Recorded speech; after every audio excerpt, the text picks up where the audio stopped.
This is Josiah Plays Lone Wolf, Book 20, The Curse of Naar. You are the warrior Lone Wolf, Kai Grand Master of Sommerland. Fresh from your victory over your evil alter ego, Wolf's Bane, reluctantly you are forced to return to the Plane of Darkness. For there you glimpsed the fabled Moonstone, and you have sworn to save this gem of mystical power from the clutches of Naar, the King of Ultimate Darkness. In the Curse of Naar, you must venture forth. You must venture once more through the Shadowgate and confront the Dark God. Only by finding and retrieving the Moonstone can you hope to save your world from invasion by Naar's armies of light. Armies of night! No, he does not have armies of light. That's the opposite of what he has. In this ultimate Grandmaster challenge, your life and the future of your entire world are at stake. Dun dun dun. Well, that sounds very dramatic. Future of the entire world's at stake, yo. So, hello and welcome yet again to another Lone Wolf book. This is the 20th one. We have done 19 of these so far. This is the 20th. This is also the final book in the Grandmaster series, and also the final book in which the protagonist is Lone Wolf himself. After this, the Lone Wolf books go into what is called the New Order series, where you actually play one of the students of Lone Wolf rather than Lone Wolf himself. So this is it. This is the finale of a 20-book-long story arc, essentially. And it's going to be very dramatic. We're actually facing off against Naar, the King of Ultimate Darkness, the God of Evil. Pretty big stuff. These books were written back in the late 80s and early 90s by Joe Deaver.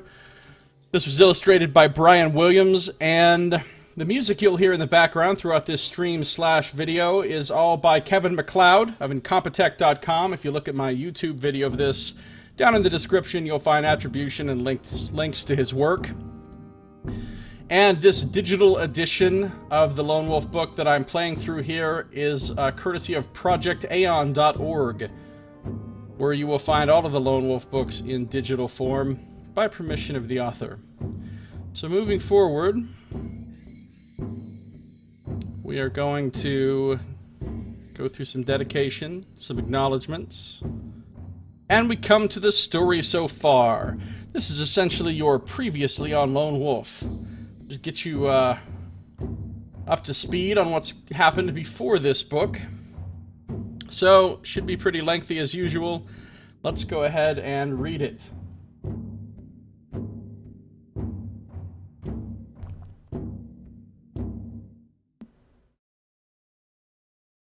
You are Grandmaster Lone Wolf, the sole survivor of a massacre that wiped out the First Order of the Kai, the warrior elite of Sommerland. It is the year MS 5081, 31 years since your brave kinsman perished at the hands of the Dark Lords of Helgedad. These champions of evil, who were sent forth by Naar, the King of the Darkness, to destroy the fertile world of Magnamund, have themselves since been destroyed.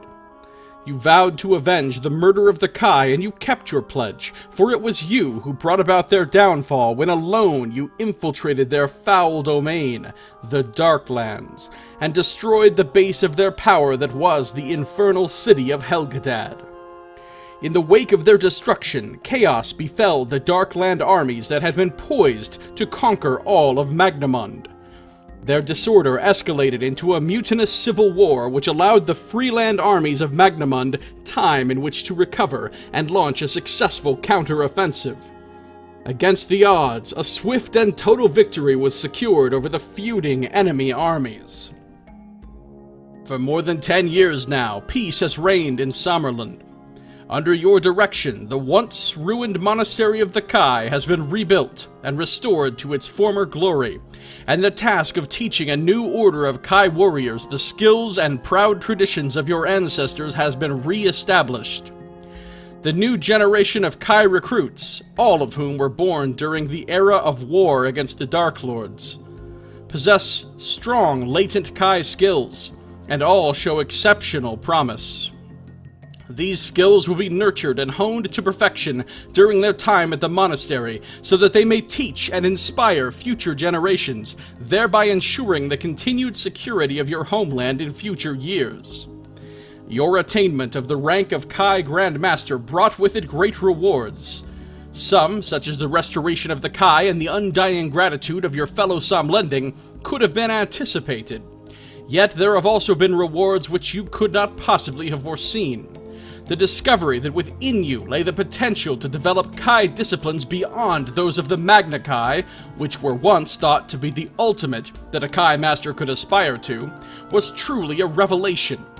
This discovery has inspired you to search for the wisdom and power that no Kai Lord before you has ever possessed. In the name of your creator, the god Kai, and for the greater glory of Sommerland and the goddess Ashir, you have vowed to scale the very pinnacle of Kai perfection, to attain all of the Grand Master disciplines and become the first Kai Supreme Master.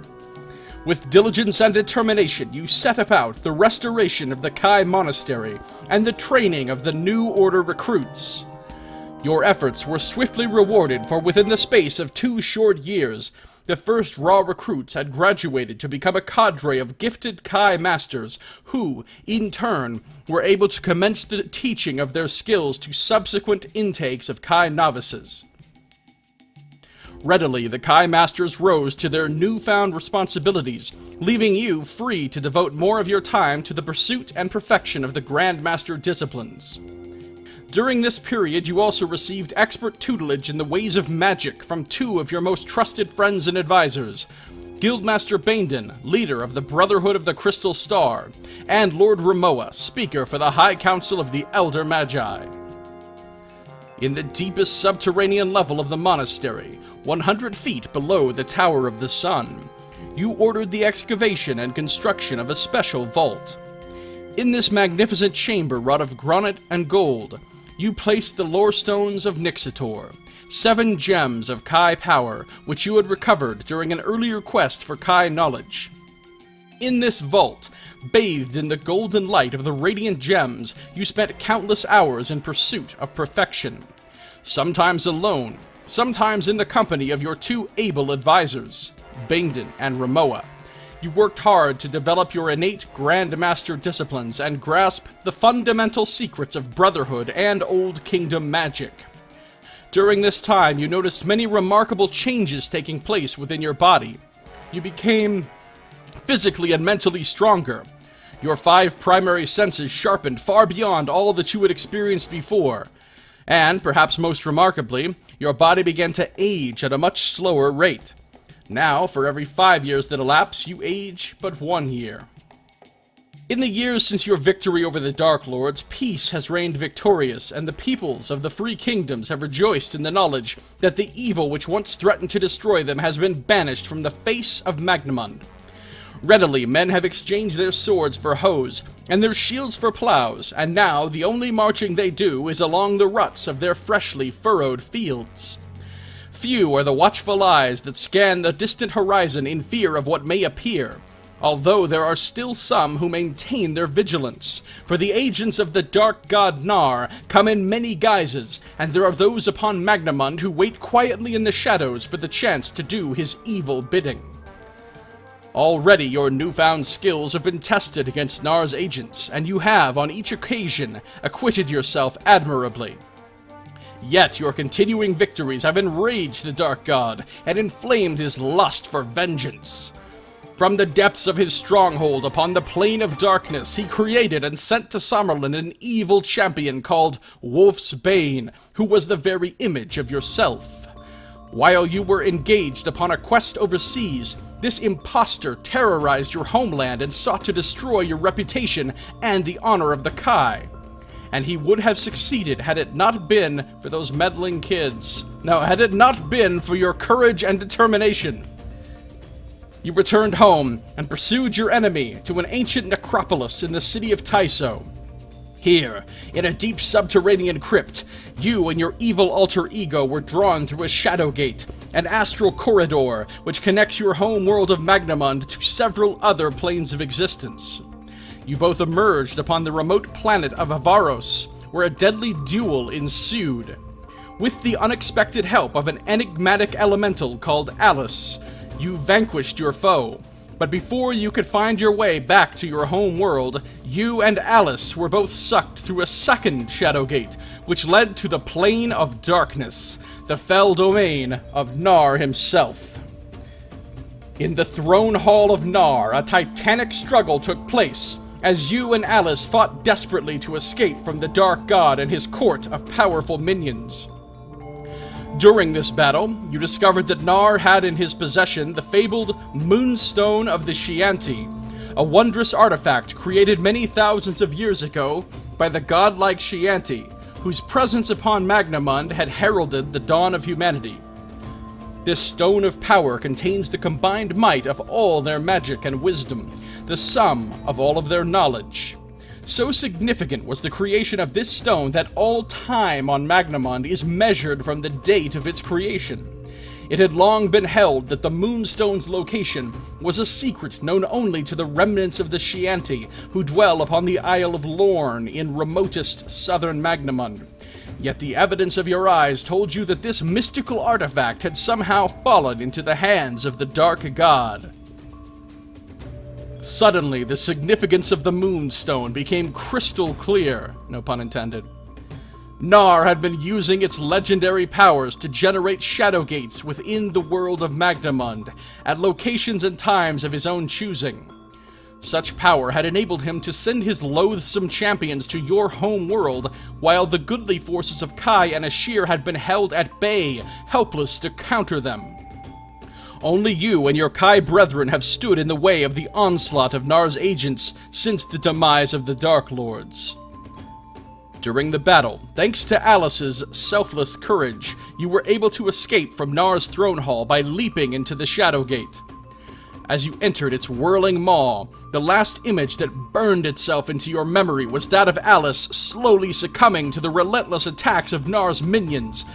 Successfully, you had defeated Wolfsbane and thwarted Naar's sinister plan to destroy the honor of the Kai. But as you returned through the Shadowgate to the land of your birth, you knew that the fight against evil was not yet won.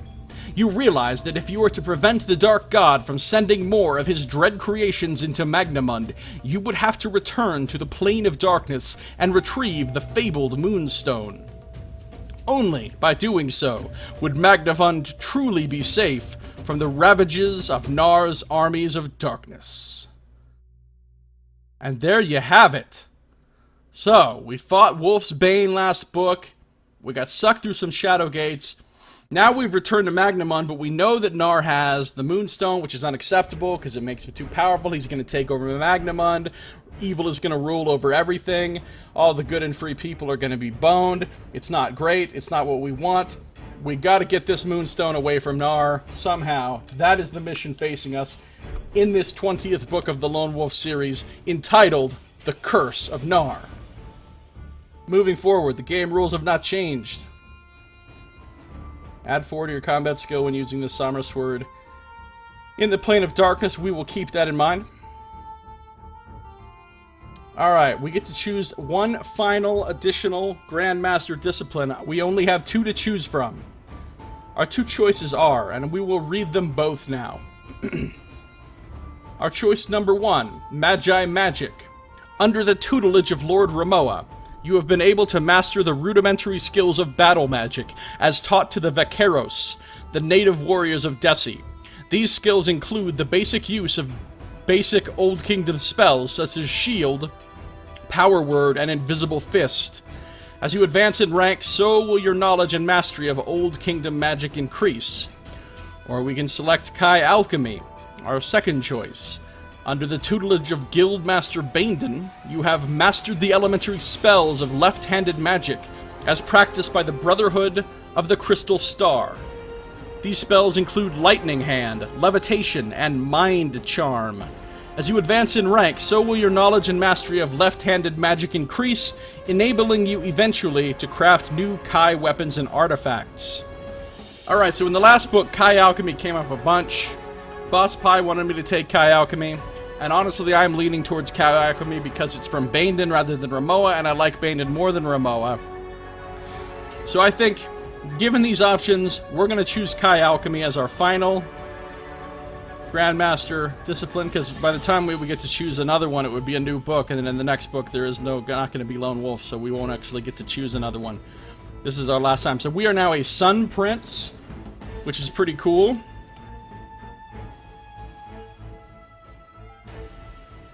Sounds like we should be ruling France or something. Okay. So, Kai Alchemy is our selection. Sun Prince is our new rank.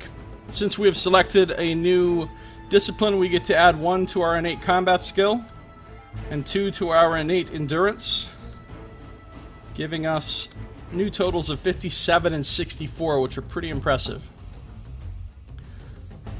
Equipment. Before you begin your perilous quest for the Moonstone, you take with you a map of the planes of existence. Let's take a look at our map. Let me get rid of the book cover temporarily, and we can examine this map. We've seen a map very similar to this before in one of the other books in which we were plane hopping. It's very cool. It's got some cool pictures around. There's Alice. This, I think, is supposed to be Lone Wolf with the Sommer Sword. That must be Kai and Ashir. I don't know who the naked fairies are. Maybe this is Naar. Got some dragons, and you got a scary dude with a scary sword. So there you have it. The plains kind of looks like a yin-yang symbol with some business happening in the middle. You got the plane of darkness, looks very grim and dark. Over here is the plane of light. And in the middle is the Daziarn, which is like the dream world or the astral plane. And in between these and the Daziarn, we have the confluence. Number 3 here is earth, air, fire, and water, the elemental planes. And finally Aeon, which is where all the physical planets are, the physical world where we actually live. Is there in Aeon, right in the middle. Okay. So that is the known planes of existence. Pretty cool looking map. Let's bring the book cover back. And let's get out of here. We also get a pouch of gold, random number plus 20. We have so much gold as it is. We're going to keep this 45. Random number, I got a 0, so we get to add 20. I'm going to add 15 and add 5 to this. Go ahead and max it out at 50. Call it a day. Can take 4 items from the list below. We're gonna take... I think we need a new rope. We do need a new rope. And another potion of Lomspur.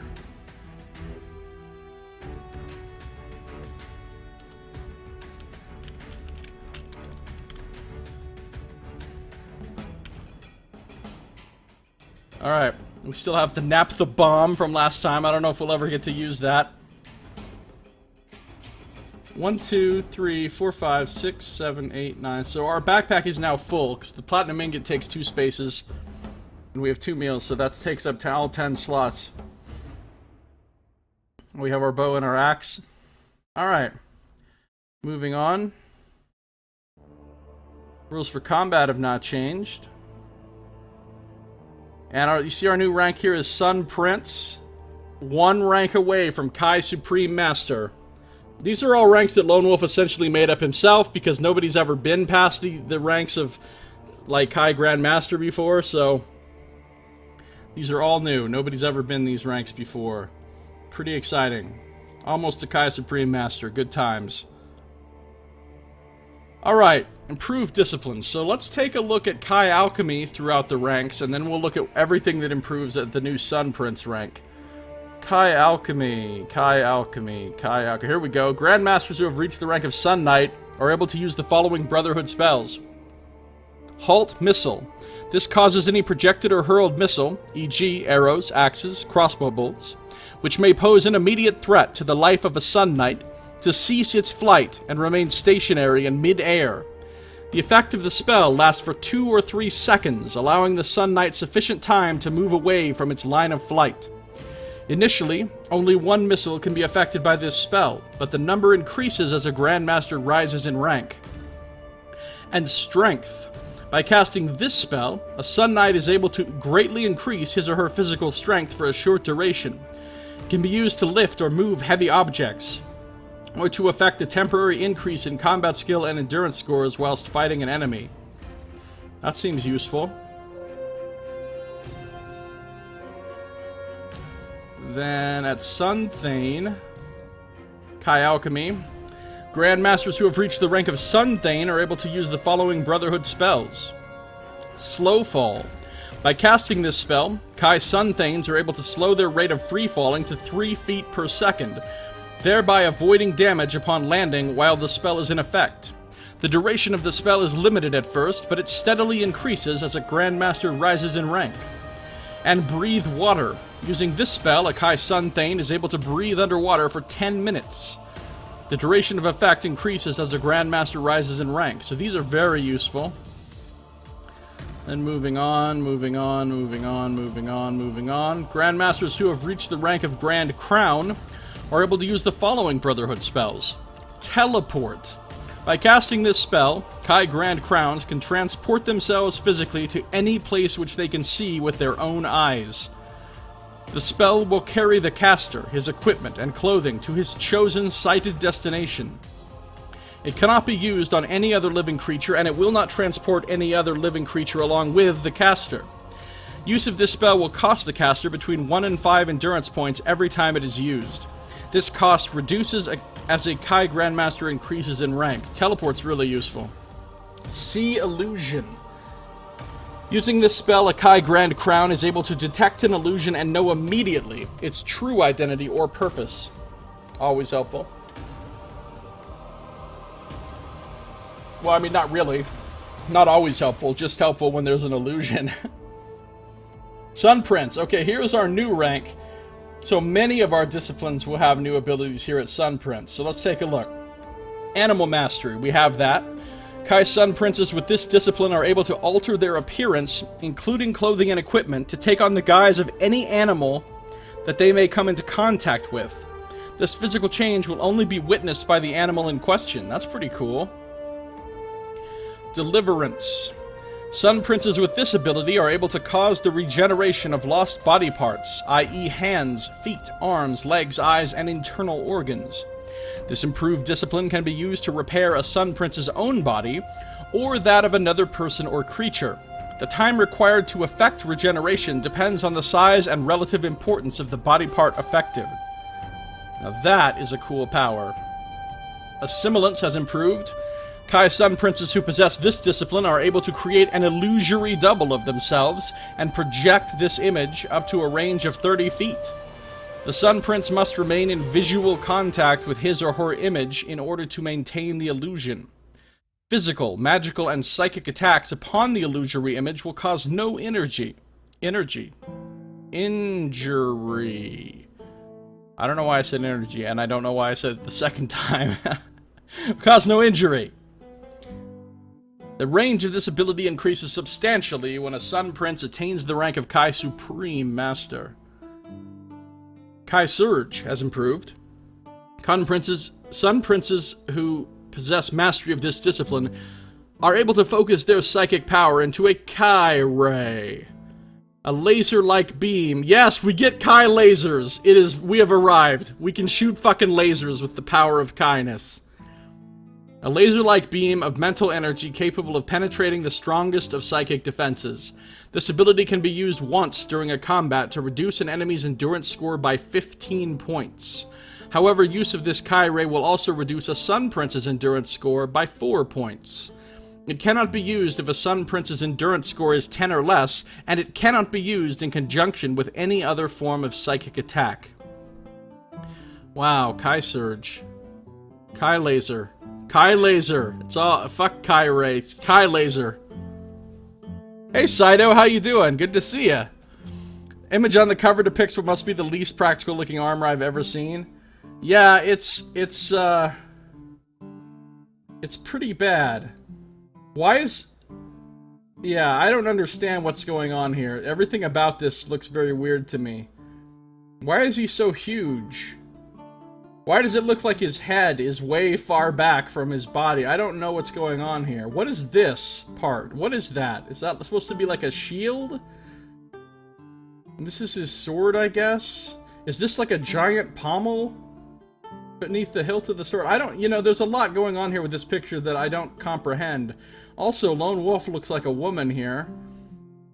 Not that there's anything wrong with that. Armor sword looks cool, though. Yeah, the Curse of Naar. I don't know. I'm gonna have to IDK that one. It's his pet trilobite Baxter. Nice.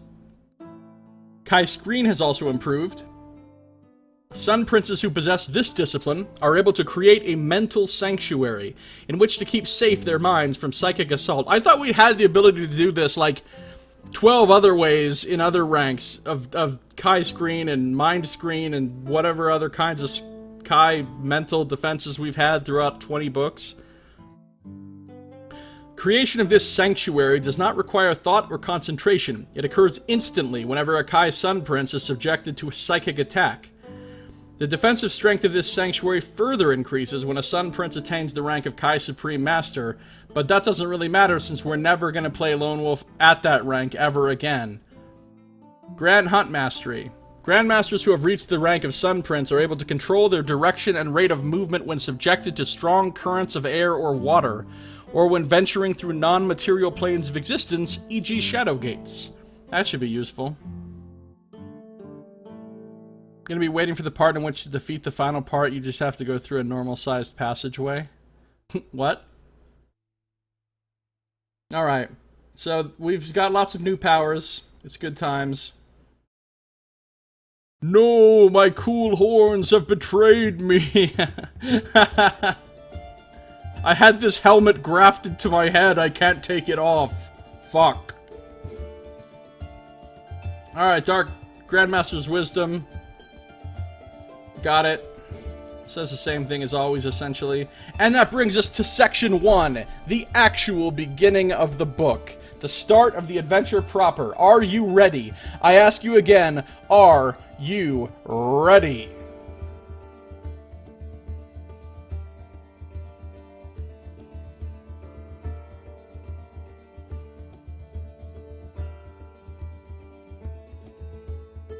Are you ready?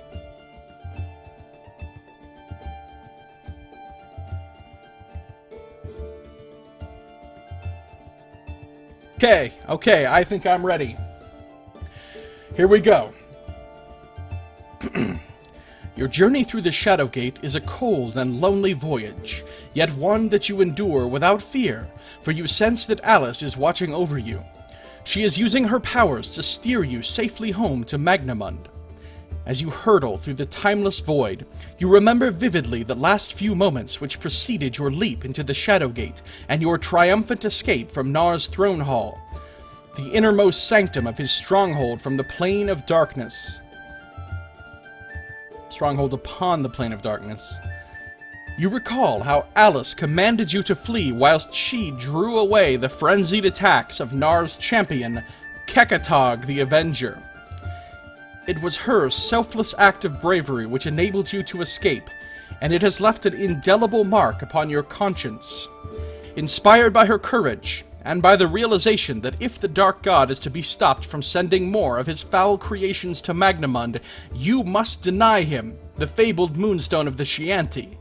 You vow that you will return to the Plane of Darkness and recapture that precious stone of power. After what seems like an eternity, gradually, the inky blackness of the abyss is illuminated by a fluorescent vapor studded with whirling motes of light. Clumps of tiny stars swirl around your body like swarms of glowing moths until you become completely cocooned within a shroud of blinding white luminescence. Then, quite suddenly, you feel solid ground once more beneath your feet, and you emerge from the light to find yourself standing in a dank, subterranean vault, where you are trapped for 15 days. Saito, why do I look like I'm trying to pick up rhinoceros beetle women? This was an ill-advised course of action, I assume you meant to say. Turn to 160, shall we? So, we just came through the Shadow Gate, and now we're back in the real world, presumably. But where? You cast your gaze around the moldering walls of this dimly lit vault, and feel a surge of joy and relief well up from the pit of your stomach. The dripping granite is cold and cheerless, but to your eyes, having witnessed the horrors of Naar's throne hall, this dank stone vault looks warm, welcoming, and reassuringly familiar. You have returned to the secret burial chamber below the necropolis of Tyso, the place from where you began your journey through the Shadowgate some time ago. With Alice's help, you have arrived home safely to Summerland. No trace of the Shadowgate remains. It vanished the moment you emerged from the cocoon of light and took your first tentative steps into the vault. With eager anticipation, you leave the chamber and hurriedly ascend to the surface, where you are greeted by warm summer sunshine. Summer sunshine? Sunshine! It's very bright, and it forces you to leave. It wants to have nothing to do with you, that sunshine. The commander of Tyso is Baron Tor Madar, and 2 of his stewards are dutifully guarding the gates to the city's necropolis. When they see you emerge from a mausoleum close by, their jaws drop open in amazement as simultaneously they recognize who you are from the cut and color of your Grand Master robes. Upon recovering their senses, the stewards volunteer to escort you directly to Baron Madar's castle. During the brief journey through the city, you are shocked to learn that a whole year has passed since you entered the Shadowgate, even though the time that you spent upon the Plane of Darkness seemed no more than a few days at most.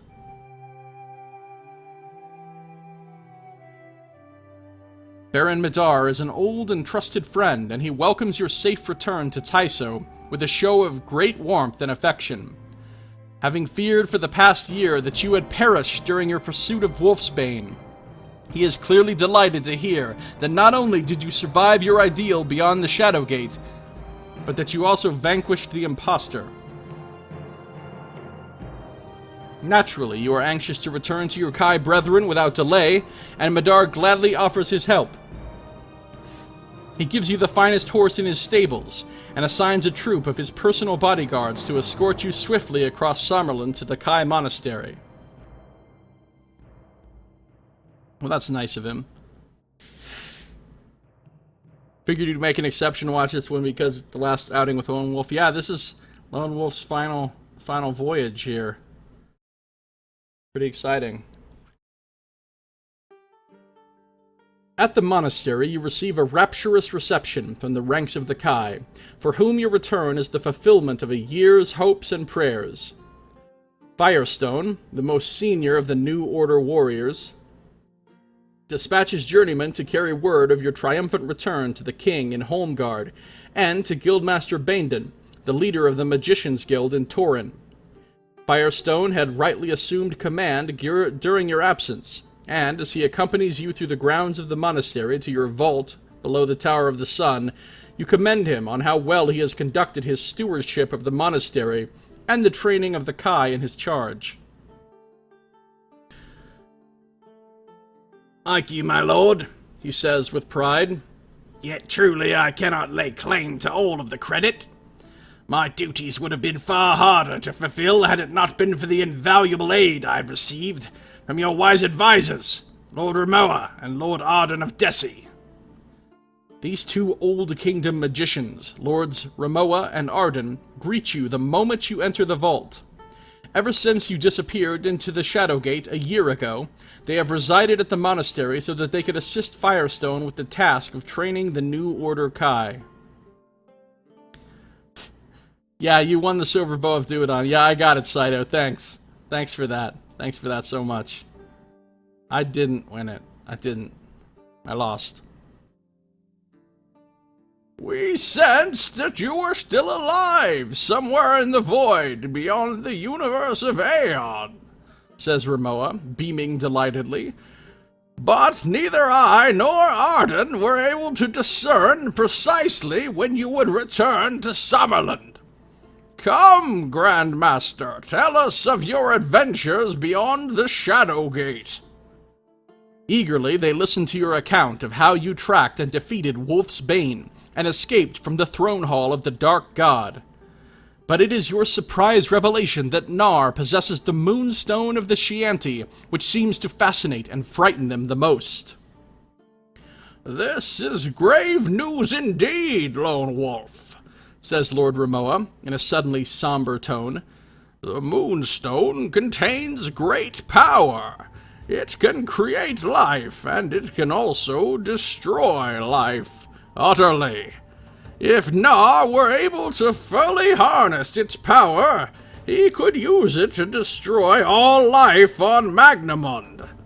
I fear it is just a matter of time before he fathoms its secrets. The Moonstone was once a blessing for the creatures of this world. In Naar's hand, it could become the curse of us all. I, for one, shall not permit this, you replied defiantly. I shall find the means to return to the plane of darkness and retrieve the Moonstone. This I vow. For Samarlund and the Kai, so long as I live, Naar will never conquer Magnamund. Your courage is an inspiration to us all, Grandmaster, says Lord... Oh, that's Lord Arden. He's got a different... Your courage is an inspiration to us all, Grandmaster, says Lord Arden, respectively. Aye, to us all, echoes Lord Ramoa. And be assured, Lone Wolf, soon you will have the opportunity to enact your pledge, for it is within our power to help you fulfill your vow. Is it within your power to let me go back in time and do the archery contest again and win this over bow? That'd be great. Could we do that? Lord Ramoa summons a meeting of a secret council at the Hall of the Magicians Guild in Torin. This gathering is attended by Magnamund's wisest men, many of whom have aided you in the past. Among their number you recognize Guildmaster Baindon, Gwinion the Sage, Baron Madar, several of Desi's High Council of Elders, and the inner circle of magicians of the Brotherhood of the Crystal Star. Alright, hold on, what the fuck is Baron Madar doing there? It's a whole bunch of fucking wizards, old sagely wizards, and then Baron Madar's just thrown in there. Like, one of these things is not like the others, one of these things does not belong. Baron Madar's like, hey, can I come to the meeting? Nuh-uh, fine, yeah, let him come. Under Ramoa's direction, these distinguished and gifted men deliberate how best they can help you to retrieve the Moonstone from the Plane of Darkness. A Shadowgate has long existed in the dungeons below the Guildhall, and it is quickly established that the High Council of Elders can, by pooling their ancient skills, use this portal to convey you to Naar's Forbidden Realm. The thought of journeying once more to the Plane of Darkness fills you with a sense of dread, yet this daunting voyage could prove to be but one of the lesser perils you will have to face if you were to fulfill your vow. You are sorely aware that once you arrive upon Naar's domain, not only will you have to survive the attentions of his loathsome followers, but you must also locate the Moonstone, and then return with it to your home world. The members of the Secret Council consider these problems at great length. Reassuringly, they are able to offer you some practical help in overcoming them. Here's a rope, Lone Wolf. Good luck with that.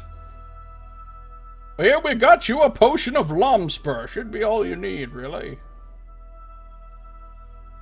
You accompany the members of the Secret Council to the deepest chamber below the Guildhall, wherein lies the Daziarn Portal.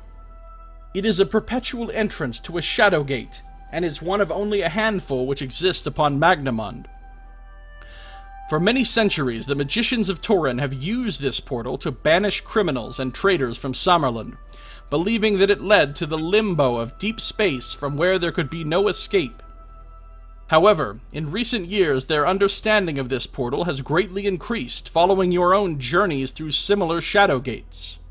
Inspired by your accounts of the planes of existence which lie beyond the material universe of Aeon, and by their own experimentation, the Brotherhood magicians and the elders of the High Council of Desi have since been able to achieve limited control over the forces which exist within these supernatural portals.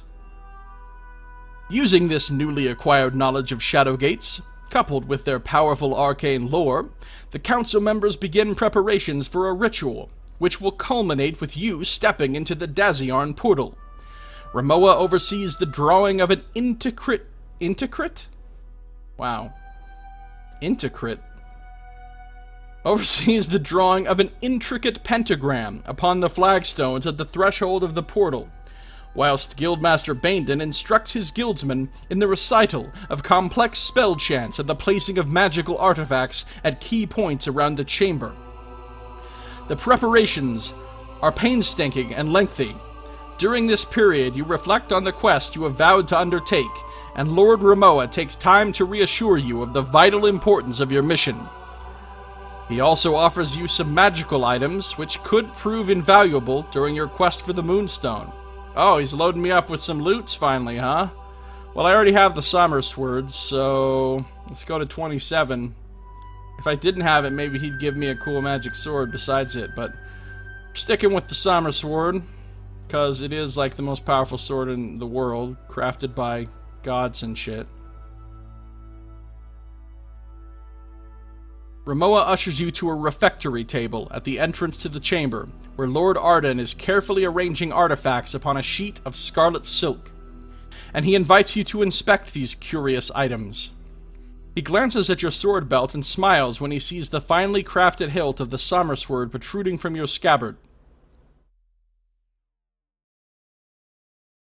Well, I see you'll have no need of new weaponry, Grandmaster. Surely there could be no blade better suited to the slaying of the Dark God's foul creatures than the one you already possess, the Sword of the Sun. Aye, comments Arden. 'Tis true, your divine sword can vanquish any of Naar's creations. It may even possess power enough to smite the Dark God himself. Lord Arden's words lift your spirits.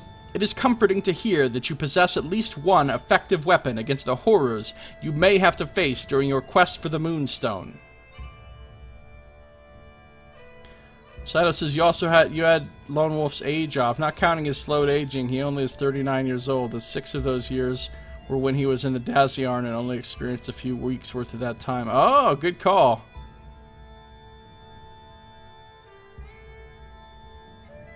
That's interesting. But, like, legally, he's still, you know, like, how would that work with the, you know, because the calendar of years has gone by from his date of birth, so, like, you know, in terms of, like, getting government benefits and stuff, I mean, he counts as, because, you know, his ID says that he's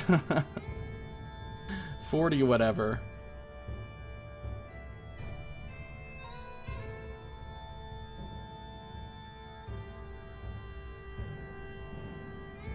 It is a fine blade, Grandmaster, says Ramoa, but be sure to use it with utmost discretion. It was crafted upon the plane of light, and it radiates a strong and goodly aura. In Naar's domain, its radiant energies could attract unwanted attention. But I do have a Corlinium scabbard for just that eventuality.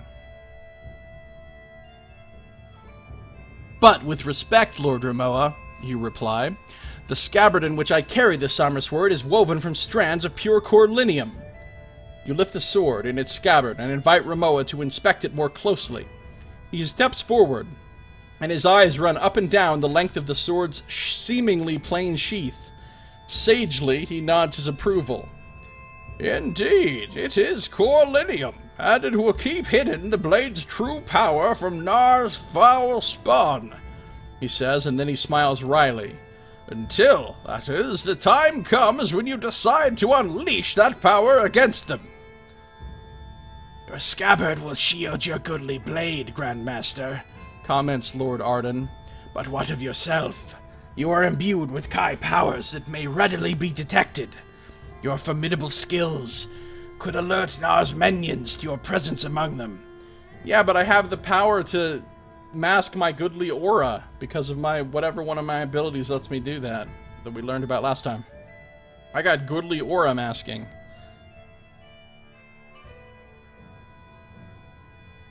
You also count the slowed aging. His biological age is only 35. Alright, nice. Nice.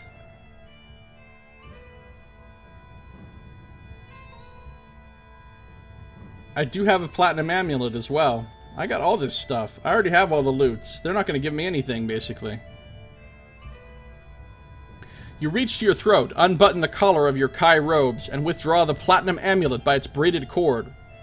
Ah, I see that you already possess a sigil of power, says Lord Ramoa approvingly.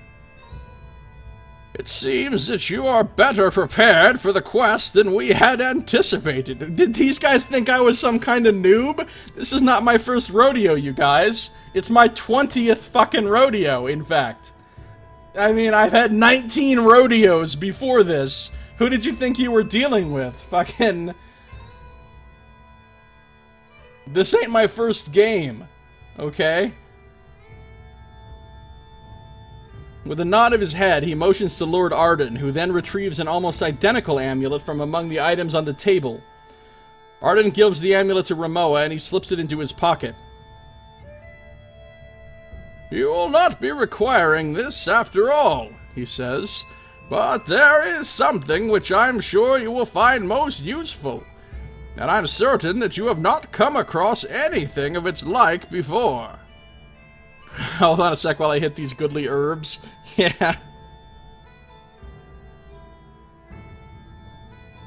Once again, Ramoa motions to Arden, and the elderly wizard responds by taking up a small package that is wrapped in a silk handkerchief.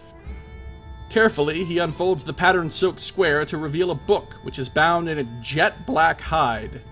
A wave of nausea makes you swallow hard as your natural Kai instincts detect that the origins of this book are wholly evil. Arden offers it to you, and reluctantly you take it from him. It was discovered a decade ago in northern Desi, says Arden. A party of our brethren found it on the Isle of Kor. It was buried in the ruins of Khazan-ud. Isn't Khazan-ud Castle Death, where I went to in book, I don't know, like 7 or something, where I lost the towel? If you had brought me back the towel, I'd be way happier than this stupid book. Could I get a coin purse which can hold more than 50 crowns? Seriously, I keep meaning to get one, but I keep forgetting.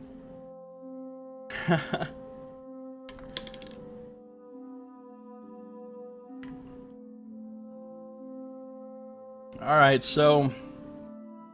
Carefully, you open the stiff black cover, and to your surprise, you discover that the inner pages comprise several sheets of pliable metal. They have the feel of parchment, but they sparkle and glimmer like plates of polished steel.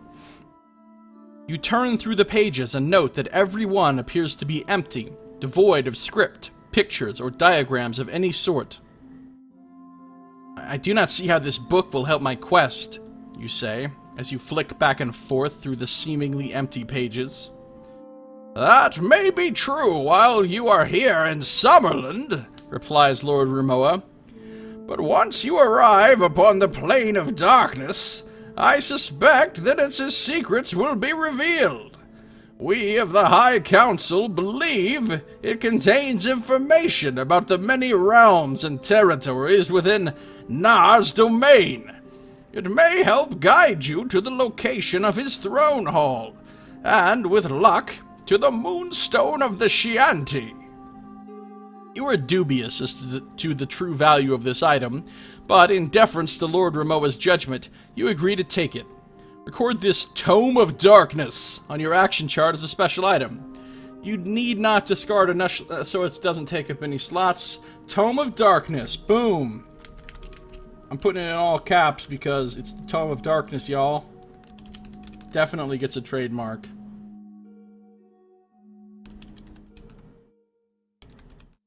Gets 3 of them, in fact.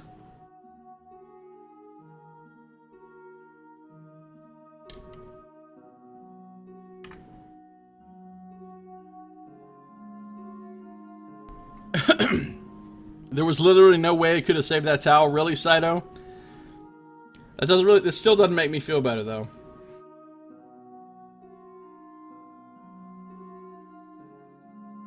Guildmaster Baindon announces that the preparations are now complete.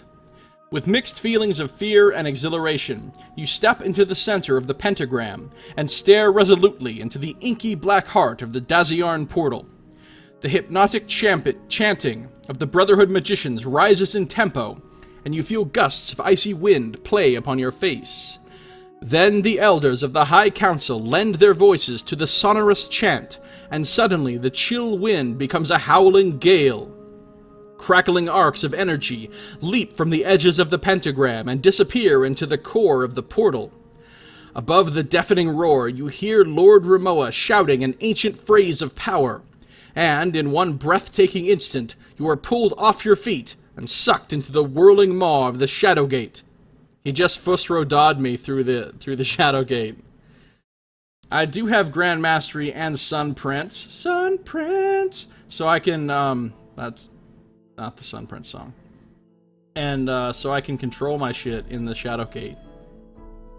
No matter what, you lose your backpack at the end of Book 7. Well, that sucks. That really sucks. Because you bet your ass I would still have that towel right now. Well, no, I've lost my backpack a couple of other times since then, so I would not have it anyway.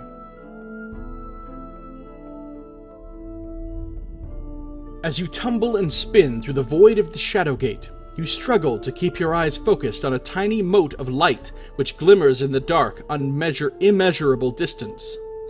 You sense that your passage through this astral corridor is being guided by the concerted will of the council gathered at the entrance to the portal. Using their psychic powers, they are attempting to steer your body through a maze of channels which will lead towards that remote speck of light. Sensing this, you draw upon your improved Kai discipline and use it to aid the magician's efforts. By doing so, you are able to stabilize yourself and reduce the terrible fatigue of your journey. Title says, although technically you didn't need to throw away your Crystal Star Amulet in Book 2. Why? It said you lose everything. It was even special items, I think, in Book 2.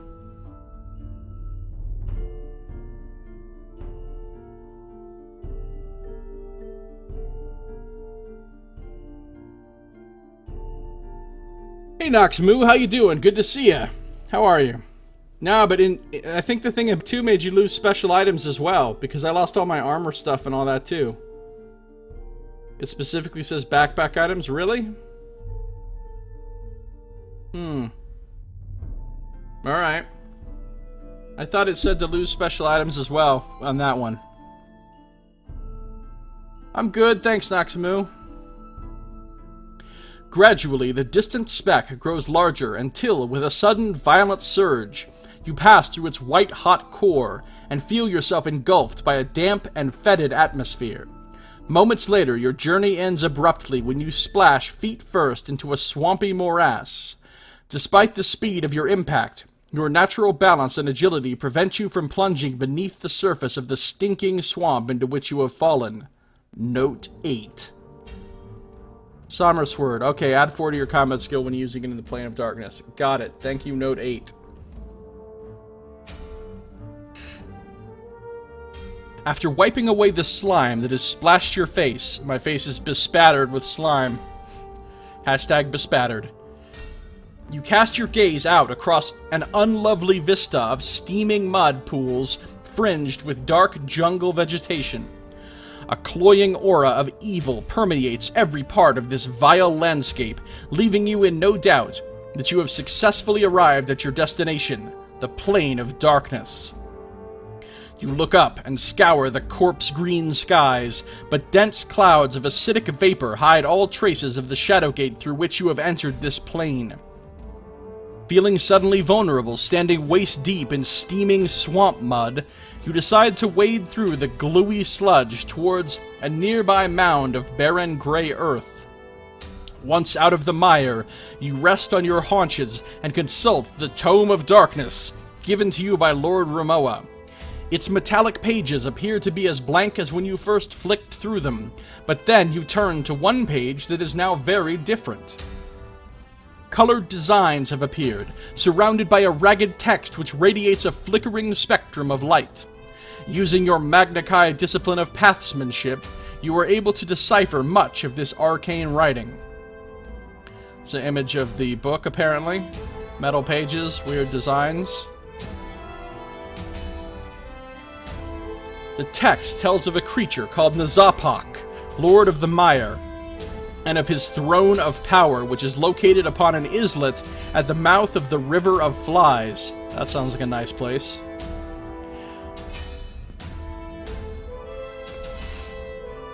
It describes the many vile deeds he has perpetrated for the cause of evil, for which he has been greatly rewarded by Naar.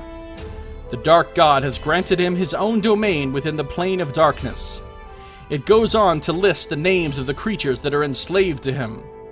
But most interestingly, it tells of a secret name, Kula, which can be used to bind him, and of an amulet which he possesses that will enable one to leave his territory.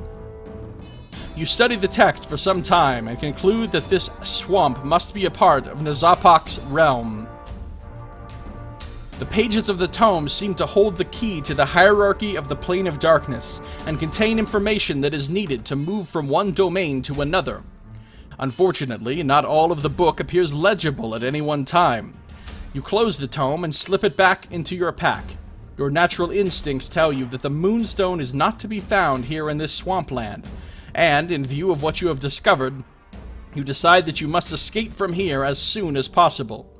However, if you are to do so successfully, you will first have to find Nazapak, the ruler of this domain, and take the amulet which he possesses. He's the Act 1 boss, essentially. Suddenly, your sixth sense warns you that the seemingly empty swamp harbors hidden enemies. They are distant, but they are drawing closer with every passing minute. You get to your feet and look for the best route away from this mound, but only two ways offer any promise. To the south, you see a shattered causeway of moldering gray stones, and to the east, you catch sight of a shallow ridge that barely breaks the surface of the swamp. Explore the causeway or investigate the ridge? It's a tough one. I like to explore and I also like to investigate. It's a tough one. Oh, see, I was right, Saito. If I was you lose your backpack if you in book 2, but if you go with the fisherman, you also lose your special items. I think that's the only time in all the books that he makes you lose your special items. Because after that, you get the Samra Sword, and I don't think he ever wants you to, like, lose your special items and lose your Samra Sword. That's not true, though, because there is this other time when you can lose the Samra Sword. I remember reading about it in, like, the Reader's Guide or the FAQs or somewhere, or the Q&As or whatever the hell they were. There's somewhere that you can lose the Samra Sword permanently. I don't remember where it was. I think it was in, like, book 5 or something. But it didn't happen to me, but it can happen, I guess.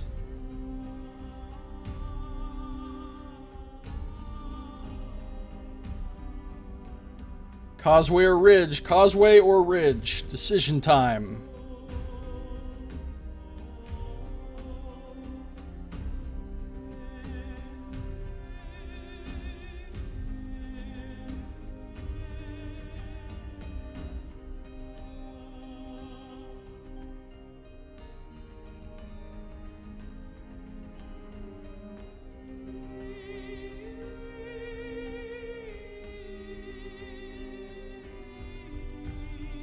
Causeway because, Noxmoo?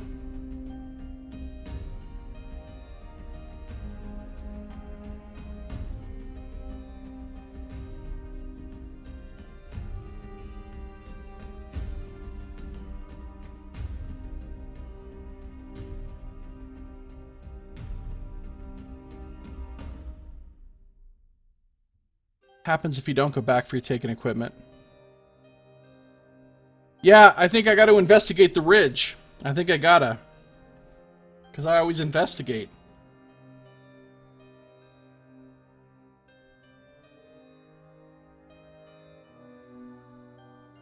Here we go, 202. The ridge leads you more than a mile into this unwholesome morass, yet you encounter no sign of animal life. A strange quietness overhangs the swamp. An eerie calm which accentuates the aura of evil that is radiating from every rock and murky pool.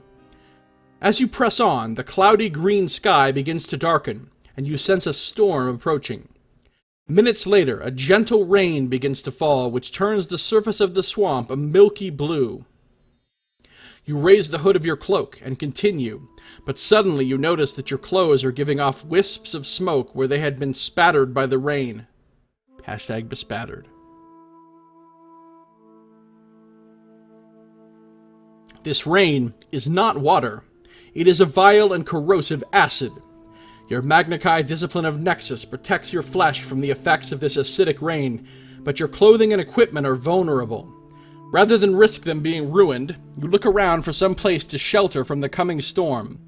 The only cover that you are able to discern is a clump of stunted, thorn-studded trees which stand upon a knoll several hundred yards ahead. Acid rain. Not great, not great. Alright, so I do have Grand Hunt Mastery and Grand Guardian or higher, no problem. You have covered barely a dozen yards when the shallow ridge of ground disappears completely beneath the surface of the steaming swamp. Within seconds, you are wading knee-deep through mud that clings like thick, warm treacle. Yet by drawing on your natural Chi abilities, you are able to haul yourself free from this sticky mire and make your way slowly to the distant knoll. The boughs of the thorny bark trees of this swamp island are tightly intertwined and form a formidable barrier. Through a gap in their tortured branches, you see a clearing at the center of this copse, and when you magnify your vision, you glimpse part of a crude stone hut. You unsheathe your weapon and cleave a path through the trees to the clearing, where you discover that the hut is surrounded by a moat brim full of gelatinous black mud, the surface of which is pitted with a myriad of animal tracks. Sensing that the hut is empty, you leap across the moat and take cover inside from the corrosive rain. And I do have Telenosis and Grand Thane or higher. Your advanced Chi skill alerts you to a stone slab, one of a dozen which form the floor of this hut. You can detect the presence of a valuable mineral buried somewhere beneath the slab, and after first checking that it is not booby-trapped, you manage to prise it loose and lift it away. Lying in the hollow of the dark earth, you discover a radiant gem the size of a walnut. If you wish to keep this blue diamond, record it as a special item which you carry in your pocket. Yeah, I think we'll take the walnut-sized blue diamond.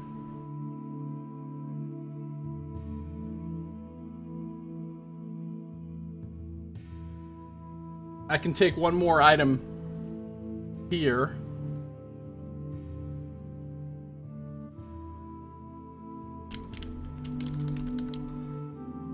So...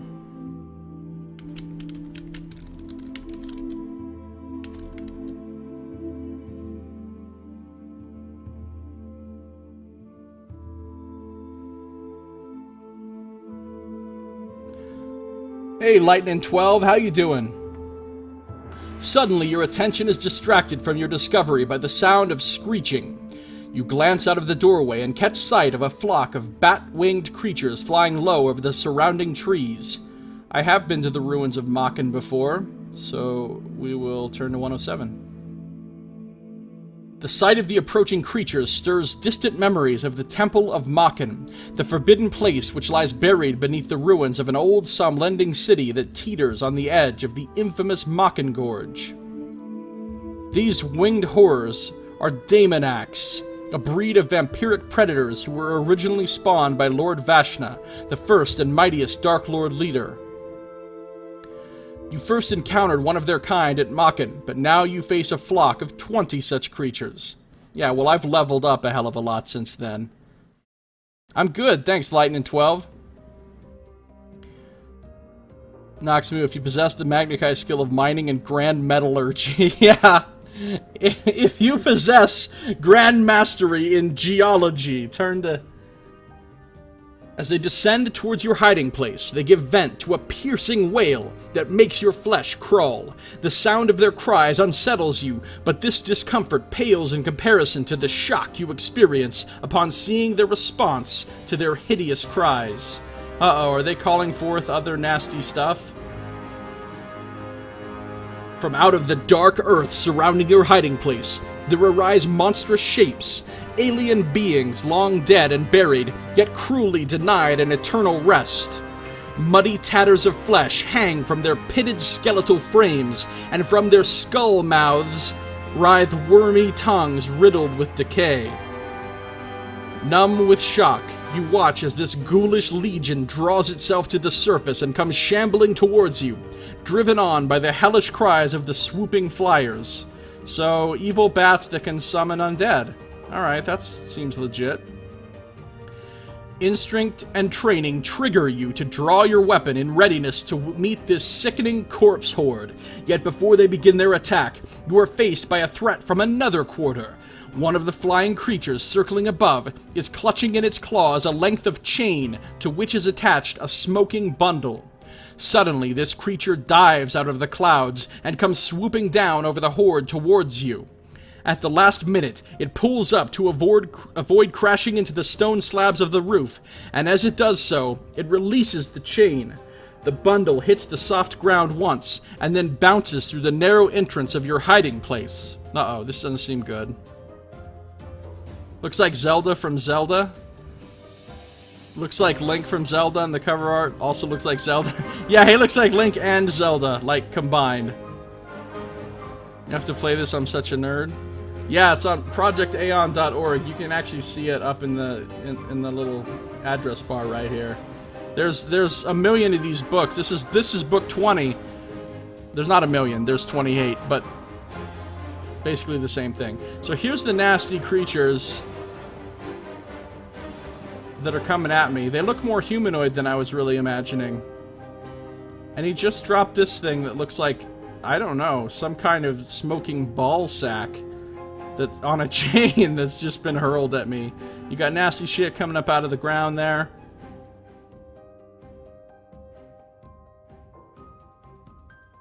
You did say Zelda from Zelda. No, Saito said Zelda from Zelda. Nox said Link from Zelda. You don't have to specify Link from Zelda. Everybody knows who Link is. You can just say Link, and everybody knows who Link is. There's only one Link. Actually, I guess there's quite a few Links. See, because it's a chain. Link's in a chain. Yeah. Instantly, you are consumed by a cloud of acrid smoke that stings your eyes and threatens to close your throat. You sense at once that the smoke is a deadly poison, but fortunately your Magna Chi discipline of Nexus is sufficient to save you from a swift death. I know, right? Some of you people need to change your name tag color for real. Chain Link. Which is the first book? It's called Flight from the Dark. Reminds you of Hero Quest? I remember Hero Quest, yeah. Grand Nexus, here we go. Well, see, these books were written in the 80s. The late 80s, early 90s. So this one actually was written in, or it was published in 1993. So pretty old. The original ones were back in the 80s, though. The earlier ones. I have Grand Nexus, yes. Can I start killing some ghouls and fucking doom bats now? The poisonous fumes irritate your eyes and throat, but your Grand Mastery saves you from suffering any lasting physical damage.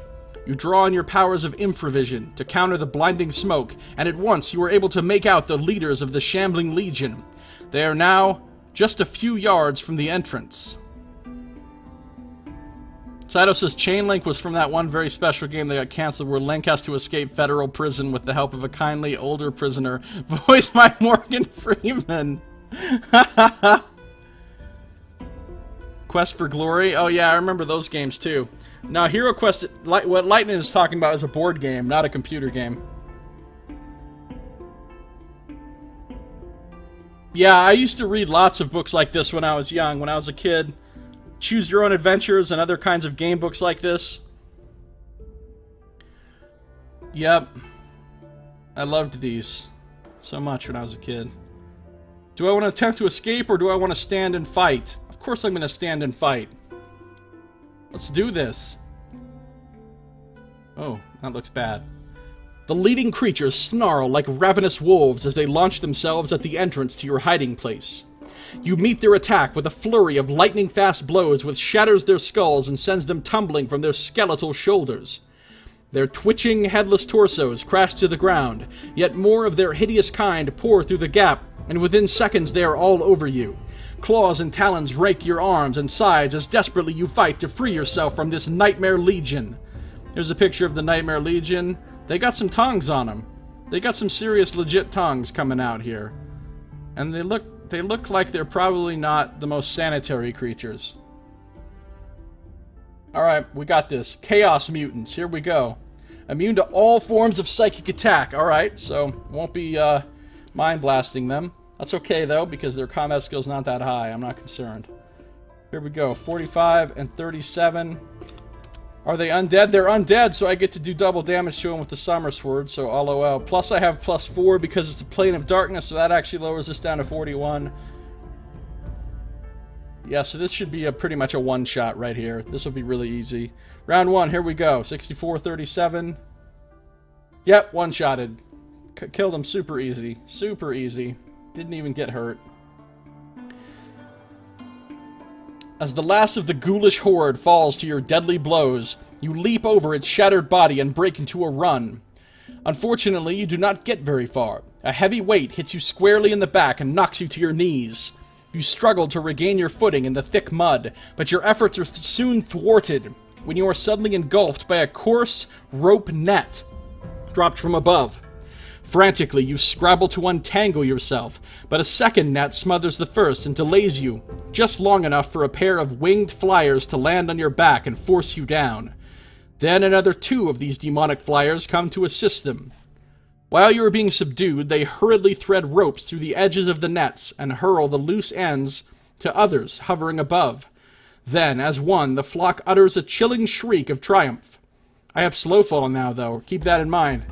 Since I learned Kai Alchemy, I have a slow fall spell, so if they think they're gonna, like, take me up in the sky and drop me, they're gonna be in for a very slow falling surprise. I'd like to say that Link got out of that shower with his virginity safe from those scream birds, but this ain't no fairy tale. There's not always a happy ending. Yeah. Hero Quest was a board game. Yep. Yeah, I remember that. I haven't played Hero Quest in, like, I don't know, 20 years.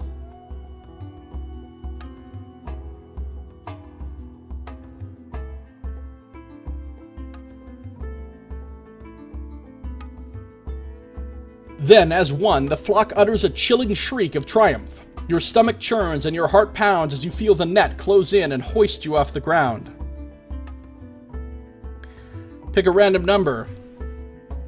Oh, you lose a backpack item. You lose all your money. Alright. Well, I'd rather lose my money, honestly. Well, I wouldn't mind. I have some useless backpack items I could ditch. 2. I lose a backpack item.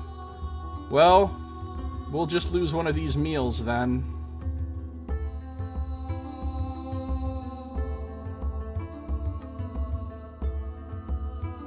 So they've got me in a net, they're lifting me up, and all kinds of apples and bread and cheese and shit are flying out of my pack. Nox Move's evil twin is here now. See you later, Lightning 12. Have a good one. Thanks for stopping by.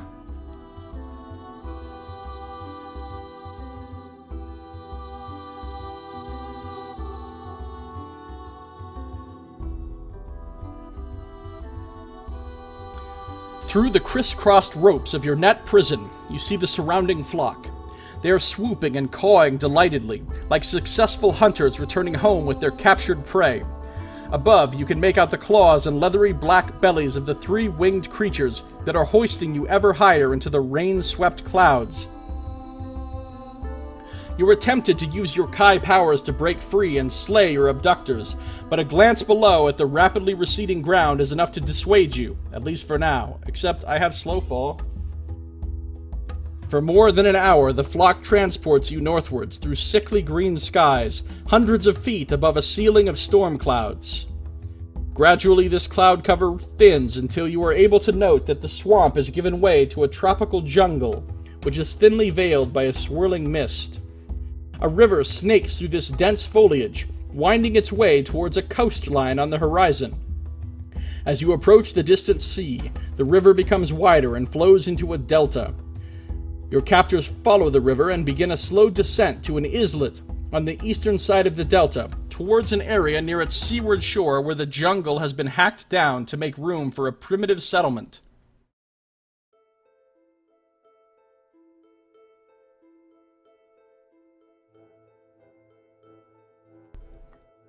As the flock encircles the settlement prior to landing, you were able to make out a cluster of strange-looking huts, seemingly constructed from the hides of reptiles and the bones of huge fish. In the middle of these huts, there is an expanse of cleared ground and a large circular pit. The shrieks of the flyers draw an expectant crowd, a score of creatures of two distinctly different species. From the air, they resemble gigantic ants and deformed, pale-skinned humanoids. I have been to the icy realm of Ixia in a previous Lone Wolf adventure. Yep. In the Death Lord of Ixia.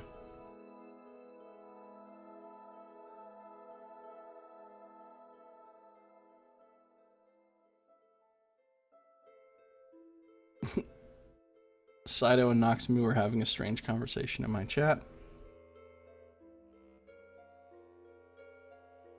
A feeling of dread makes your hands tremble the moment you catch a clear sight of the huge ant-like creatures. You have encountered these insectoids once before, although in a location which could not be more different than the humid jungle settlement into which you are now descending. They are Dentog, giant spindly-limbed insectoids who possess ghoulish heads implanted with evil composite eyes. They are an ancient breed, a cruel creation spawned by Naar for the armies of the Death Lord of Ixia. It was in the Death Lord's frigid chamber, atop the spire of Zagan, that you last faced these terrible creatures, and you had hoped, then, that your first encounter with them would also be your last. Fate has decreed otherwise. Memories of your ordeal in Ixia suddenly come flooding back to haunt you. As you recall your previous encounter, you remember that these horrific beings possess strong psychic powers. Forewarned, you draw upon your mental Kai defenses as your captors prepare to land with you inside the settlement. And of course I have Kai screen.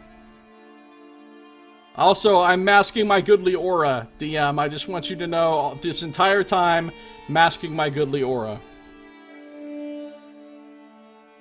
You use your advanced ability to form a shield around your mind as a defense against a possible psychic assault. This precaution proves to be a wise one, for as the net hits the ground, the Dentog unleash a violent psychic attack in an attempt to weaken and subdue you. How can composite eyes be evil? Well, they just can be. Do they have evil pedipalps too? Probably. Evil mandibles. Evil chitinous carapace. You feel the crushing power of the hostile mind force collide with the fabric of your consciousness like a tidal wave that leaves you reeling under its impact. Yet your formidable psychic defenses absorb and deflect all of this destructive energy, and you are able to survive the attack with no lasting damage to your psychic senses. Lose 1 endurance point. Okay, I can deal with that. Regain 1 endurance point. Now Noxbu is back to blue, feels a bit more normal. The net spills open as it touches the ground beside the yawning pit, enabling you quickly to disentangle yourself and unsheath a weapon.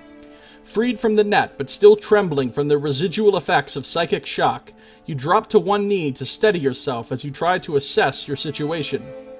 You look around for a way to escape from this alien settlement, but all that you can see is an encircling wall of hideous humanoid mutants and ant creatures. A tight wedge, comprising a dozen of these creatures, gibbers excitedly as it rushes forwards with frightening speed. You attempt to stand and meet their attack, but they hit you before you are fully upright and knock you headlong into the pit. Of course they do.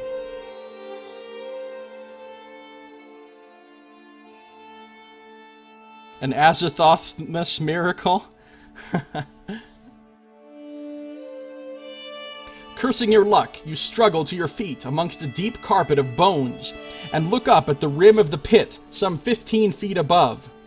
An unbroken line of ghastly faces are shrieking and staring back at you with unconcealed glee. Suddenly, the faces fall silent, and a gap appears in their ranks to allow access to their hideous leader.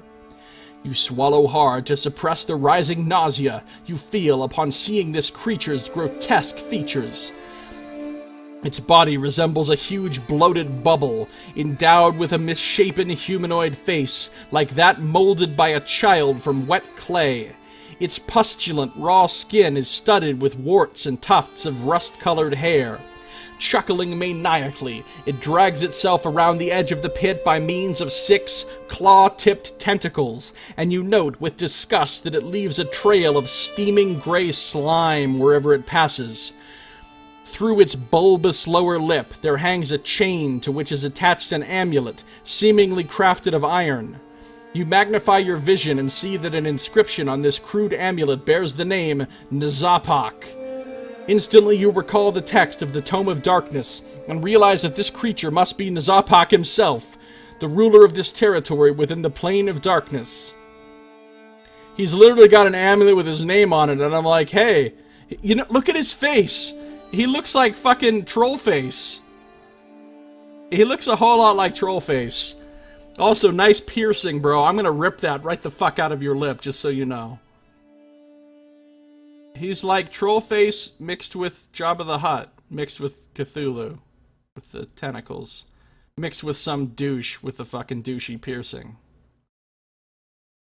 Man, those fucking creatures do look maniacal as shit. Those are some evil eyes. Alright, Nazapak, right. Nazapak opens his crooked mouth to reveal several rows of rotting, jagged teeth. Snoxmu says, so it's like one of those hello name tags. Yeah, this guy just came from like a conference or something where they passed out the name tags to everybody. He just came from his high school reunion. They're like, wow, Nazapak, you've put on weight. The overseer of this place is a Walmart worker, says Noxmoo. That's fucked up. That's fucked up. It's fucked up that you would say such a terrible thing about Nazapak. Naar and his inner circle need to do some calisthenics. Yeah, well, it's hard when you just have tentacles and not, like, actual proper limbs. Nazapak opens his crooked mouth to reveal several rows of rotting, jagged teeth. Then, words of the dark tongue rumble from his gullet to send shivers down your spine. You suspect that he is commanding his followers to slay you, and your worst fears are confirmed. Ah, it's a wooden platform! It's a wooden platform that transports you to the Plane of Darkness. Oh shit, I'm already in the Plane of Darkness. I'm already in my greatest fear. Your worst fears are confirmed when you witness spears kind of like wooden platforms, they're just very, very narrow wooden platforms, very small, being passed overhead to the front ranks of his Chaos Horde. The humanoids snatch them up in their twisted hands and raise them in readiness to hurl at you upon the word of command from their hellish leader. Here's the deal.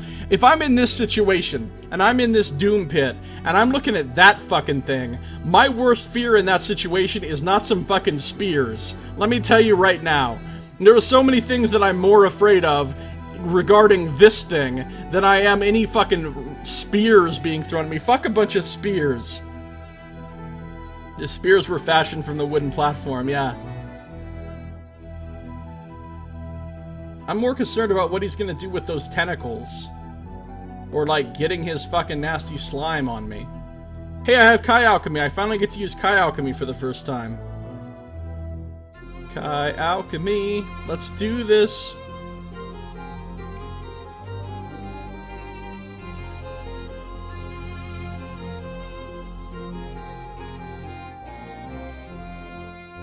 With your back pressed hard against the wall of the pit, you quickly recite the words of the Brotherhood spell Invisible Shield. As you draw a circle in the air directly above your head, Nazapak growls the order to his minions, and immediately a clattering deluge of spears rains down upon you. Most shatter when they hit the invisible barrier you have created, but some ricochet off the pit wall and their sharp tips gouge your flesh. Ah, the spell's not smart enough to handle ricochets, apparently. Random number, if you have a semblance, add 2. I do have a semblance. Is this instant death right here? Here we go, random number. I got a 4 plus 2 is 6. Yes, I avoided the terrible fate. You recoil as one spear tip scrapes your left wrist and another gouges your chest. Lose 1 endurance point. Fortunately, both wounds are minor, and the pain quickly recedes when your natural Kai curing skills act to staunch the bleeding. Right. Got this. Got this. And it heals. You have survived the first volley, but your ordeal is far from over. As soon as the front rank hurl their spears, they retreat to let those behind them come forward to take their places at the rim of the pit. With cool defiance, you stare back at this new rank of mutants. This time, you count more than 30 spears held ready to be hurled at you upon Nazapak's command, far more than you can hope to avoid at once, even with the aid of magic. Yet, despite the overwhelming odds, you refuse to show this loathsome spawn any sign of weakness or despair. You offer up a silent prayer to the god Kai to protect you, and then suddenly you recall part of the script of the Tome of Darkness that told of a secret name which can bind Nazapak when spoken aloud.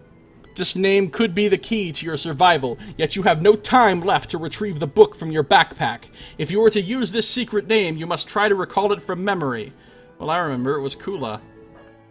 Although Hulka is kind of funny. No, it was Kula, though. This guy is cooler than you. Here we go. Kula. You shout the word, Kula! And the effect is both immediate and electrifying. Nazapak freezes, as if he has suddenly turned to stone, and a sheen of gray ice appears on his foul-smelling, blubbery skin. Then the iron amulet, which is hanging by a chain from his lower lip, begins to pulsate with an eerie green light. The Chaos Horde are at first stunned by their leader's transformation. Then shock rapidly becomes a blind panic, and they turn and flee, dropping their spears and trampling each other in their scramble to get away. He's going to explode! It's like a rot fiend. Swiftly, you climb the wall of the pit, and as you pull yourself over the edge, you see the mass of humanoids and ant creatures swarming across a bridge which leads to a neighboring delta island. Once the last few are across, a rope is pulled, and the middle section of the bridge drops away into the river to prevent you from pursuing them. Confident that the horde no longer poses any threat, you return your gaze to its frozen leader. Nazapak is completely immobile except for his eyes, which blaze with a potent mix of fear and hatred. You sense that this once all-powerful being is terrified that you will now enact your revenge upon his helpless body. I haven't read Wizard of Earthsea books. Saito?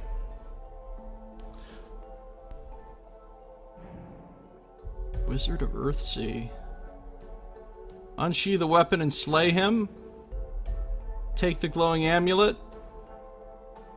Or ignore him and the amulet? Why would I ignore him and the amulet? That's dumb. We already learned that you need the amulet to get out of this area.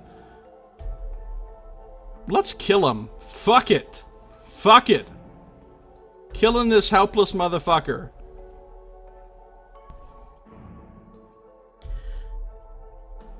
You stride towards Nazapak and raise your weapon, grimly determined to rid the universe of this foul creature. So perish all spawn of evil, you cry, and with one swift and mighty blow you sunder his ghastly body in two. From the torn halves of his carcass there is an eruption of putrid gas that makes you reel backwards and cover your mouth and nose. Rapidly this gas dissipates, and in a matter of seconds the remains of Nazapak and his amulet have turned to dust. A collective cry of horror arises from the distant horde the moment you slay their master, fearing that the destruction of their leader will spur them to seek revenge. You hurry away along a track that winds through the settlement of huts and down to a beach covered with coarse black sand.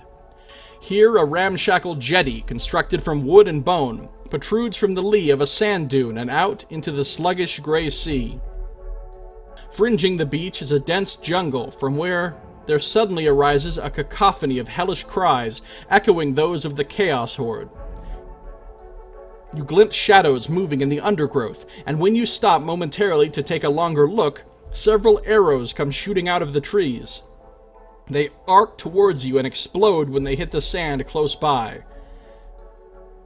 Your Kai senses warn you that there are a great number of archers lurking in the jungle, far more than you can hope to defeat single-handedly.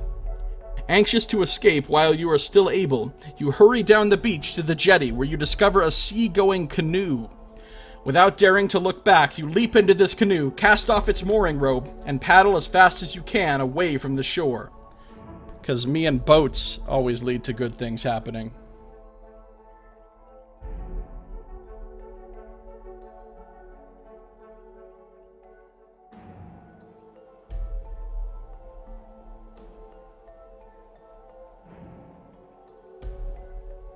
Oh shit!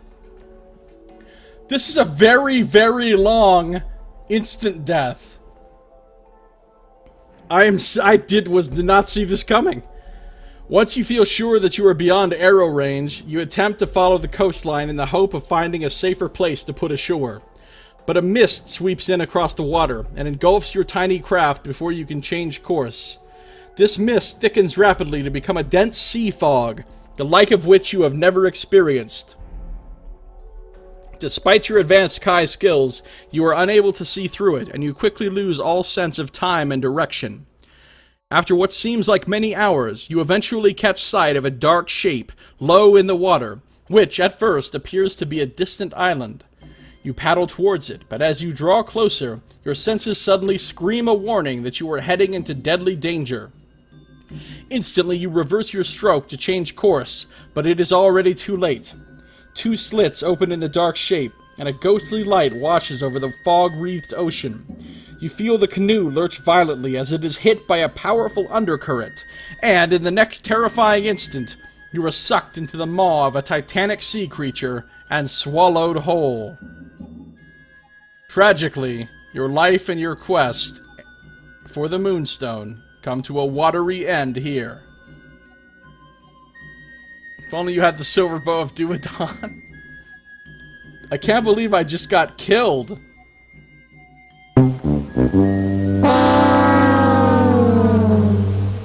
That is the longest instant death ever. Usually it's like 1 or 2 paragraphs, and then you're dead. This is like long. You're reading this and think you think you're moving on and you've succeeded. All of a sudden, bam, by the way, you're dead. So that's one death for this book. Unfortunately, we won't be getting through this one death-free.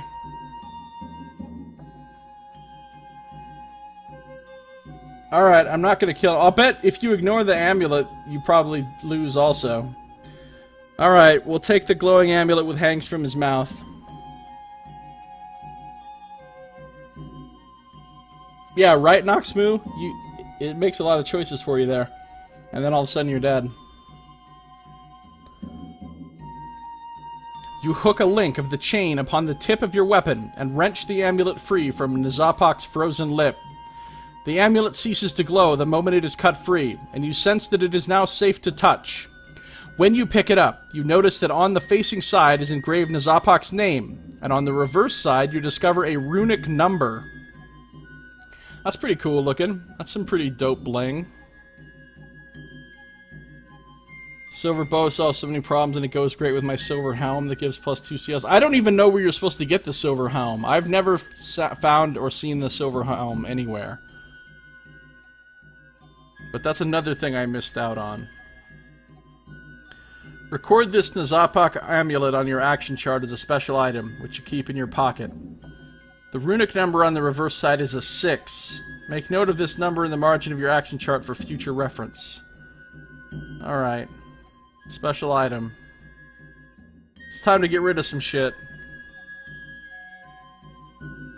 Black clasp, you're gone.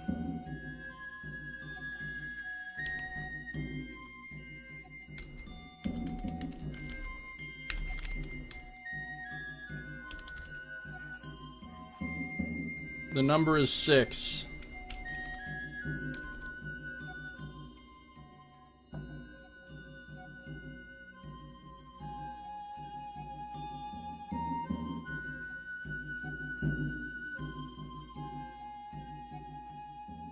It was in book 3?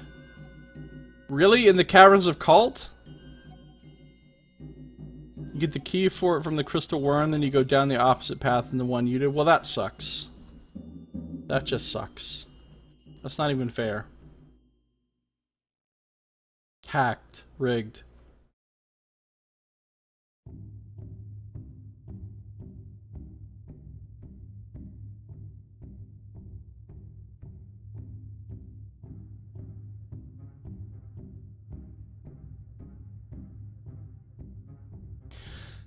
You hurry away along a track that winds through the settlement of huts and down to a beach covered with coarse black sand. Here, a ramshackle jetty, constructed from wood and bone, protrudes from the lee of a sand dune and out into the sluggish gray sea.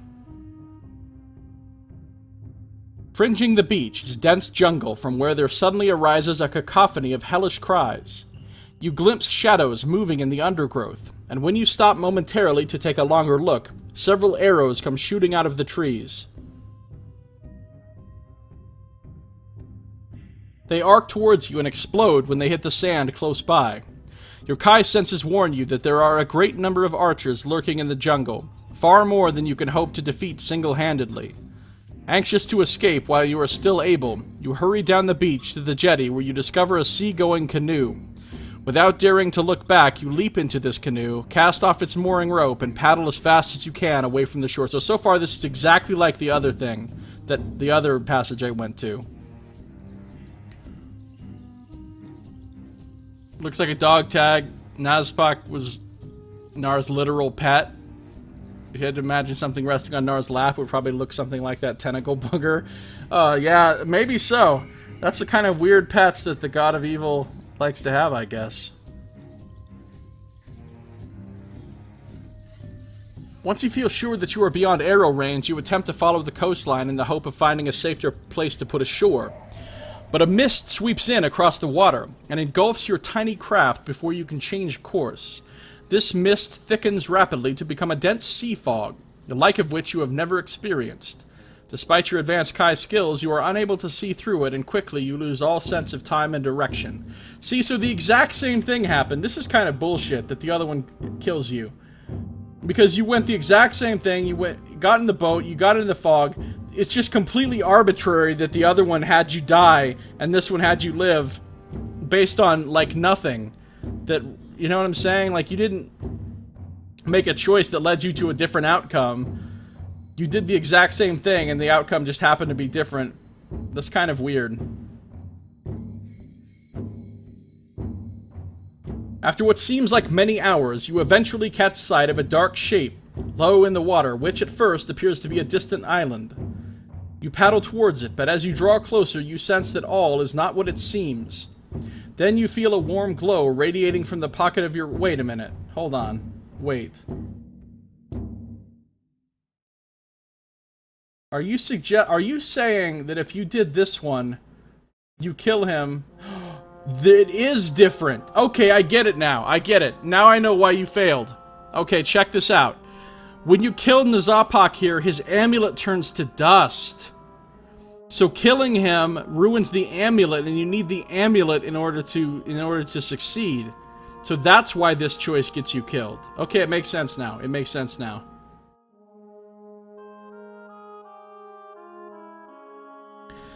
Then you feel a warm glow radiating from the pocket of your robe and discover that it is the Nazapak amulet.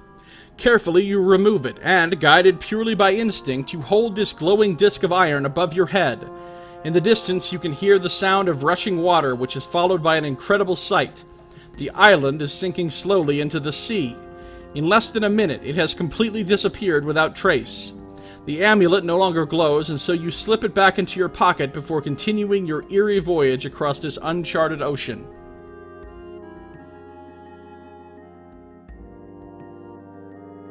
It's fucked up, Saito. What page am I on now? I'm going to 232 at the moment. Lightning, welcome back, Lightning 12. How you doing?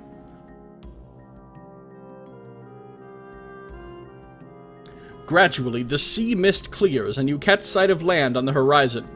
Your senses tingle with expectation, for you have now entered a new realm of the Plane of Darkness, and you are aware of several dramatic changes to your immediate surroundings.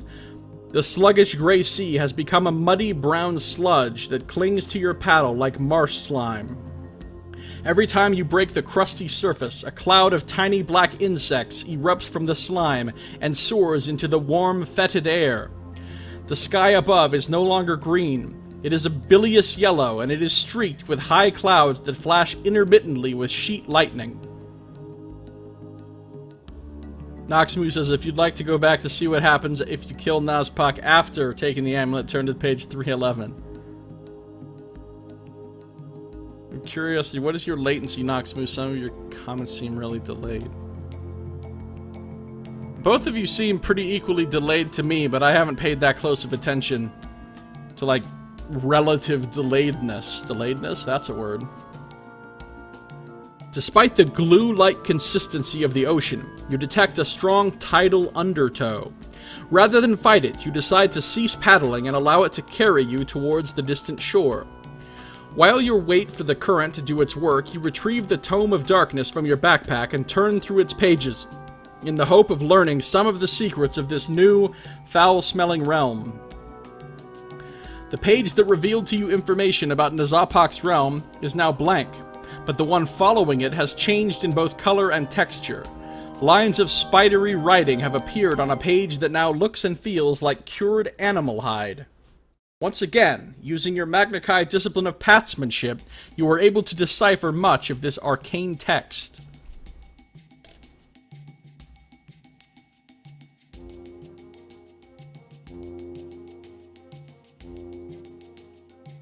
Lone Wolf is all proud of himself for being Magna Chi shit to be able to read this. Wizards be like, lol, read magic's a level 1 spell, noob. The writings tell of two powerful beings called the Kune, the Lords of Decay, and of their throne of power, which is located upon the rotting corpse of Gandej, the worm of Naros. The rotting corpse of Gandej, the worm of Naros.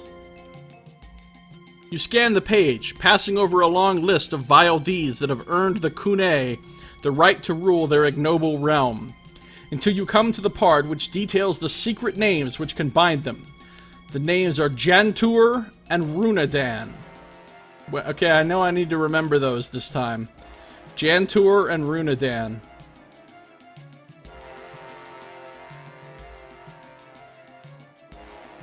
The text instructs those who would use these names in the presence of the Kune to exercise great caution, for if the name that is spoken is not directed at the correct Lord of Decay, the evocator will sacrifice his body and soul and be enslaved to the Kune forever upon the realm of putrefaction. So that's not good. So I need to know which one is which. J and R. Jantur and Runadan. The text gives no indication of how to identify each of the Kune, and does not state how and when their secret names should be used to bind them. Yet it does state that in order to leave their realm, one must possess a ring of power, one of two such rings which exists and are worn upon the first fingers of the right hands of the Kune.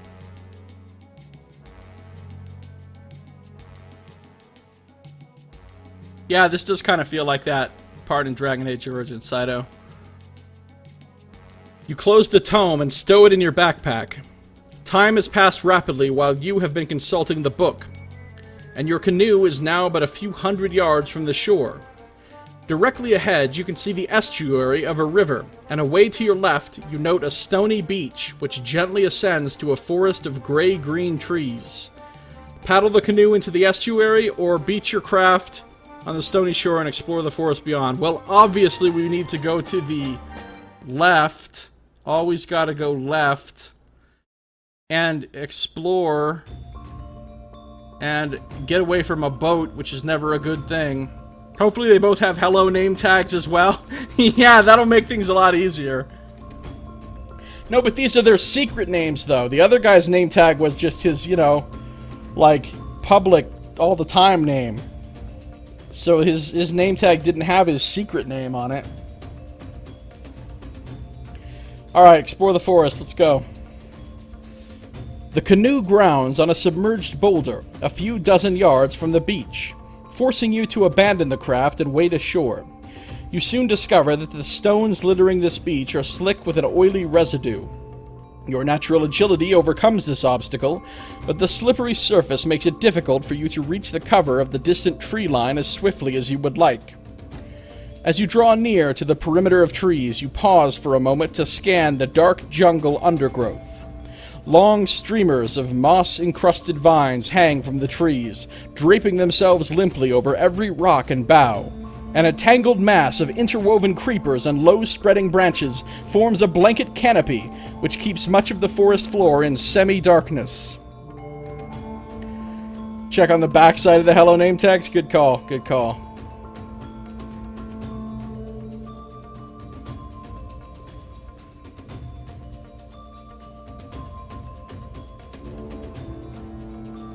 As you stare into the damp and shadowy foliage, you feel a growing sense of unease. Your burning desire to press on with your quest is suddenly dampened by an overwhelming urge to avoid this jungle. Alright, so we don't like the jungle. I do have Grand Passmanship and Grand Crown, so let's find out what that avails me. You decide to explore the perimeter of the undergrowth, and have walked almost a mile along its edge before you come across the remnants of a path which leads into the jungle's dark interior. Cautiously, you advance along this overgrown trail, but you have not gone far before you are forced to a halt by a thick curtain of hanging vines and creepers. Using your advanced Kai discipline, you command the mossy creepers to move aside and create a tunnel through which you can pass. The reaction to your order is immediate and dramatic. There is a deafening noise, like a sound of heavy tropical rainfall, and suddenly the hanging vines rise up and flail the air. They lash out at you with stunning ferocity, forcing you to retreat back along the trail before their stinging blows. Rapidly, your sense of surprise is surpassed by fear when you realize that these vines are not plants at all. They are hostile living creatures. Plants are hostile, are living creatures as well. In before the secret number after getting all these bits of jewelry is 666. Yeah, they all just have a 6 on them. Nice. Yeah, I wonder how many of these mini-bosses we have to go through before we get to the big boss. Let's try to fight my way through them, I think. From beneath the coating of moss which sheathes these vines emerge hundreds of tiny hollow barbs, transforming them instantly into deadly foes capable of ripping you to shreds. They whip the air within inches of your face, forcing you to frantically dodge and dive to avoid being torn open. You draw your weapon and strike out, cleaving through the end of one of these deadly creepers, which emits a high-pitched squeal as it recoils, trailing a spray of sticky green slime from its sundered tip. As if enraged by their companion's cry of pain, the remaining vines snake towards you with increased tenacity. You must fight them. So here we have a picture of Lone Wolf and his sword cutting through these vine things, and they all have the little thorns all over them. And this one's spurting forth some stuff, and just generally it looks like a bad scene. We gotta fight some hemodials. Noxby says, Lone Wolf, I knew I should have developed that plant mastery skill. I know, right? These vine creatures are immune to all forms of psychic attack except Kai Blast and Kai Ray. If you possess Animal Mastery, I could use the laser on them. I got this new laser fucking power at this rank. If you possess Animal Mastery, you may add 2 to your combat skill for the duration of this fight. Alright, so what we're working with here is +4 for the Plane of Darkness Summer Sword thing, +2 for the Animal Mastery, that's 6. So their combat skill is going to go down to a 43. Let's do this. 64-42, round 1. One shot, let's do it. Not a one shot. Not a one shot. I lost 1, they lost 12. I lost 2, they lost 12. 62 and 30, let's do this. I lost 2, they lost 11. 60 and 19, let's do this. I lost none, they lost 18, that's solid. And we'll finish them off, but I lost 3. So they actually scratched me up pretty good. They hurt me. They hurt me. You know, it stings. This realm is seriously the nightmare of all Japanese schoolgirls. Yeah, I know, right? There's a lot of tentacle-type stuff.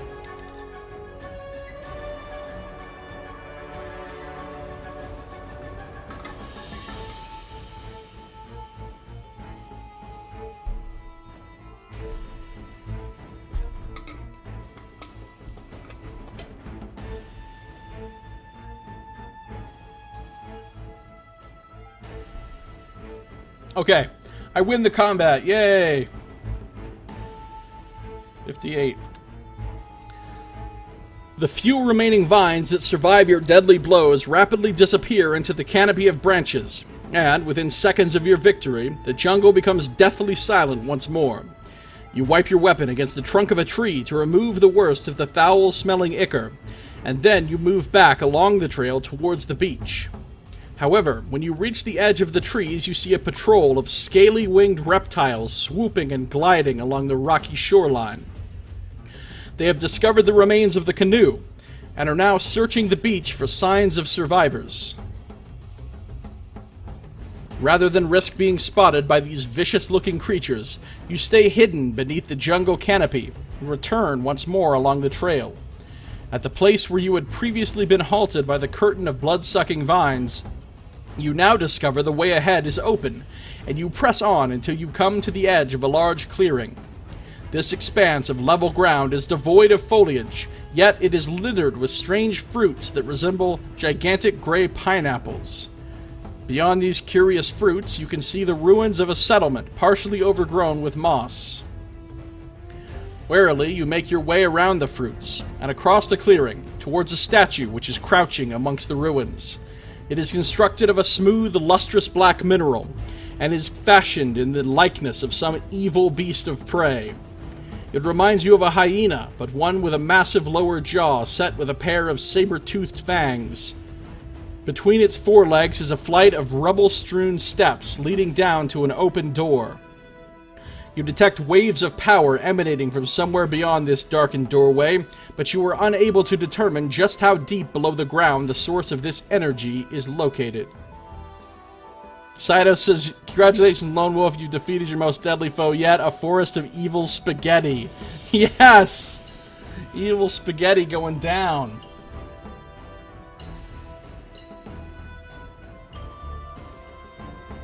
Oh yeah, it's time for some astral projection. I'm about to use my telenosis to spirit walk through the doorway. Yep, astral projection, here we go. I knew all those crystals I bought were going to be good for something one day.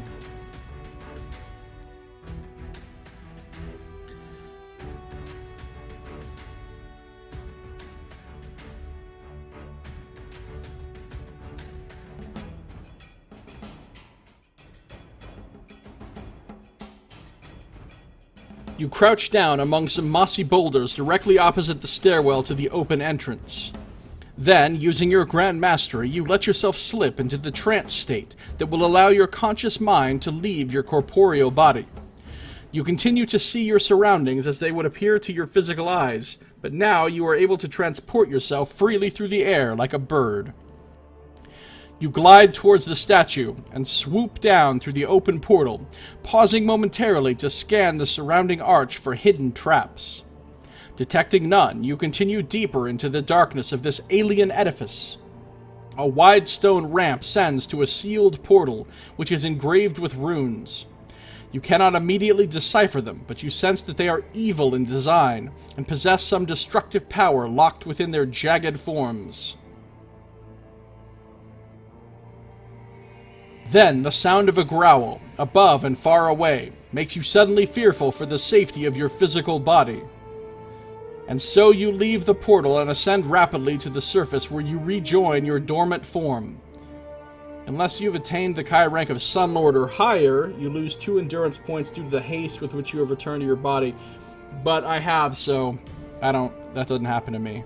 Is it really necessary to keep calling things evil in the realm of all things evil? Some things are even eviler than the average level of evil. Like, you know, they're like above the evil par. Having already reconnoitered the entrance to your satisfaction, you were able to descend the steps and enter the base of the statue with confidence. You follow the stone ramp down to the sealed portal, where you carefully examine the runes which cover every square inch of its surface. You are beginning to fathom some of their secrets, when suddenly you hear a noise above and behind you. Instantly you spin on your heel and reach for your weapon, but the outline that you see silhouetted in the archway at the top of the ramp is so shocking that you are unable to close your trembling hand upon it. So shocking. So what is it? Archdruid Kadak is back again. It's a walking wooden platform. What's so shocking? Here we go. Seriously, it's like being in the elemental plane of water and calling everything wet. Yeah.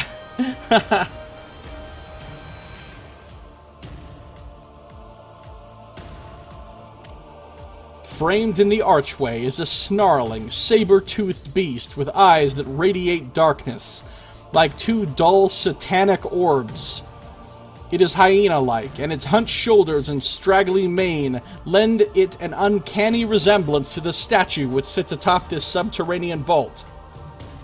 Vile saliva drips from its fangs and snout, and an evil sound, part snickering, part bubbling, issues from its massive jaw. Slowly and deliberately it descends the ramp towards you. As it moves, you notice that the ribs of its great frame are showing through its furry hide, giving it an emaciated appearance. Your senses detect that it is starving, and that it sees you as the answer to its gnawing hunger. I do not have any Moontog honey, unfortunately. I don't even know where I would have gotten that. A wooden platform stacked upon another wooden platform! What? Platformception. A quincunx of wooden platforms. I do not possess this backpack item. I do have a bow in which to use it, though. As the beast stalks closer, you see a dull crimson fire glowing at the core of its soulless eyes.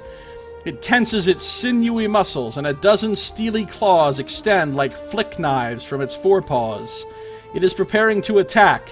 You sense that you must act quickly to defend yourself, for this beast is now set to pounce. Wonder how the saliva is actually bile. That kind of occurred to me as well, Noxmoo. But, you know, it's probably really gross saliva. This thing never brushes its teeth.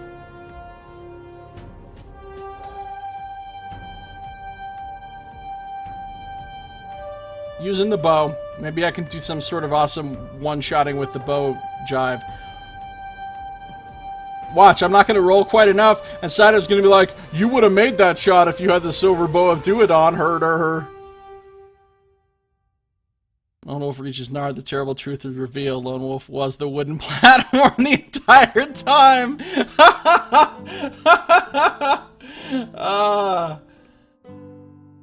Lone Wolf finds out that his father was a wooden platform.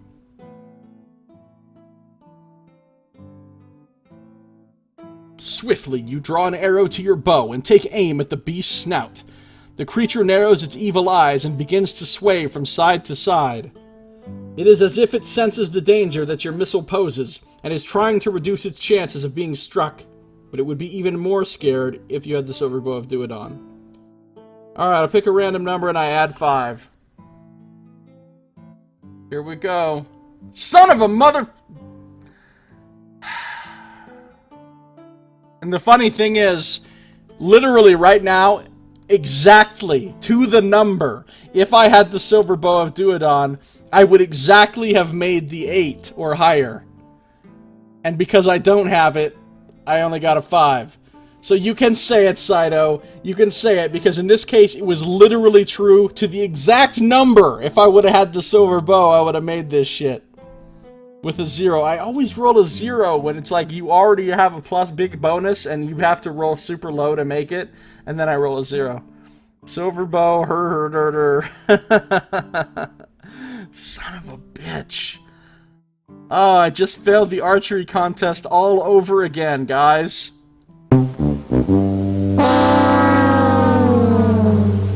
Alright, let's watch my arrow fail. You let fly your arrow and it hits the creature's forehead, but its thick skull bone deflects the steel tip and the shaft fails to penetrate. The hyena beast shrieks and twists its head violently. Then it suddenly opens its great jaw and coughs up a ball of vile phlegm, which it spits at you with stunning force. You dive to the floor to avoid being hit by this evil-smelling projectile, and it speeds over your shoulder to splatter loudly against the portal. Droplets of saliva spray the back of your legs, leaving tiny white stains where it instantly removes the checked dyes from your breeches. You wipe your legs with the hem of your cloak, but your stomach heaves when you detect that the creature's saliva contains a virulent plague bacteria. Fortunately, your innate Magna Chi disciplines of Nexus and Curing immediately neutralize this deadly plague virus. Wait, is it a virus or a bacteria? You just said it was a bacteria, now you're saying it's a virus. Those are not the same thing. Right? Rendering it harmless to you. The creature howls with anger and frustration. It has never before encountered any living being capable of resisting its deadly plague-ridden saliva, and your unexpected survival makes it feel suddenly anxious and uncertain. But then it remembers that you just missed that shot like a noob and it laughs at you. I do have Animal Mastery. Maybe I can transform and make myself look like it. That is my new ability that I just got. Silver bowl. If you're eating dinner, don't turn to page 173. A vile plague, vireria. Yeah. Animal master this motherfucker. Using your Kai skill, you command the hesitant creature to abandon its thoughts of attacking you and run away. Why didn't I lead with that? Before even wasting my time with the bow or anything. Oh, I have to get rid of an arrow as well.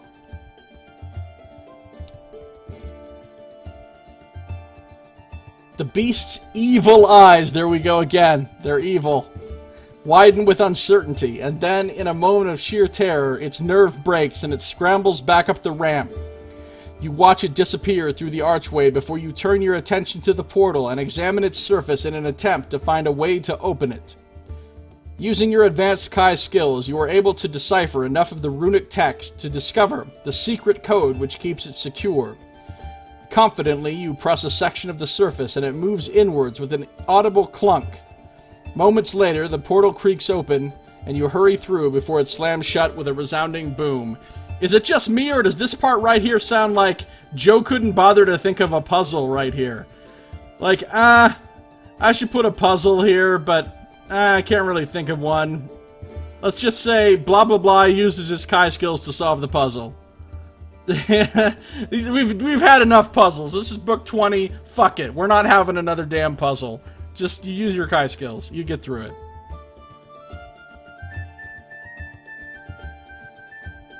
Saito says, I cannot tell you the joy I'm experiencing due to the fact that Lone Wolf just got the world's most disgusting loogie hacked up on him because he didn't have the silver bow. God damn it. That fucking archery contest failure has followed me all this time for 14 books. It has followed me, riding on my shoulders like some sort of evil deranged monkey.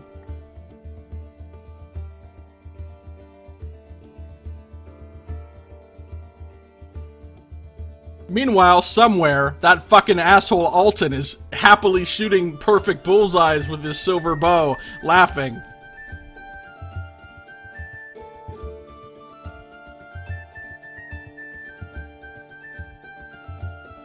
Alright. The moment you pass through the portal, you are assailed by an overwhelming odor of decay. The vile stench of putrefaction has been ever present since you landed upon the shores of this unwholesome realm. But the reek that occupies the chamber you have now entered is immeasurably worse. Your innate Magna Chi discipline of Nexus protects you from the harmful effects of this diseased odor, yet even so you feel nauseous and heavy-headed. Lose 1 endurance point. Ouch. And he's doing it upon the gold-plated wooden platform he won with the prize money. The walls drip with a yellow slime that radiates a dim fluorescence by which you can see an open archway in the far wall. Eager to escape from this stench-filled chamber, you enter and explore a tunnel which lies beyond the archway. Unfortunately, the stench is no better here. In fact, the further you explore this twisting passageway, the worse it becomes. Yet you press on regardless, allowing your instincts and your Kai senses to guide you to the source of the alien power that lies somewhere within this foul lair. The tunnel continues for more than a mile, descending deeper by ramp and stair until it arrives at a vast circular chamber. Here you discover a huge door fashioned from a strange, shimmering green metal. Runes adorn its carved panels, mirroring those that are engraved in a large circle at the center of the stone floor. I have been to Magaruith. I went to Magaruith in the Plague Lords of Rule, which was the very first Grand Master book, if I recall correctly. I have been there.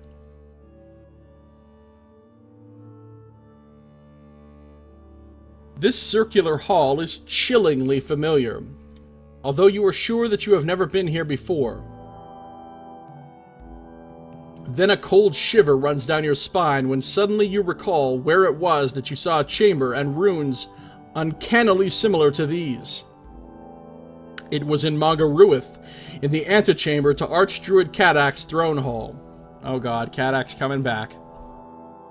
You magnify your vision and focus on the runes that decorate the floor. They are similar to those you encountered on the portal to this subterranean labyrinth when first you entered, and you feel your pulse quicken when slowly you are able to decipher part of their meaning. Ye who seek entry to the Hall of the Kune, renounce all falsehood and trickery, for thou art transparent beneath our gaze. Pay homage to the Lords of Decay, lest thy soul be devoured by the insatiable horde of Nemagog. Place gold within the circle, for thy wish to be fulfilled. Base metal without, for thy fate to be sealed. With great caution, you cross the floor of the chamber, and examine the engraved surface of the portal after a gentle push confirms that the door is locked. You were hoping that the runes which cover this great metal portal would reveal how it can be opened. But to your dismay, they merely catalog, in sickening detail, the evil accomplishments of the Kune. Then you discover 3 small slots, one circular, one square, and one triangular in shape. Dun dun dun. Okay, I do possess gold crowns, fortunately, so... From the runic inscription on the floor, you suspect that the portal may be opened by using a piece of gold. Taking a gold crown from your belt pouch, you carefully examine the 3 slots. Okay, wait. You carefully examine the 3 slots using your Kai senses to help you choose into which one you should place your coin? Seriously? It's a round fucking coin! It's a round coin, and one of the things is round.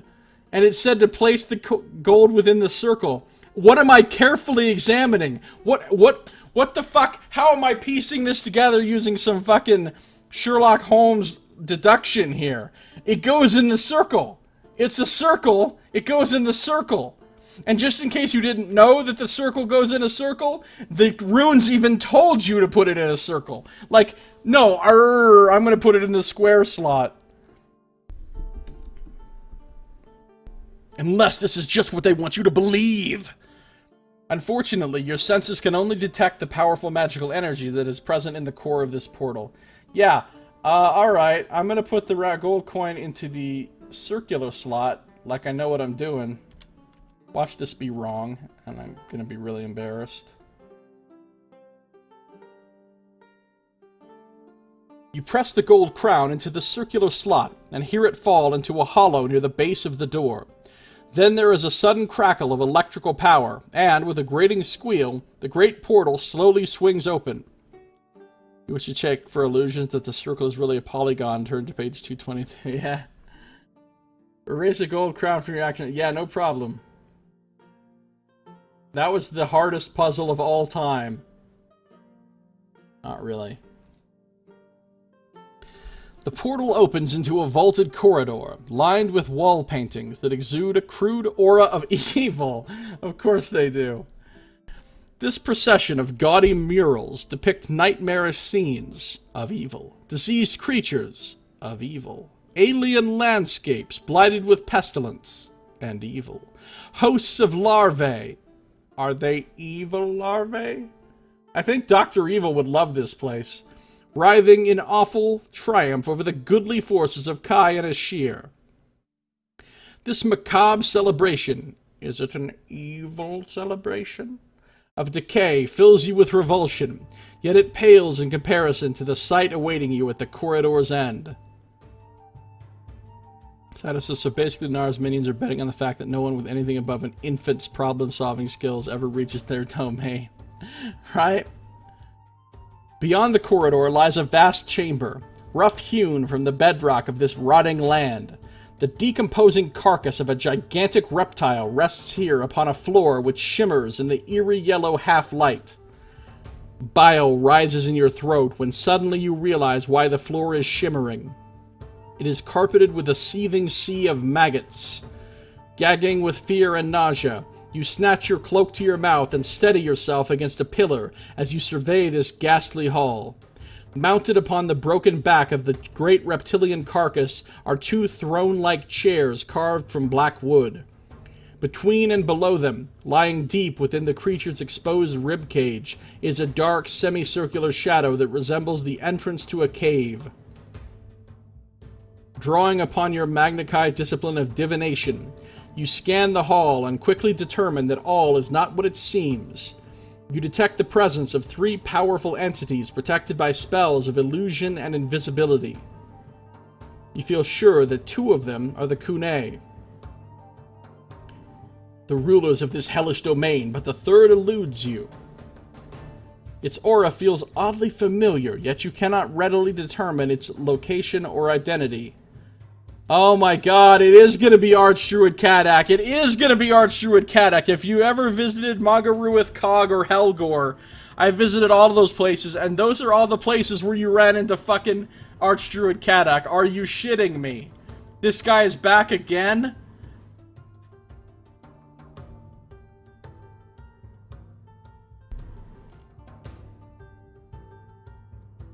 Okay, here we go. Right, Saito? Fucking easiest puzzle of all time. Seriously? Okay. This guy. Suddenly, you fathom the identity of the third spirit occupying this hall. It is Kadak, Archdruid of the Senarese, sworn enemy of the Kai, and all who ally themselves to the cause of good. This guy's like a weeble wobble. His body was destroyed on Magnamon 5 years ago. I know, I was there. But his spirit survives here, in this reeking hall, bound in eternal servitude to the Lords of Decay. Except he also has a goatee now. Your heart pounds as you witness a swirling, ghostly, gossamer shape arise from the hollow ribcage of the carcass and snake towards you like a vampiric mist.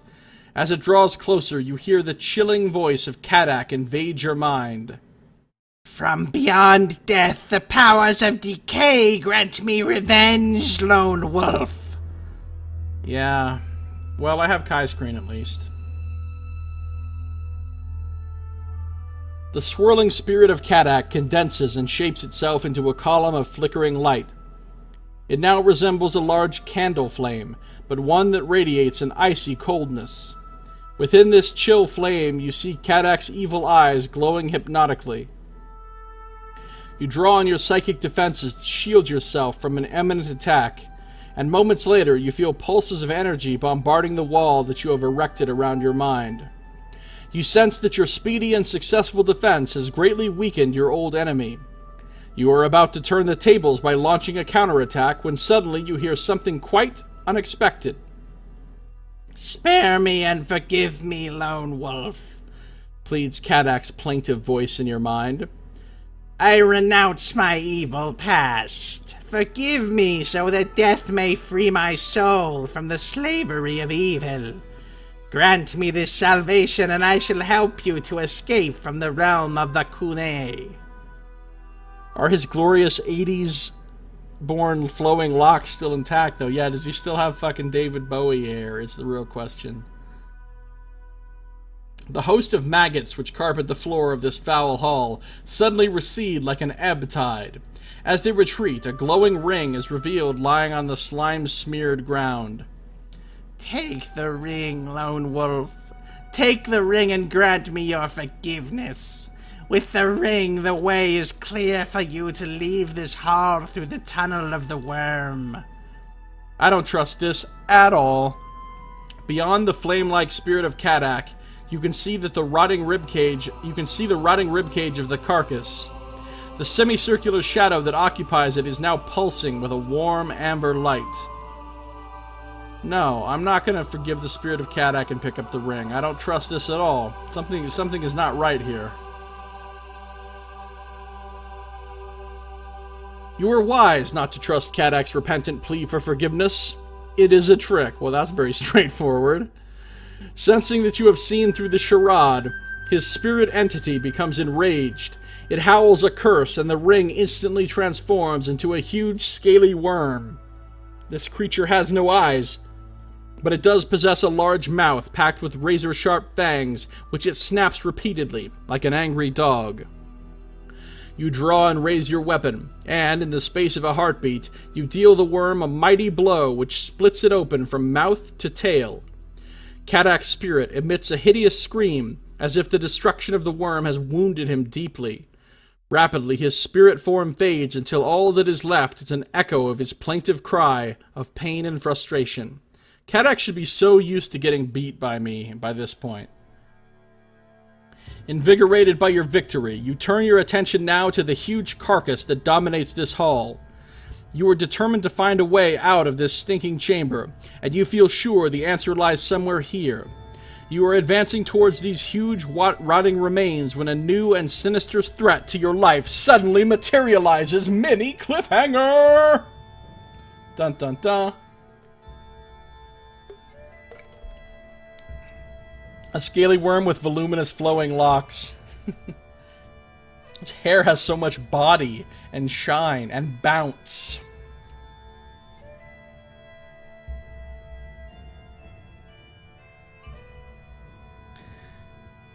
Seated on the two throne-like chairs perched upon the back of the rotting carcass appear the ghastly forms of the Kune, the Lords of Decay.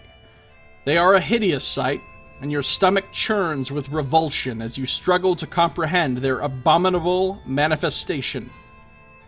Their torsos resemble two mounds of glistening black jelly. They're like, you think the last thing was disgusting? We got that beat. Studded with polyps and ulcers and sores that exude a noxious gray slime. They have flat heads that are oval-shaped and shell-like, with puckered mouths and indented eye slits that radiate an evil yellow light. How can light be evil? I mean, everything's evil here. That is some evil fucking light. Those are like individual photons with ill intent. From their rubbery sides protrude two snaky limbs ending in three-fingered hands colored a sickly, leprous green-gray. And fixed upon the first fingers of their right hands, you see rings of gleaming gold that are exquisitely crafted and embellished with intricate patterns. I can just see Celebrimbor being like, no, I am not crafting rings for those fucking things. I already crafted a shitload of rings for elves and men and dwarves. I'm not crafting any rings for those fucking things. Anyway, that's Lord of the Rings reference. Kadak, trick or treat. Lone Wolf, trick. Kadak, no! Saito says, so basically the Kune are diehard WoW players. Hey now, I was a diehard WoW player at one point. I was, man. For like the first year or year and a half that the game came out, I played so much. It was ludicrous how much WoW I played. Ludicrous.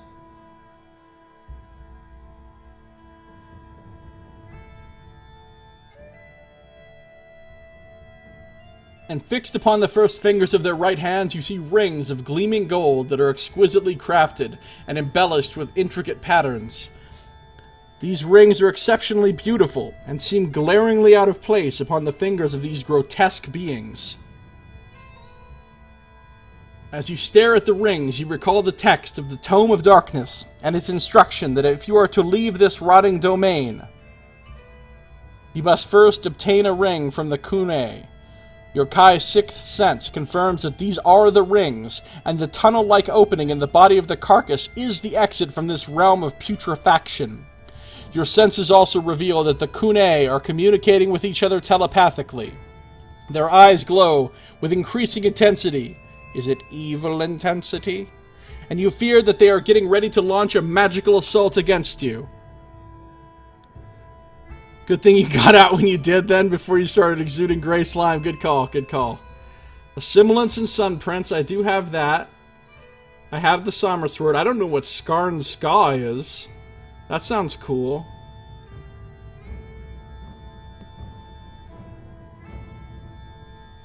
What does Assimilance plus Sunprints give me again?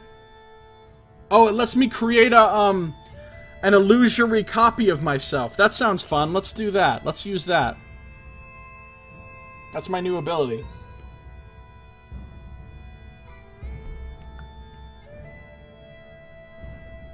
You draw upon your improved discipline to create an illusory double of yourself, which appears standing a few yards away to your right. You sense that this unexpected apparition causes a wave of anxiety in the mental communication passing between the Kune. The creature seated upon the left throne becomes agitated and begins to flail the foul air with its snaky limbs. Then it utters a sinister command to its partner, and you hear the words echo in your mind, "Slay him, Jantur!" I wonder if that's a trick, or if that's legitimately which one is Jantur, because that's really good intel, if it's true. Unless we're being deceived here. Because why can I suddenly hear them? What the hell would two immobile lumps of rotting pus have to talk about with each other? Well, I don't know. All you have to do is, like, check most fucking internet forums, YouTube comment sections, and public chat in MMOs, and you will find the answer to that question, Saito. The creature seated upon the right throne responds immediately. It raises its right limb, and a gout of fire shoots from the palm of its leper's hand. Random number time. So, the one on the left said the one on the right is Jantur. Let's keep that in mind. See the latest, newest episode of My Little Pony? Oh god, fucking bronies. Seriously? What the fuck is up with that? I don't understand it. Random number time, here we go. The silver bow of Duodon would not help me here. I got a fucking, of course I got a 3. I'll go to the fucking loser section. The crackling gout of flame comes shooting across the hall. At first, it seems to be targeted at your illusory double. Then it veers in midair and comes speeding towards your chest. Well, I'm going to use the Somber Sword. Oh, maybe Skarn Ska is the cool sword they would have given me in the beginning of the book when they were handing out artifacts. And if I didn't have the Somber Sword, maybe they would have given me Skarn Ska. I like Ska.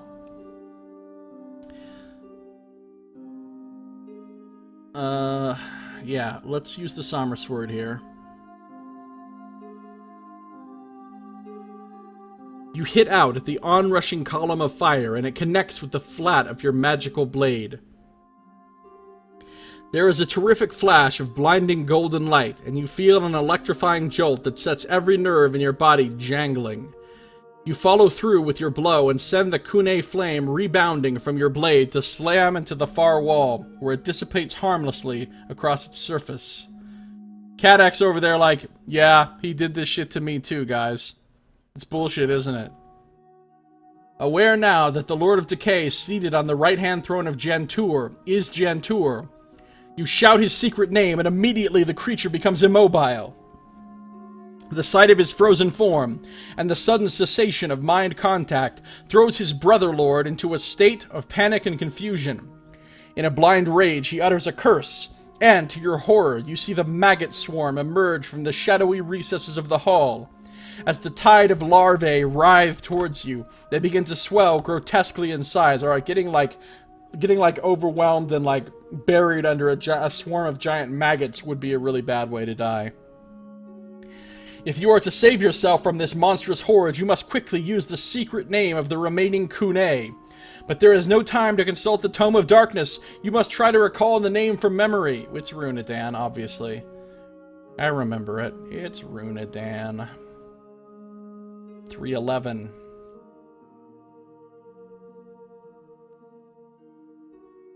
There we go. Rings. Yay.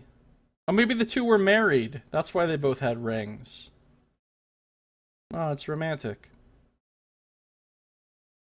You shout the name Runedain, and the remaining Kunai there, but like, we met in World of Warcraft, and we met each other in real life and got married. You shout the name Runedain, and the remaining Kunai immediately ceases to move. All trace of its psychic energy vanishes, and its flailing limbs become frozen in midair, lending it the semblance of a petrified tree. The advancing horde of maggots rapidly shrink to their former size and retreat before you, seeking the safety of the hall's furthest corners. The power which drove them and caused them to mutate has suddenly disappeared, and they are thrown into chaos. You stride towards the carcass and swallow hard as you step through the ancient rotting remains that ooze from its ribcage. You raise your weapon, and with one swift blow you sever the fingers of the Kunai's right hand and swiftly retrieve the gold ring. Suddenly, a squeal of hinges draws your attention to the great portal on the far side of the hall. It swings open to reveal an angry horde of corpse creatures who stagger into the chamber and come surging towards the carcass. They are the Dragants, a decomposing army of humanoids enslaved to the Kunai. They have sensed their ruler's plight and have flooded here in their hundreds to protect them. Desperate to escape from this ghoulish host, you turn and leap feast first into the cave-like hole that occupies the belly of the carcass. So we defeated another stage, essentially. Fun fact, actually, fun fact, if you have a twin and can be bound by each other's name, don't bother using your names to address each other. Well, he did do it telepathically. I just happened to pick up on it because I'm like, woo, Mind Master or something. Wait, then what do you refer to your evil twin by?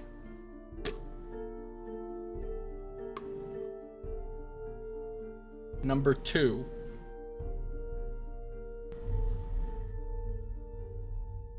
My cycloptic colleague. Turn to 100. Alright, sounds good. Level 2 complete. Upon entering the tunnel, the ground disappears beneath your feet, and you begin to fall through darkness towards a pale speck of grayish light far below. You are gripped instantly by the fear that you have unwittingly stepped into a deep pit, yet your descent is uncannily smooth and controlled. It is as if you were being lowered by an invisible cable down a dark, interminable mineshaft. As you slowly descend, your fear subsides, and you take the opportunity to look at the ring which you cut from the hand of the Kunai. It radiates its own dim light by which you can see a runic inscription carved on the inside of the band. Record this Kunai ring on your action chart as a special item, which you keep in your pocket. The runic number on its band is 20. Make a note of this number in the margin of your action chart for future reference. Kunai ring. Kunai ring. I'm gonna have to ditch another item. I'm gonna ditch this Zyog gem. Kunai ring. Number 20.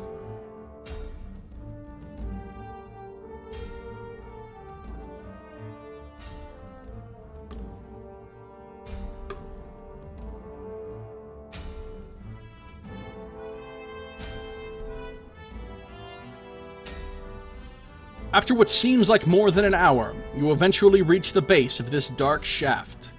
Your feet hit solid ground with more force than you were expecting after the long and gentle descent, and the violent jolt of impact leaves you sprawled in the dust, stunned and gasping for breath. Lose 2 endurance points. I can handle that. Next section, if you have a silver helm or a green Zyog gem, or the silver bow of Duodon, or a towel. If you don't have any of these, instant death. Dragging yourself wearily to your feet, you inspect your new surroundings with a feeling of curiosity and apprehension. You have emerged in a deep mine tunnel that passes through ore-rich rock. The reek of iron, sulfur, and rust assails your nostrils. A pungent aroma, but one that smells as sweet as spring in Summerland after the indescribable stench of the Hall of the Kunai. You scan the tunnel in both directions and use your Kai senses to gather information. The faint sounds of hammering and scraping can be heard coming from somewhere above, and the symmetrical grooves which scar the tunnel walls tell you that this passage was excavated by some sort of gigantic burrowing machine. Lone Wolf, I'll go mining for more blue diamonds. Yeah. Feeling certain that you have entered a new realm of the Plane of Darkness, you are about to consult the Tome of Darkness, when suddenly you hear a noise along the tunnel away to your right. Something huge is approaching at great speed. Feeling certain that you have entered a new realm. Yeah, because there was a loading screen. There was a loading screen between that last area and this one, so I know I've entered a new realm. It was a really long loading screen, too, because this is like Pillars of Eternity. Something huge is approaching at great speed. Let's Grand Hunt Mastery this shit. Your improved mastery enables you to detect the outline of a large creature approaching through the tunnel. Viewed from the front, it has the appearance of a gigantic beetle, but one with hundreds of stubby legs that are moving in rapid waves like those of a millipede. You sense that it is a living creature and not a mechanical device, and that it is approaching at a terrific pace. Its width almost completely fills the tunnel, and unless you take immediate steps to avoid it, you could be knocked down and crushed as it passes through this section. Turn and run, or find a safe haven to avoid its passing. I think finding a safe haven sounds better than trying to run.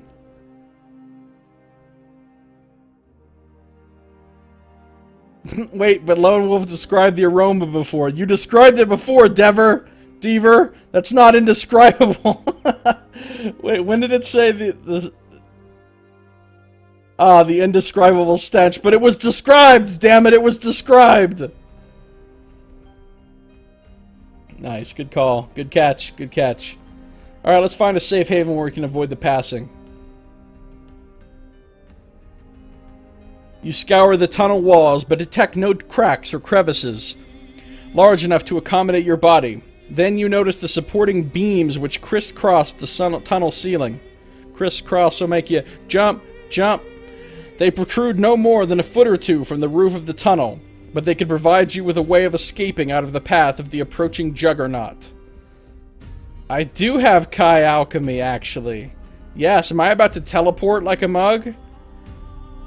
Turning and running equals illustration of Indiana Jones running from the boulder. Ah, yes, very iconic there. That was a great movie. That was a great movie. Raiders of the Lost Ark. Let's Kai Alchemy this up. I think this is the teleport move that I'm going to use right now. Yep. This is basically like a dimension door. You recite the words of the Brotherhood spell Teleport, and the moment you complete the recitation, you feel your feet losing contact with the ground. You will yourself along the tunnel, away from the approaching creature, and as you glide around a gentle bend, you see a junction less than 100 yards ahead where another tunnel meets this one from the right. Displaced air is now rushing past you, whipping at your hair and cloak, and the rumbling noise has grown to an almost deafening crescendo. Swiftly you glide along the passageway, enter the adjoining tunnel, and ease yourself back to the ground. Lose 1 endurance point. That doesn't sound like how teleport works, but okay. Saito says, after that silver bow debacle, the only thing that could make it all better is if the book constantly asked you if you had magi magic. Which strangely it hasn't, yeah. That's the one that I don't have. It'd be great if this book was like magi magic left and right. That would be hilarious. If you have magi magic or the silver bow of Duodon. A few moments later, the gigantic beetle creature thunders past in a cloud of dust, hauling a long line of ore wagons in its wake. Some of these heavy wagons are empty, but the majority are piled high with gray metallic rock. This ore load is heavily veined with a mineral which radiates a yellow luminescence. Ah, it's yellow kryptonite. Leap onto the last ore wagon as it passes, or don't leap onto the ore wagon. Leaping on the ore wagon sounds kind of fun. We'll get a free ride from this thing. To somewhere. Why not? YOLO.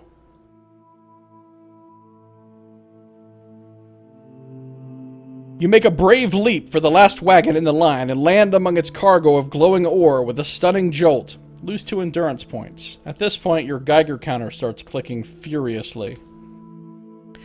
The wagon is only partially filled, and you are able to stay hidden as it trundles on its way. I love when things trundle. God, trundling makes me so happy. You soon pass a junction where another tunnel joins with this main passageway, and from here onwards you feel the temperature steadily rising. Although your platinum amulet protects you from the increasing heat, your senses warn you that you are in grave and ever-increasing danger. The ore in this wagon is highly radioactive. I was right about the Geiger counter thing. And your Kai skills and amulet can afford you only limited protection from its deadly gamma rays. Oh, but it'll turn me into the Hulk, though! Gamma rays will turn me into the Hulk. I've read comic books. I know how this shit works. Fearful of this deadly cargo, you haul yourself over the rear of the wagon and get ready to abandon your ride. Your pulse races in anticipation of the jump, for the wagon is moving at high speed, and the rocky tunnel floor is no more than a speeding blur just inches below your feet. Pick a random number. If you have Grand Passmanship, add 1. If you have Grand Hunt Mastery, add 1. If you roll a 0, you get insta-killed. Here we go. A 7 this time. Good. So I got an 8 or higher with my bonuses. That beetle really looks like it enjoys its job, right? Hauling radioactive rocks around at high speed. You suddenly feel your stomach tightening, and the skin on your face and hands becomes sore and inflamed. Lose 2 endurance points. Shit, I'm taking radiation damage. Quick, take some rat away. Take some rat away. You sense that it is the insidious effect of the radioactive ore, and, rather than wait a moment longer, you leap from the rear of the speeding wagon. You hit the tunnel floor and roll expertly to reduce the shock of impact.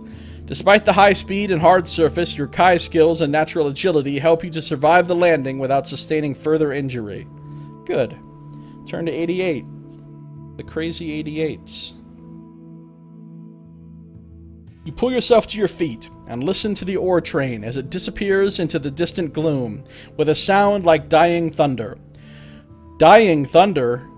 Thunder dies sometimes? It's like, I'm dying, I'm thunder, I'm not really a living organism, so I don't know how I can die, but I'm dying nonetheless. Roar, roar, rumble, rumble.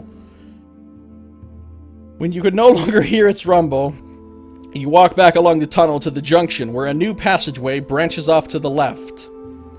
Your gnawing desire to find the Moonstone prompts you to explore this tunnel, and you follow it for several hundred yards until you reach a dank and empty cavern. Is it an evil cavern? Streams of ore-rich water run down the walls of this chamber, staining them a rusty shade of brown.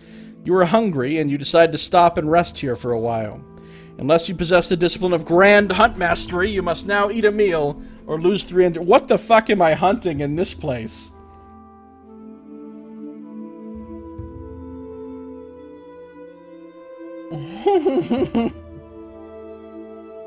You're gonna miss Lone Wolf.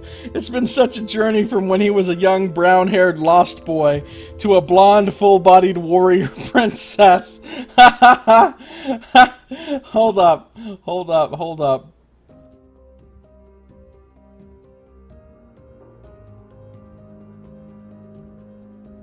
Wait. Alright, here we go. Lone Wolf, Book 1. Lone Wolf, Book 20. Warrior Princess. Same green cloak, though.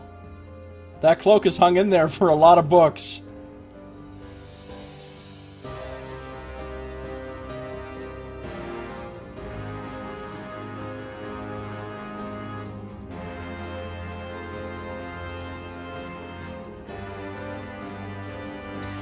Alright. While you are resting, you decide to consult the Tome of Darkness to see if it has any useful information about this strange subterranean complex.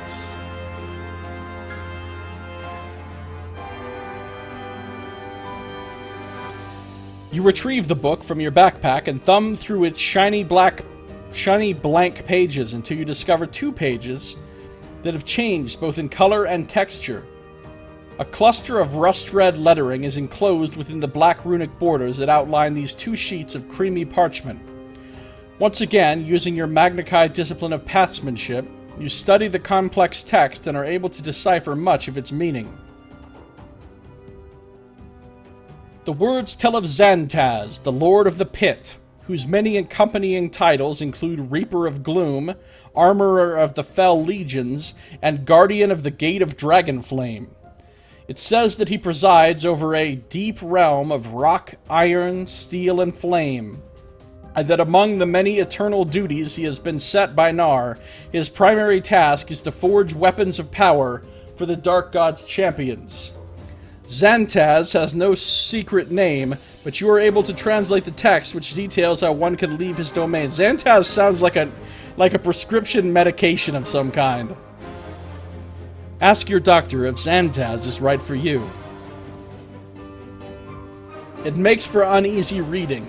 The tome states that any who wish to depart must first defeat Xantaz in mortal combat and cast his body into the pit of dark flame, from whence he shall be reborn. So it won't even be his final form. Only by proving oneself worthy in combat against Xantaz can one cause the Gate of Dragonflame to release the worthy victor. The name Xantaz is vaguely familiar. You are sure that you have heard it before. As you ponder the remaining text which lists his infamous deeds, you suddenly recall where it was that you heard his name spoken. It was many years ago, while you were still an initiate at the Kai Monastery, and your old tutor, Stormhawk, was lecturing your class about the Dracarum, the barbarian race of humanoids whose conquests in northern Magnamund preceded the rise of the Dark Lords of Helgadad. Xantaz was the name of the warrior god whom the Dracarum worshipped. Oh, really? That's interesting. Feeling a little unnerved by what you have discovered and remembered, you close the tome and slip it back into your pack.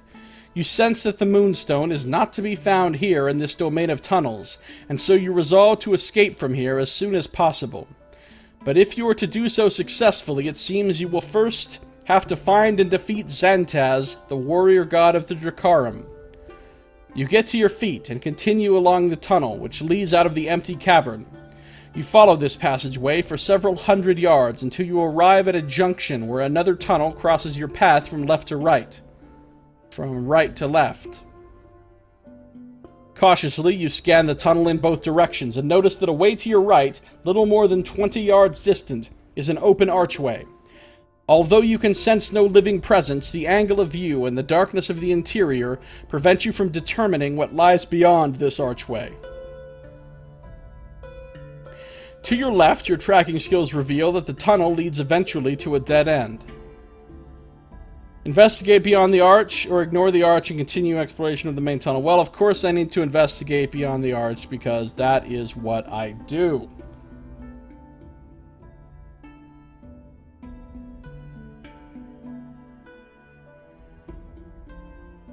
That is what I do. You approach the archway, and after checking that there are no hidden traps, you enter. Beyond lies a vast unlit hall which is filled with rows of weapons and armor. Racks of swords, spears, axes, and shields stretch into the Shields! Shields! Hold up, shields! I need a shield. I had a shield a long time ago and it gave me +2 combat skill and I lost it. And I've never found another shield since. Racks of shields stretch into the distance as far as your keen eyes can see, but not super keen necessarily. Not in this book. Joe put paid to calling things super keen after that one book. Most are crudely forged and of alien design, yet the sheer number of weapons contained within this hall is enough to take your breath away. Of the thousands of weapons contained in the racks nearest to the archway, you discover the following that are of adequate quality. A sword, a spear, an axe, a broadsword, arrows, and a bow. But what about a shield, though? What about a shield? What about a shield, though? What about a shield? Oh, I can't get a shield. Apparently, there's no shields of adequate quality. Saito says, this is Naar. Naar is now a big hit around his evil neighborhood after he took Xantaz for his limp tentacle. Now Naar is invited to all the evil picnics, especially by the ladies. Ask your evil doctor if Xantaz is right for you. Nice. Then they get into the huge list of side effects.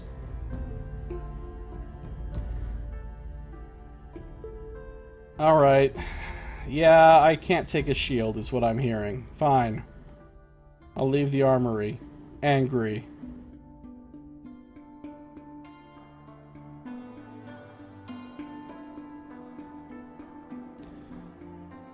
For countless hours, you follow this tunnel as it ascends and descends by ramps and stairways through a bewildering maze of chambers, vaults, and grand halls. On your travels through this vast underworld, you witness many awe-inspiring sights. Huge subterranean quarries, blazing furnaces, armories, weapon forges, steel mills, and white-hot lava pits. Armies of gray-skinned humanoid workers labor without rest within this hellish domain to manufacture weapons of war and destruction. You know what also gives +2 CS? A silver helm. Fucking just die. Die. But I don't feel bad about not getting the silver helm because I had no idea about the silver helm.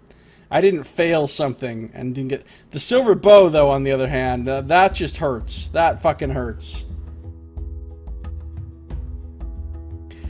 At one vast hall, you stop to observe a legion of these creatures, tapping the volcanic power which lies at the core of this realm. By a system of chutes and tubes, they divert a blazing lava flow to turn gigantic wheels and heat titanic vats of noxious fluids. The workers, although physically similar in size and demeanor to Dracarum, seem to lack consciousness and remain oblivious to your presence. It is as if they have been turned into unthinking automatons, programmed simply to perform their labor with little regard to their immediate surroundings. You leave the hall and ascend a staircase which spirals hundreds of feet through solid rock to a titanic concourse. Here, your senses detect a living presence, and you allow your Kai instincts to lead you in pursuit of it. You enter a tunnel which branches away from the concourse, and follow this to a wider passage. The walls of this passage are decorated with spectacular scenes of war and destruction. Thousands of troops fight an endless parade of battles across the landscapes of 100 different worlds. In each of the scenes, the theme and the outcome is identical: the victory of the superior forces of evil over the inferior armies of good. This callous celebration of evil military might infuriates you, but you control your anger and use it to sharpen your senses. You detect that somewhere at the end of this passage is where the living presence can be found, and, not knowing the nature of what it is that you will find there, you approach with the utmost caution. The passage ends at a vast chasm where a narrow bridge of rock crosses a yawning void to a gate located on the far side, some 300 yards distant. 300 yards? That's a long bridge. That's a really long bridge. The gate and its surroundings have been fashioned to resemble the mouth and head of a ferocious dragon, and the bridge of rock is likewise carved to resemble its extended tongue. That is a long tongue, then. A shimmering, twinkling, blue-white light gleams from the mouth of the dragon gate, revealing it to be the exit from this dark domain. Excited by your discovery, you step onto the narrow rock bridge and make your way across to the far side as swiftly as you dare. Nox says, if you have a can of spray paint and wish to use it to deface the scenes, turn to page 66.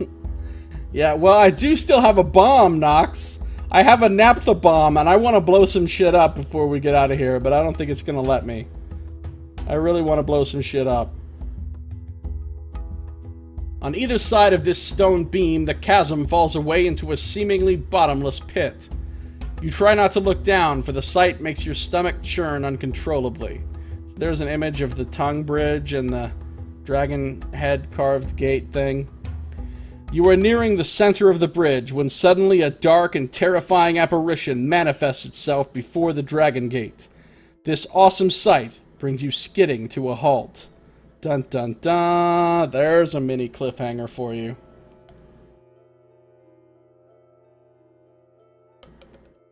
Alright, we're turning to 200 now.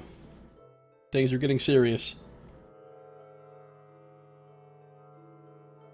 Before the Dragon Gate stands an armored colossus, clad from horned helm to booted foot in a glowing black plate armor.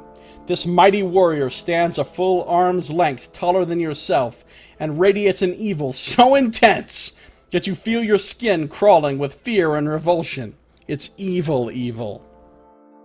In his right hand, he wields a broadsword carved with runes of power. And in his left, a dagger that bleeds scarlet venom. He raises the sword, and spears of blue lightning arc from the surrounding chasm wall to earth themselves upon the hilt of his unholy blade. Wait, is this the guy on the cover? Have we reached the cover art? No, I've already lost the cover art.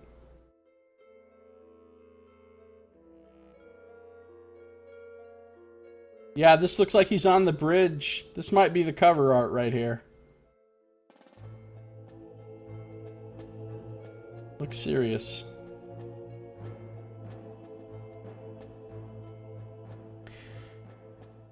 You launch a psychic probe to test the mental defenses of this godlike warrior, and you are shocked when you fail to locate his mind force. You sense that this being is a living entity, and that he is the source of the power that has drawn you to this chasm. Yet it is as if his mind has been erased. He has the psyche of an automaton, cold, brutal, and utterly inhuman. Or unhuman, as it's put here. His mental state presents a formidable defense against your powerful psychic abilities, rendering them near useless. Yet, where your psychic skills may fail, your agility and your mastery of conventional combat may prove especially effective against this hulking foe. So here's the image. Dagger, bleeding venom, glowing rune sword. One horn longer than the other. He looks kind of like a badass, though. He does. He's got some serious armor there. Why not try using the bow? I mean, it's not the silver bow of Duodon. I'm known to miss a lot with this bow, but let's try using the bow. Why not? For the lulz. In the blink of an eye, you unshoulder your bow and draw an arrow ready to fire. The warrior does not flinch in the face of your swift threat, and you soon understand why this is so. As you cast your eyes over his body in search of a target, you are unable to detect any chink in the thick plate armor that encases him. Cursing your mysterious foe, you release your arrow and send it whistling towards his throat, at a point where the scales of his chest armor meet the lower edge of his great helm.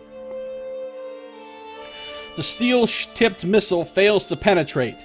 It shatters harmlessly on impact, and the pieces tumble away into the chasm. Erase this arrow from your action chart. Okay.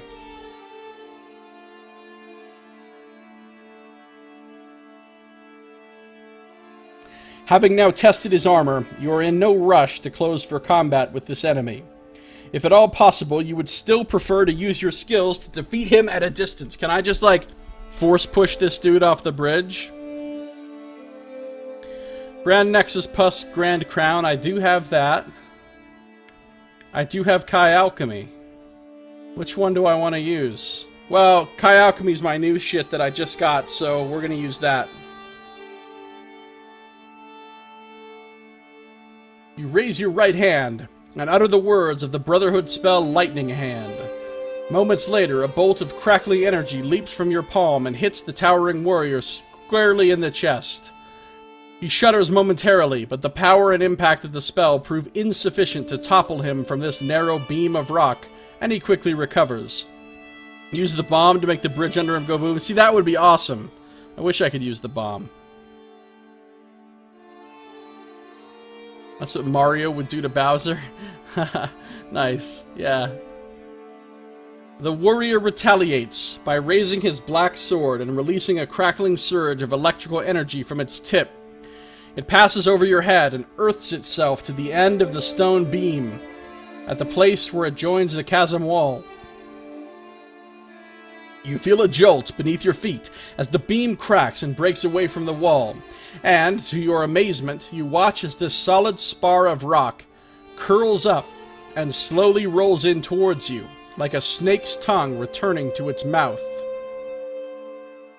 The coiled beam retracts towards the mouth of the dragon gate, forcing you nearer and nearer to the fearsome black warrior. As he watches your reluctant approach, he swings his mighty sword above his head, slicing and stabbing at the air with it in eager anticipation of the coming fight. When you are pushed to within 10 yards of the gate itself, you reach for your own weapon and brace yourself for a fight that seems unavoidable.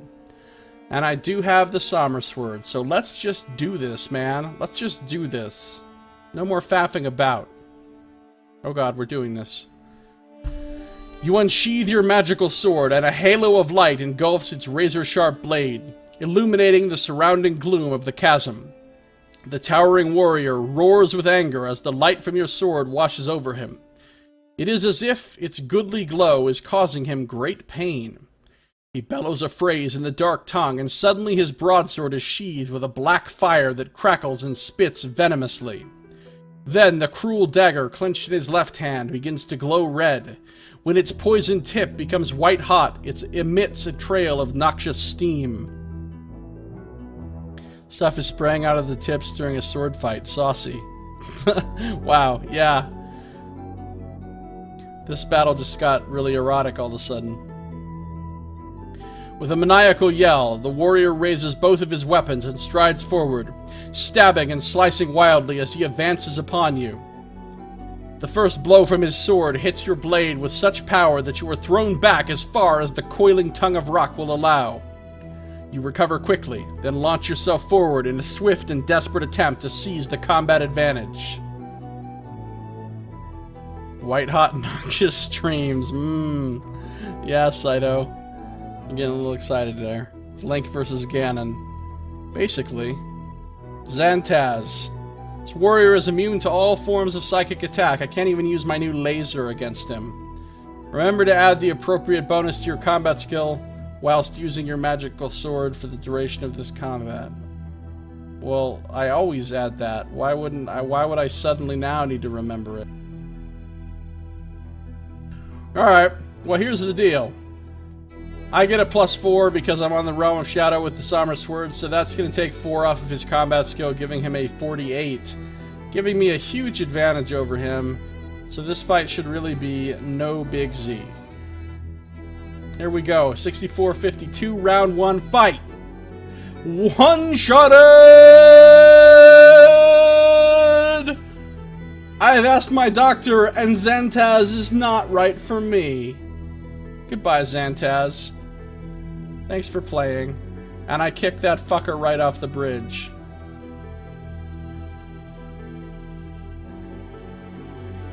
Wait, but doesn't that mean his next form will be a pig one?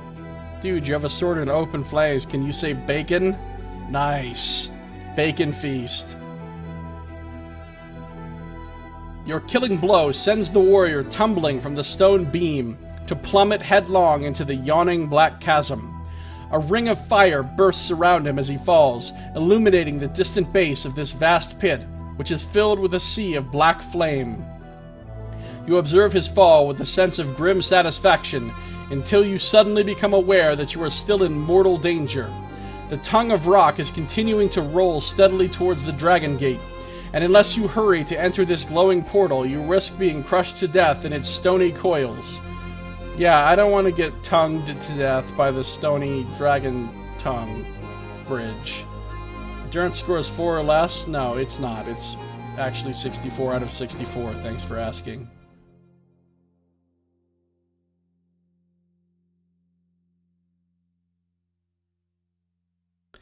You rush towards the glowing portal and leap through it just as the retracting coil of rock reaches the mouth of the Dragon Gate. You hear a crash of stone echoing in the far distance as you fall headlong through a corridor of swirling flame.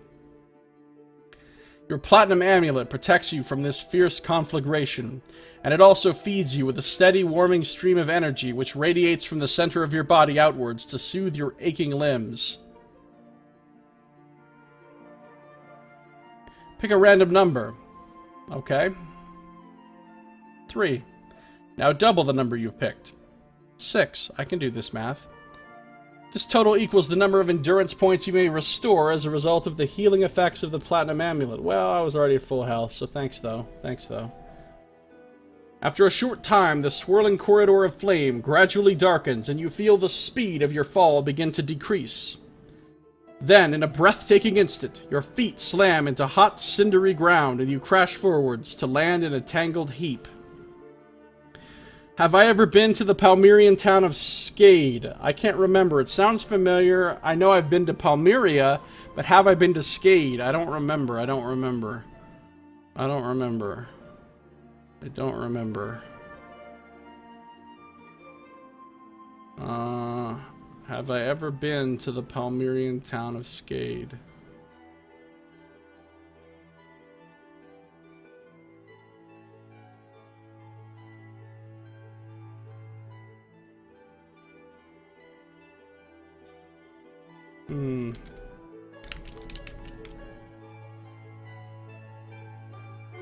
What happened in Skade? Have I been there? Okay, Castle Tranius, I remember going there. Okay, I've been to Skade. Saito says no, you have not. Really? Because I definitely went to Castle Tranius.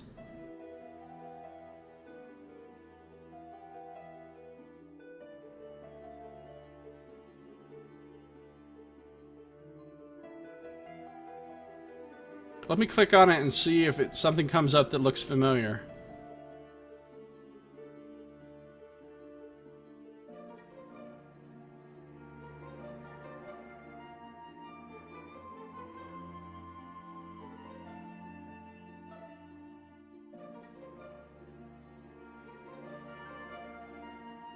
I think this seems familiar. I can't remember. You go to Skade after book 6.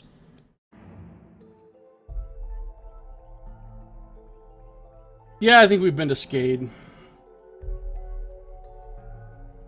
You drag yourself to your feet and look with mounting dread at the nightmarish landscape into which you have fallen. A blazing vista meets your gaze. A burning, dead world of volcanic magma. Hot liquid magma. Is it evil magma? Boiling lava pools and shifting islets of cinder and ash. The smoky orange sky is lit frequently by geysers of yellow flame, which shoot forth from vents in the uncertain ground, and a hellish temperature conspires with a toxic atmosphere to overwhelm your senses. Your initial feelings of dread suddenly deepen when memories of this dark domain come flooding back to haunt your consciousness. You have been here once before, 4 years previously, when your brave actions in defense of the Kai Monastery resulted in a mortal combat upon this evil domain against Vaxagor, the leader of Naar's dragon army. Oh yeah, I remember that. You had wished then never to return to this terrible place, but fate, it seems, has decreed otherwise. You are aware that your platinum amulet is affording you protection from the searing heat and poisons of this realm. However, your Kai senses tell you that a firestorm is brewing in the skies above, and you fear that the powers of the amulet will not be sufficient to save you when this storm breaks. Anxiously, you scan the bleak horizon in search of anything that may provide shelter from the coming storm. The only feature which promises to provide cover is the cone of a seemingly dormant volcano several miles away on the distant horizon. Oh yeah, that volcano looks like it's the place to go for safety.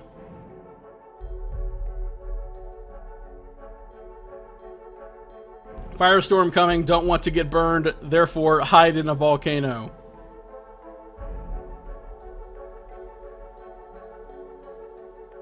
Let's see, I have Kai Alchemy, I have Telenosis, I have I have all of these. Which one do I want to use? Well, Kai Alchemy's the new shit, so I guess I'm gonna use it. I should look and see what these actually do. Kai Alchemy plus Grand Crown.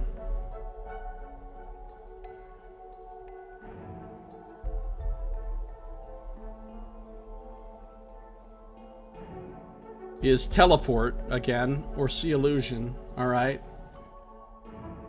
Telenosis and Sunlord.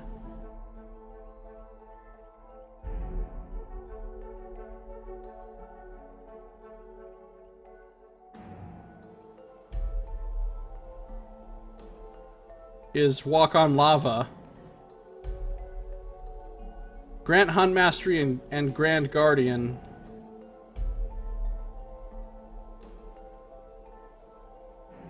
Is just increased mobility. Well, let's use teleport, because, yeah. Why not? You speak the words of the Brotherhood spell Teleport, and focus your eyes upon the distant volcano. At once you feel yourself rising up from the uncertain soil, and then you soar like an eagle through the acrid burning air towards the distant crater. The use of this Brotherhood spell costs you 2 endurance points, yet it saves you from a difficult and perilous trek across dangerous terrain. Yeah, teleport for the win.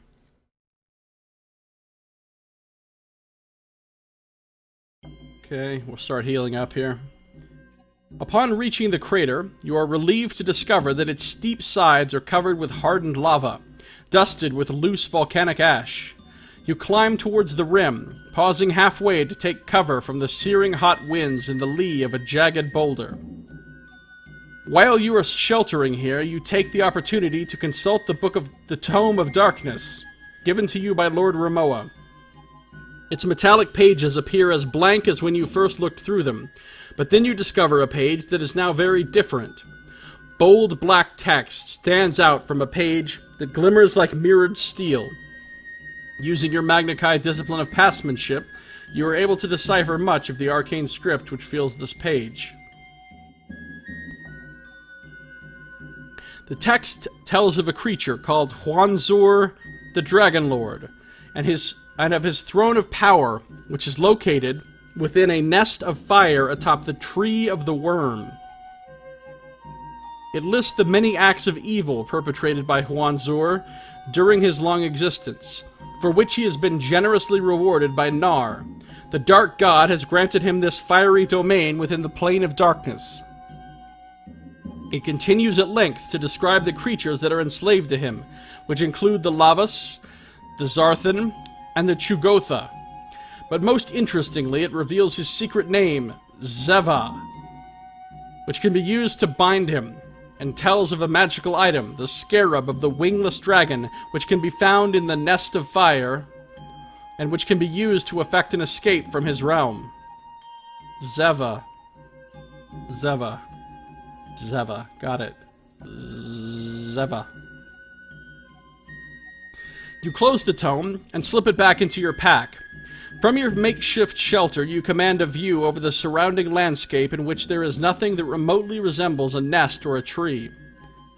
All you are able to discern with any clarity is the blazing firestorm which is now sweeping across this charred land. Fearful of what could befall you when the firestorm reaches this exposed flank of the crater, you continue your climb and seek cover within the crater itself. Alright, I know I've definitely been to the city of Tahu.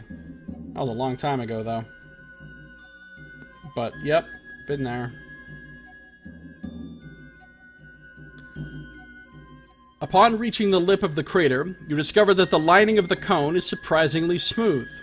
You look down to the vent at its center, and your suspicions are further aroused when you note that it is perfectly symmetrical. No natural volcanic forces could have created this precisely circular hole, and it prompts you to slide into the cone to take a closer look. When you reach the vent, you discover it consists of a circular platform of carved stone blocks with a well-like opening at its middle. It's a platform, but fortunately it's stone, not wood, so it's not terrifying. It immediately reminds you of the Tahu Cauldron, a well in the center of the city of Tahu, which gives access to the ancient subterranean city of Zarix, located a mile below its streets. However, unlike the open vent of the Tahu Cauldron, this hole is filled with a shimmering blue light. I jump in it. Why not? YOLO. Oh, the blue diamond. Huh. Your sixth sense detects that the force of gravity is greatly reduced within the confines of this shimmering pool. As you stare into its mesmerizing blue light, you suddenly realize that it is a means of transportation. It is the apex of a magical elevator that could enable you to descend into the vent at a steady, controlled speed. Suddenly, a huge sheet of flame sweeps low across the sky. The crater offers you little protection, and its searing furnace heat smothers you, forcing you to your knees. Gasping for breath, you glance up and see that the firestorm is fast approaching. You now have no more than a few minutes left before it engulfs the crater.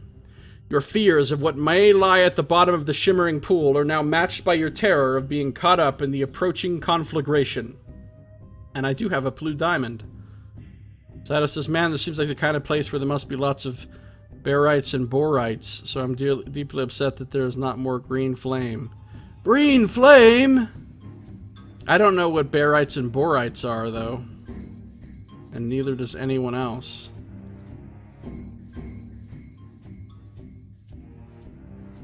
I don't have grand geology mastery or whatever the fuck. Alright, blue diamond, let's do this. Fear of being consumed by the approaching firestorm prompts you to take swift and decisive action. You step into the well and begin a long descent through a column of glimmering azure light. You feel the diamond in your pocket glowing warmly, and you sense that, in addition to your platinum amulet, it is protecting you from the rigors of this journey into the unknown. Looking down through the curtain of shimmering light, you can see the roofs of ziggurats and towers rising up to meet you. Gradually, you slow to a halt, and find yourself standing upon a circular dais of basalt rock atop a large, flat-roofed building. Several yards away to your left, you see a squat tower, and to your right, standing at a parapet, you see a horny-skinned creature with wings that glimmer like folded sheets of gold leaf. Is this a Lavas again? Your pulse races when you recognize this creature to be a Lavas, one of Naar's deadly minions. Oh, I've killed plenty of Lavases, though. Lavasai. Plenty of Lavas. Plenty of Lavasai. Plenty of Lavases. They are minerals of barium and boron, both of which tend to produce green flame when burned. Oh, yeah, well, shit, everybody knew that, yeah. I didn't know you were talking about those barites and borites. Yeah, of course, of course, of course. Right. I concur. The Lavas is peering idly at the view beyond the parapet, and is unaware of your arrival. Yet you are reluctant to leave the shimmering beam, for fear that it may see you and raise an alarm. Let's kill me some Lavas here. Assimilants and High Grand Guardian. Let's do it. Let's do this. Using your Grand Mastery, you conjure a thick mist to surround the basalt dais on which you stand. The sudden appearance of the fog startles the Lavas, and nervously it backs away along the parapet. It is armed with a barbed trident, with which it stabs the air as it retreats, as if to warn off any would-be attacker. You watch the Lavas moving away, and then, under cover of the mist, you sprint from the dais towards an open archway at the base of the tower. A spiral stone stairway leads down to a landing, one level below, and as you reach this floor, you see something that brings you skidding to a halt. Dun dun dun! Mini cliffhanger. Wow. What do we see that brings us skidding to a halt? I don't know.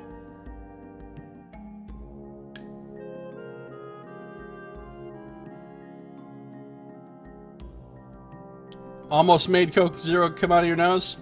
Nice. That's my goal.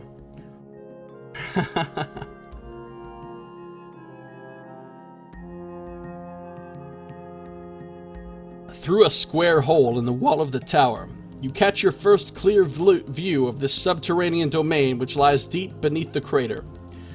Nestling within a colossal cavern of crimson lava rock, you look out across an alien city that is split in two by a steep-sided chasm. Lavas swoop back and forth across this divide, while their wingless comrades traverse it by means of a narrow bridge constructed from blocks of blue-gray basalt. As you stare at the stubby towers and flat-roofed dwellings clustered on either side, your heart suddenly skips a beat. Perched upon a vast mound of shiny black cubes on the far side of the chasm, you see a temple. Carvings of dragons embellish its angular surfaces, engraved in such a fashion that their scaly bodies lie recumbent around the base of the edifice, whilst their tails writhe towards its highest level. Here they become entwined to form a twisted stem. Atop this stem, like branches fanning out above the trunk of a petrified tree, you see an inverted cupola of bright orange flames, a nest of fire. Your senses confirm that you have found the lair of Huanzor the Dragon Lord, as revealed in the Tome of Darkness. This is the nest of fire which lies upon the Tree of the Worm, and it is here that you will find the scarab that will allow you to leave Huanzor's hellish domain. Quietly you resolve to reach the distant temple and achieve this aim. That is pretty cool looking. That is really cool looking. You magnify your vision, and your hopes rise when you see that both the fiery nest and the temple appear to be uninhabited. However, your enthusiasm is soon tempered when you consider how you can reach the far side undetected. For several minutes you observe the lavas flying over the chasm, and the traffic of wingless reptilians who cross via the bridge. The construction of new dwellings is taking place on the far side, and the lavas are busy overseeing the transportation of building blocks from a quarry situated close to the tower in which you are standing. Under the direction of the lavas, a steady convoy of winged dragons transports these quarried blocks across the chasm in great nets which are slung beneath their bellies. As you watch this activity, you formulate two ways of reaching the far side. You could attempt to cross the bridge during a lull in the traffic, or you could try to stow away in one of the nets being ferried across by the lumbering dragons. So do I want to just sneak across the bridge, or stow away in a dragon net? Stowing away in a dragon net sounds like potentially a better idea, but it also sounds like something could go terribly wrong.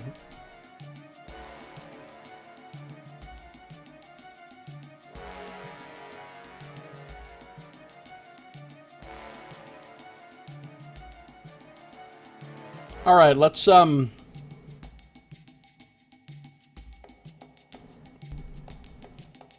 away in a dragon net. That sounds fun. It makes a better story than I snuck across the bridge. Here we go. You descend the spiral stairs to the base of the tower, and make your way quickly through the narrow alleys of this subterranean settlement. Your Kai camouflage skills keep you hidden from the lavas and dragons that soar overhead, and you are able to reach the edge of the quarry unnoticed. Here you observe teams of reptilians chiseling freshly quarried stone into perfect cubes. Other teams load these heavy blocks into nets, 14 to each, and then fix them by hooks and harness to the dragons who transport them across to the far side of the chasm. And here we have the quarrying of the blocks. There's the dragon with the net, with the blocks. Doesn't look like there's much of a place to hide in that net.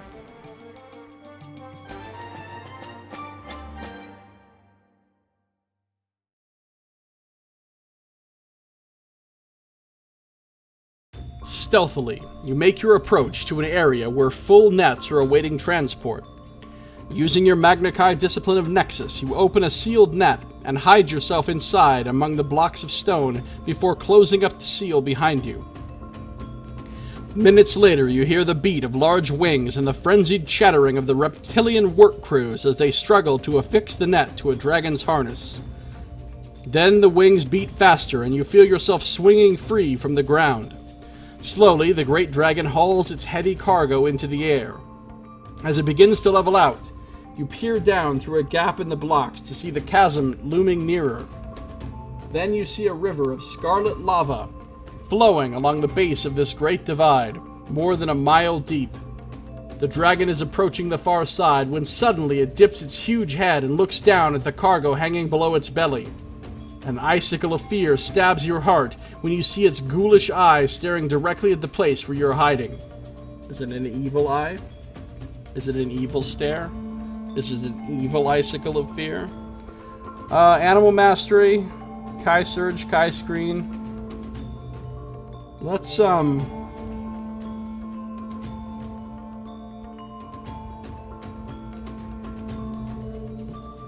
use Animal Mastery. You sense that the beast has detected your presence among its cargo, and you know that you must act swiftly if you are to prevent it from screeching a warning to the lavas flying close by.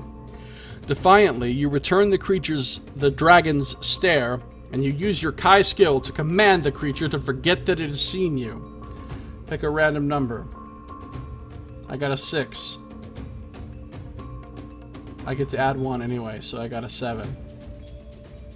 4 or higher, let's do this. Success, probably. To your relief, you sense that the dragon is no longer convinced that it is carrying a stowaway. I just Jedi mind tricked it, basically, with animal control. This is not the stowaway you're looking for. It raises its head and continues its flight towards the construction area which lies close to the main temple. Upon reaching this busy area, it hovers above an expanse of leveled ground, which is covered by dozens of cargo nets full of blocks awaiting collection by the building teams. A crew of 4 reptilians guides your net gently to the ground, and then swiftly unhooks it from the dragon's harness using long poles. From the safety of your hiding place, you watch as the dragon flies away to collect another cargo. As soon as the reptilians move on to attend to the next delivery of blocks, you leave the net and make your way as quickly as you can towards the main temple. Alright. Sounds legit. Now we just creep up to the top and go to the nest of fire, and then blah blah blah, things happen and we win. See, even Lone Wolf knows a better way of making people forget things than Andra. If Andra was here, she'd probably just nuke the dragon area. Yeah. Andra was so dumb. She seemed like such a dumb god.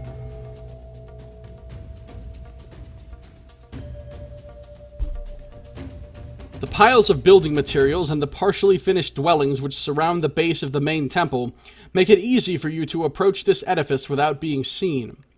Your Kai senses confirm that this grand construction is the lair of Huanzur, the master of this fiery domain, and they also confirm that the evil Dragon Lord is not in residence. You skirt around the base of the temple until you locate an entrance which is guarded by 2 armored reptilians.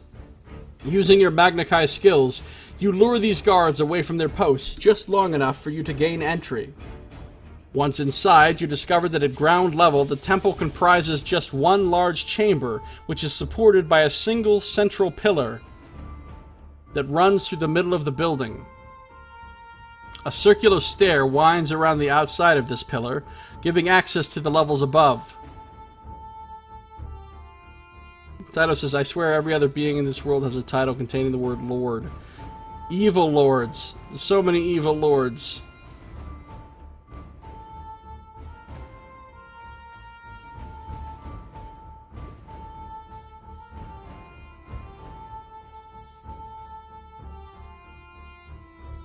Death Lord, Dark Lord, Plague Lord, Dragon Lord, Lord, Evil Lord.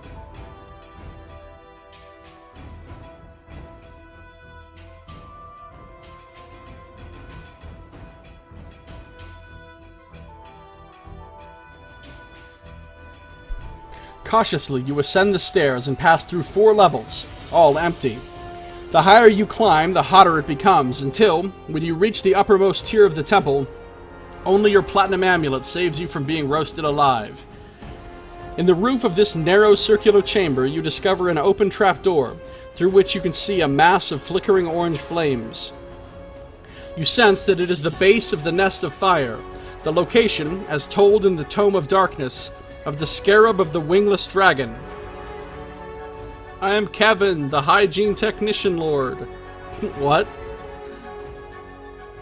With bated breath, you climb the scorched steps, which lead to the open trapdoor in the base of the nest of fire. But as you draw closer, your sixth sense warns you that the opening is not all it seems. It is protected by an invisible shield of magical energy. Fortunately, I have a blue diamond. Yay, blue diamond. They're not just almonds anymore. Something strange is happening to the diamond in your pocket. It is radiating beams of light that pass through the material of your Kai tunic. Acting on instinct, you snatch the radiant gem from your pocket and hold it up to the trapdoor. At first, there is no reaction. Then, amber sparks encircle the opening like the trail of a slow-burning fuse, and you sense that the magical shield which protects this hatch is rapidly disappearing. Man, this blue diamond's coming in handy. When you can no longer detect any magical energy, you pull yourself through the trapdoor and climb into the nest of fire. Yay, fire nest.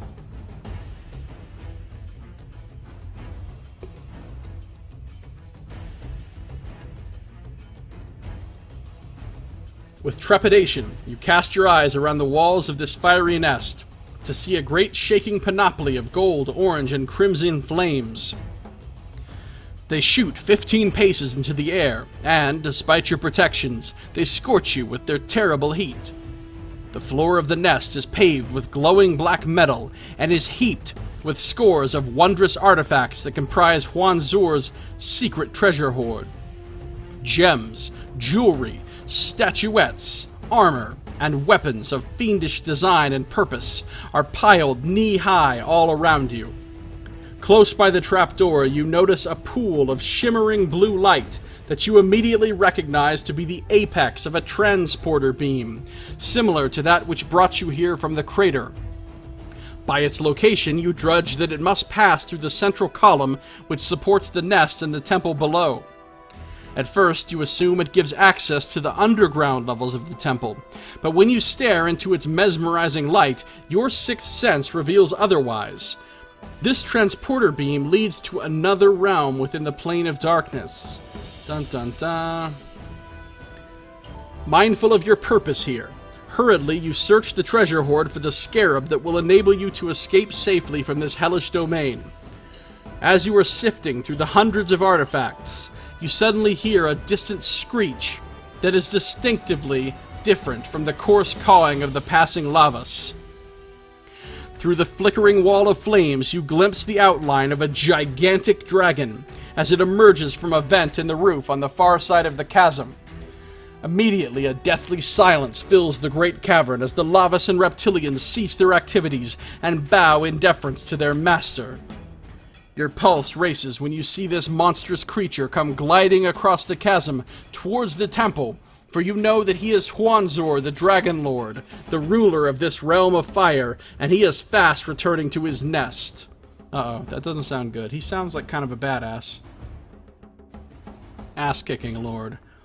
Alright, I possess telenosis, so I'm going to add 3 to my number. And I got a 6, which gives me a total of 9, so I probably don't insta-die. Although 77 is lucky. The sight of Huanzor fast approaching galvanizes you into action. You abandon your physical search for the scarab of the wingless dragon, and instead you close your eyes and focus your psychic Kai skills in an attempt to detect its presence. The tactic seems to work, for the image of the scarab crystallizes in your mind's eye, but when you open your eyes, you are disappointed to discover that you are staring at a seemingly plain orb of gold. Through the wall of flames, you can see Huanzor flaring his mighty wings. He is slowing his approach to the temple in preparation to land upon his nest of fire. In desperation, you stoop to retrieve the orb from among the other treasures, and as your fingers touch its golden surface, it breaks open to reveal the scarab within. Moments later, the shadow of Huanzor darkens the nest. He is now seconds away from landing. Spelling of his name aside, Huanzor sounds like a Latin playboy. Does it?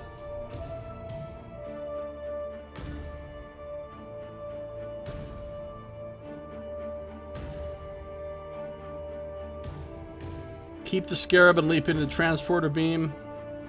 Pocket the scarab and find a place in the nest where you can hide from the approaching Dragon Lord. Now we're going to leap into the beam. Keep scarab and leap into the beam. Yeah. Maybe this leads to another insta-death. I don't know, but we're going for it. The moment you enter the beam, you feel yourself descending through the center of the temple in a cocoon of shimmering blue light.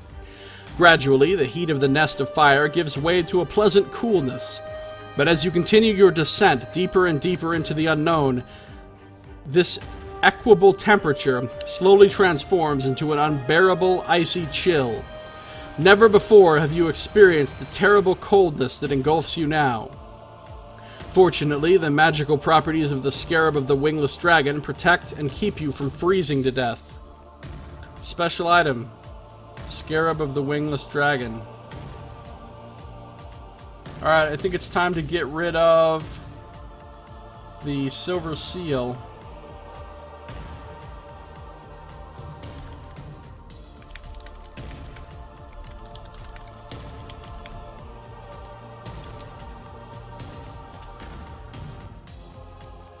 And what's the number? 31.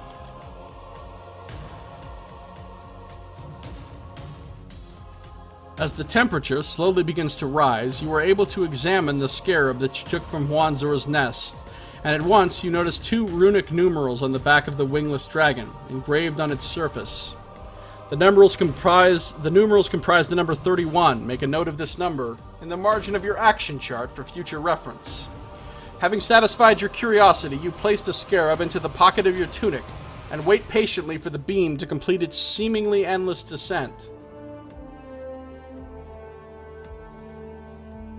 Eventually, the shimmering light fades, and you feel solid ground materialize beneath your feet once more.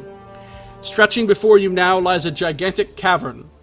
Its walls of cracked and stained obsidian rise to a high arched roof, where 12 stalactites of glowing lime green stone form a circle. On the floor directly below this circle are the shattered remains of a crystal dais, its broken fragments glimmering in the cavern's eerie, icy gloom. And yes, I have visited Helgor in a previous Lone Wolf adventure. Hell yeah, I've gone to Helgor. Helgor, yeah, I've gone to Helgor. That was dumb. This gloomy cavern looks chillingly familiar. Chillingly, because it's cold in here. And when suddenly you recognize its derelict features, a sense of fear and loathing pervades your mind. It was here you first encountered the demoness Shamath with her army of attendants and dread automatons. You shudder when you recall how you seized the evil death staff from this place, escaped from here by way of a shadow gate, and later thwarted Shamath's attempt to resurrect Dark Lord Vashna from the depths of the Machengorge. The chamber's cracked and crumbling walls seem to reaffirm your past victory over the demoness, for you can detect no trace of the Shadowgate, nor of the supernatural creatures who previously dwelt in this once splendid chamber. Cautiously, you step out of the transporter beam and enter the cavern. The shattered remnants of the crystal dais crunch underfoot as you make your way across the floor towards a tunnel, which gradually descends for more than a mile before reaching a circular cavern. The mouths of several smaller tunnels meet at this chamber, and all of these entrances are dark, save for one which radiates an icy blue luminescence. Before approaching any closer, you retrieve the Tome of Darkness from your backpack and consult its pages. The page that revealed to you information about the realm of Huanzor is now featureless, but the one which follows it has transformed. It has taken on the appearance of a thin sheet of ice. Sandwiched within its transparent layers are lines of blood-red writing, interposed with intricate diagrams and astrological charts. Relying once more upon your Magna Chi discipline of pathsmanship, you are able to decipher much of this sorcerous text. The writings confirm some of what you already know, and they also provide you with fresh information that may aid your quest.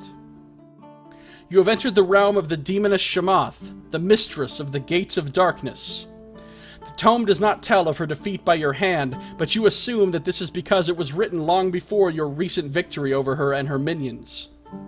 Speaking as if she were still in control here, it says that she rules this domain from her throne of power, which stands beside the Pool of Sorrows.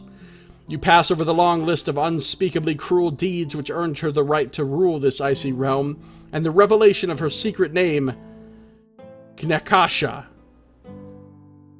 Nakasha. Nakasha. Until you discover that which interests you most.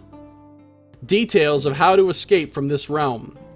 You swallow hard when you read that all those who would seek to leave the realm of Shamath must first spill their own blood in the Pool of Sorrows. You close the tome and stow it away into your backpack, and then stealthily you approach the tunnel entrance, which is radiating a pale azure light. When you halt upon its threshold and peer through its embellished archway, you witness a scene which both shocks and confounds you. Dun dun dun, mini cliffhanger.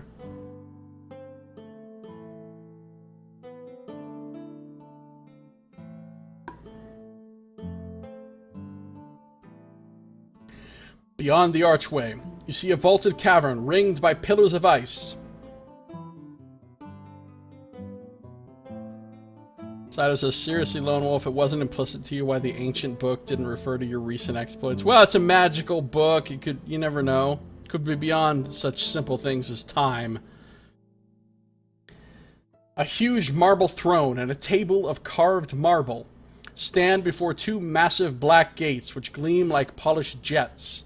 Polished jet. Just jet. The jet as in, like, the mineral, as in the rock, the gem, whatever it is. Not as in jets, like, flying planes. Located behind the throne, and within an arm's length of the grand gates, you glimpse a well-like pool set flush into the frosted cavern floor. The surface of this well is seething and swirling, as if its black waters were about to bubble and boil over. The sight of this wondrous cavern is a stunning spectacle, yet it pales in comparison to the visage of the creature which is occupying the massive marble throne. I have been to Lank Vorndural. I have. That was in the Death Lord of Ixia, I think. Yep, I know I've been there.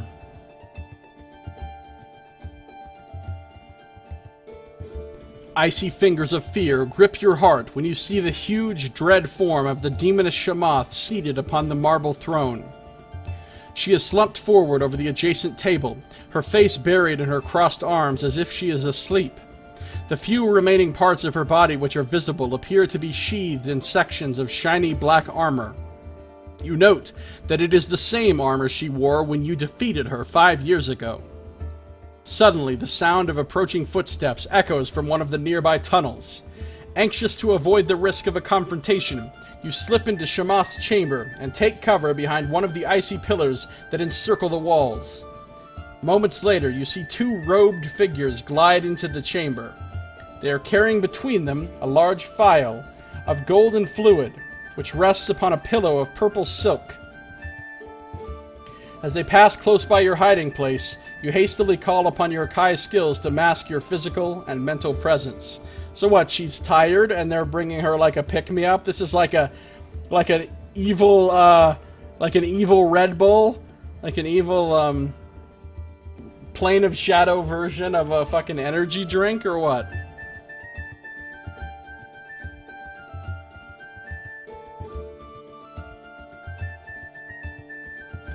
In unison, the robed figures levitate several paces from the floor so that they are able to rest the pillow and phial upon the surface of the great marble table.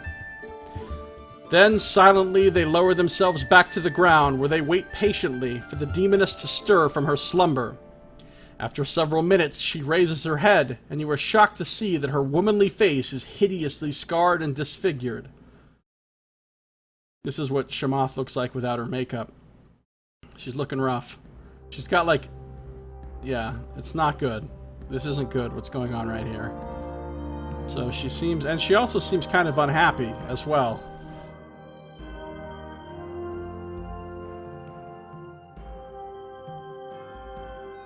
I'll be right back. One super quick second.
Evil 5-hour energy, says Saito. Yeah, exactly.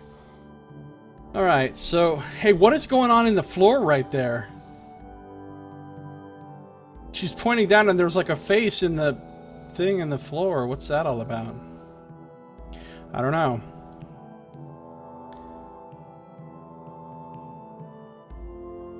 Ah, my lieutenants, she says, yawning and stretching her arms wide. I see your work is complete. By Naar, I hunger for revenge upon Avarve. I trust your elixir will make her pay for the torment she has wrought me. All is ready, Supreme Mistress, replied the robed one, sycophantically. Clearly their answer pleases the demoness. Her ruined face twists into the semblance of a smile as she picks up the phial and examines it closely. The glass bottle looks especially fragile and tiny as she holds it between her gigantic index finger and thumb. Excellent, she murmurs. Soon she shall pay for what she did to me. The demoness Shamath rises from her throne and turns towards the seething pool of black fluid which is set into the floor close by. The shimmering waters grow calm, and you see her scarred reflection in the pool. When the fluids see the fresh and her image swirls, then the fluids see the fresh and her image swirls and changes. When it reforms, you see, to your horror, that the reflection is no longer that of the demoness. The face staring back from the surface of the pool is yours. Ah! Howls Shamath. It is Lone Wolf! The High Lord is here! I have definitely encountered Demoness Shamath in a previous Lone Wolf adventure. Yep. The unexpected sight of your face in the pool fills Shamath with a blind rage. In her fury, she expels a mass of psychic energy from which, using your Magna Chi discipline of divination, you are able to extract scores of vivid images. They are Shamath's memories of what befell her after she failed to resurrect Dark Lord Vashna from the depths of the Machengorge. Saito says, let's just hope you don't have to solve a riddle this time to stop her. I know, right? From the collage of images, you deduce that your destruction of the Shadowgate at Machengorge forced Shamath to return to the Plane of Darkness. As punishment for her failure to complete her mission, Naar imprisoned her and commanded Shamath's hated rival, Avarve the Tormentress, to ruin her evil beauty. Evil beauty! Now they're just taking it to a whole new level of stuff that can be evil in this. Evil beauty! Is it evil beauty? Satisfied that the demoness had paid for her failure, Naar allowed her to return to her realm, where, ever since, she has been goaded and tormented by her malicious rival. The appearance of your face in the pool has brought back these haunting memories. It has also alerted Shamath to your presence in her throne room. As her rage subsides, you sense that she is communicating telepathically with her two lieutenants. Suddenly, all three turn to stare at the pillar behind which you are hiding, and your sixth sense tells you that they are preparing to launch a combined psychic attack. I do have Kai Surge plus Kai Grand Guardian or higher, so let's use that. Before the demoness and her lieutenants of night can focus their attack, you use your improved Kai discipline to launch a hasty psychic assault on all three beings simultaneously. Your rapid bolts of psychic power penetrate their defenses and short-circuit their minds with devastating effect. The lieutenants of night fall screaming to the floor, where they writhe in agony like wounded snakes. The demoness reels and totters backwards, slumps down heavily upon her throne, and then grips her disfigured head with both hands as she struggles in vain to regain control of her mind.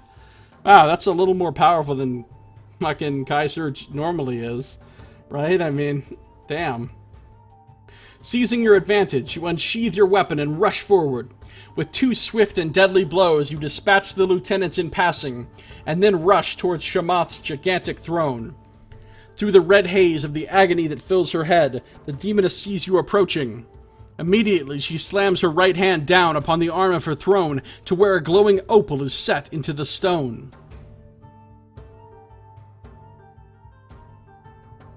Nakasha! You scream, giving voice to her secret name, and she freezes as still as a stone statue, but not before her clenched fist has struck the glowing gem.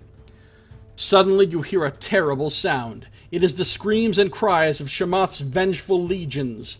With dread, you glance over your shoulder and look to the source of the cacophony, the chamber of tunnels beyond the archway of the throne room. What you see there sends an icy cold shiver of spear. Shiver of spear? Ah, I've got a spear in my spine. An icy cold shiver of fear coursing down your spine. Hopefully Lone Wolf won't face another doppelganger here, lest he be faced with his evil, goodly lion. Ah, he's got an evil, goodly aura. Yeah.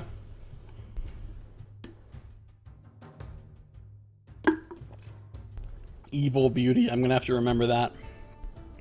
You've got a certain evil beauty about you. Alright, turning to 201. Mini cliffhanger. What's there? What's sending this icy cold shiver of fear down our spine? What is it? What is it? Will we ever know? Yes, we will. We'll know right now. Pouring from the mouth of every tunnel that converges upon the antechamber outside Shamath's throne room is a howling host of robed and skeletal creatures. The skeletal beings are armed with short swords, and they march slowly with stiff machine-like movements, whilst the robed creatures shriek, howl, and move like demons. How do demons move exactly? You got those moves like demon? They streak ahead of their lumbering skeletal comrades, and as they burst into the throne room, you see that they are armed with gleaming silver crossbows. Fearful of being struck by a bolt fired from one of these formidable weapons, you dash to take cover behind Shamath's great marble table. Evil crossbows. Evil table. Made of evil marble. I do have telenosis, yes. As you draw level with the great table, your eye is caught by the phial of potion lying upon its pillow of purple silk. Your discipline of telenosis reveals to you that this golden fluid, whilst deadly and corrosive to creatures of evil, has many properties that are beneficial to creatures of good. Such a potion could prove useful for healing wounds or restoring lost energy.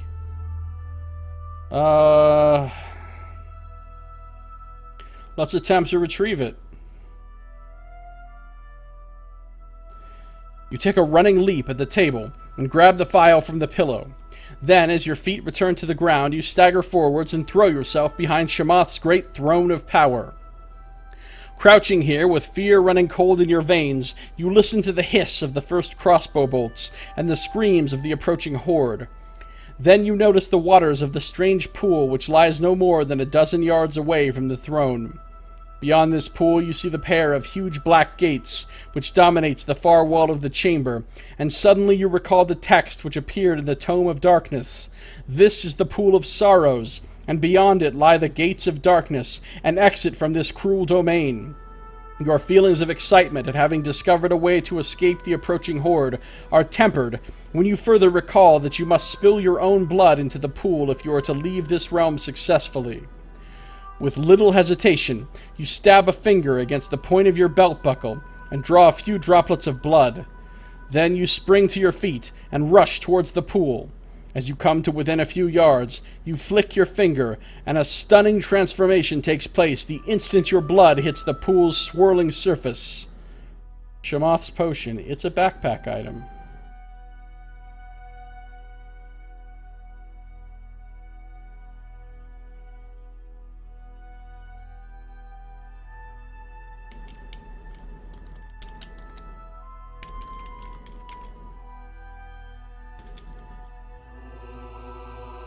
Okay.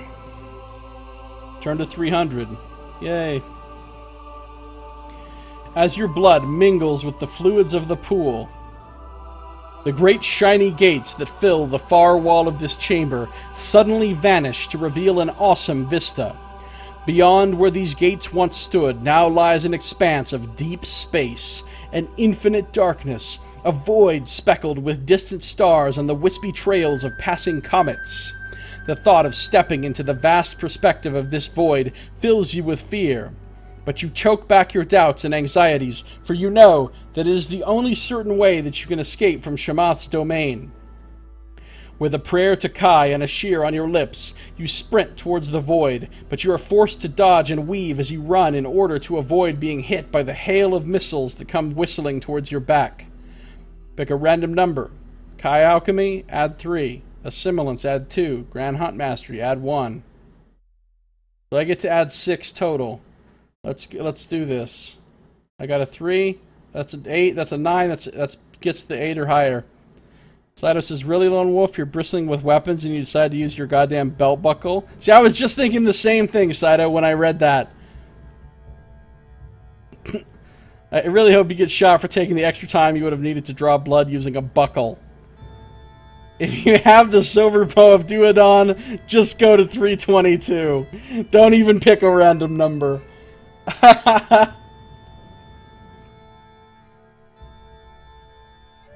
Alright, let's move on. We got the highest result, yay. Successfully, your Kai speed and agility keep you safe from the hissing crossbow bolts. When you come to within a few yards of the open gates, you leap into the air and sail feet first into the darkness of the void. Dun dun dun.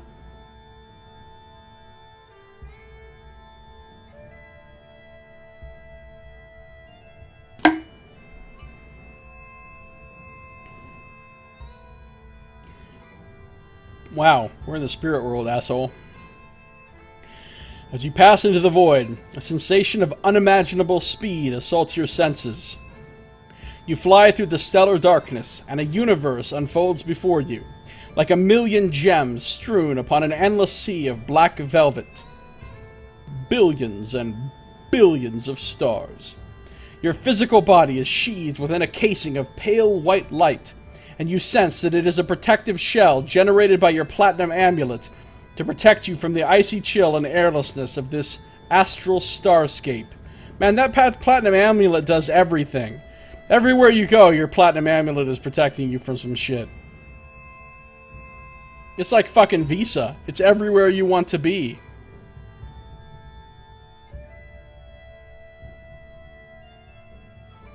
In fairness, the silver bow with the +6 bonus literally make it so you automatically succeed at any archery check. Yeah, I know. That's pretty great. It's pretty awesome. It'd be really nice to have that. You surrender yourself to the invisible currents that ebb and flow through the void. And as you glide across this immeasurable no space, once more you consult the Tome of Darkness.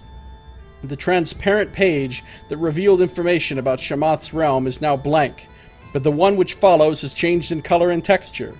Lines of glowing text have appeared on a page that is as dark as deep space. Again, using your Magna Chi discipline of pathsmanship, you were able to decipher much of the text, and you discover that it tells of Avarve the Tormentress. It reveals that this void, which is her domain, is called the Oblivion of the Tortured Souls. You ignore the list of her cruel and evil deeds and search out her secret name. Unfortunately, it doesn't make Lone Wolf any less awkward around women. Yeah, Lone Wolf is not exactly the best. Hi there, I thought you looked cute, and do you like fish? I remember that. That was funny. Unfortunately, you discover that there is no name to bind her. However, you do learn that no special artifact is required to leave her realm, and there are 2 exits. The Gates of Darkness, by which you entered, and the Bridge of the Damned. That sounds like a really good place. Having no desire to return to Shamath's domain, you put away the tome and resolve instead to find the Bridge of the Damned. Yet, as you stare across the infinite distances of this void, it is hard to dispel your fears that you may end your days lost here forever. I do have Shamath's potion, though. Your Kai's sixth sense detects that Shamath's potion has properties that can heal your body and restore lost energy. If you wish to drink all of this potion, you can restore all of the endurance points you may have lost on your quest so far. However, if you drink the entire potion, you must erase it from your action chart. Alternatively, you may drink half of the potion and restore 5 endurance points. If you drink only half of the potion, you need not erase this item from your action chart. After making your choice of action, remember to adjust your action chart accordingly. Well, I'm not going to drink it at all. How about that? Make sure you don't take the Bridge of the Damned at evil rush hour. Nice.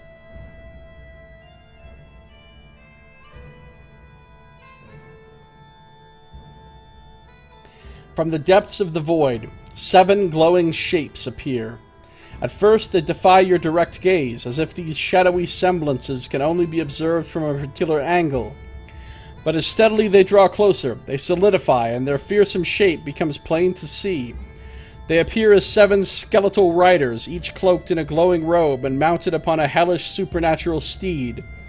They wield lances wreathed with white flames, and their eyes are pinpoints of red fire.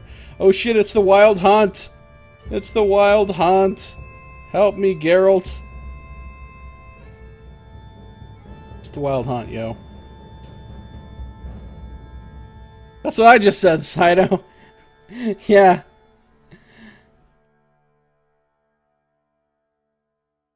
If you've ever visited Yanis, the Shining City, in a previous Lone Wolf adventure, I'm pretty sure I did, yeah.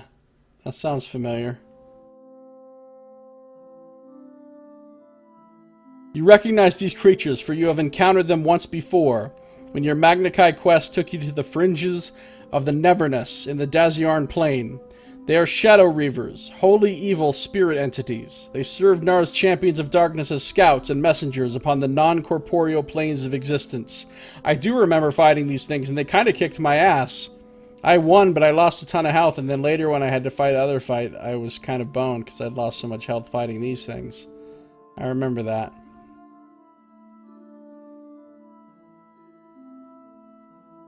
The 7 riders keep their distance, yet they pass close enough to satisfy their curiosity before they turn and speed away into the void.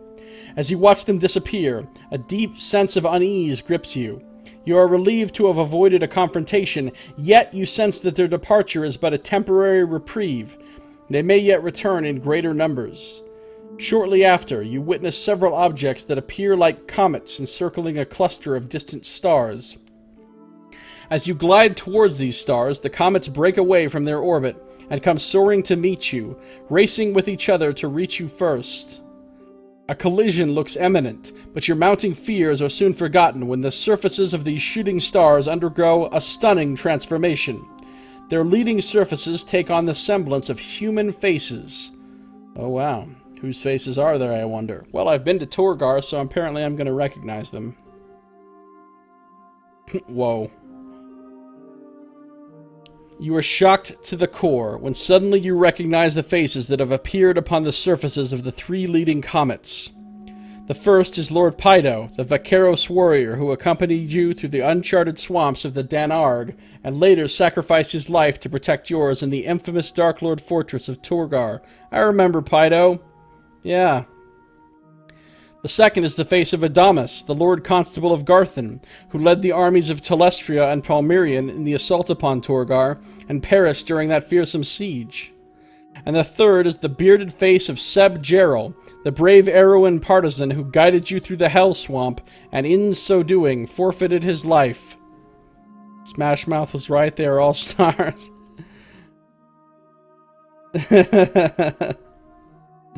Wow, look at these guys. That's ridiculous. Flaming face comets.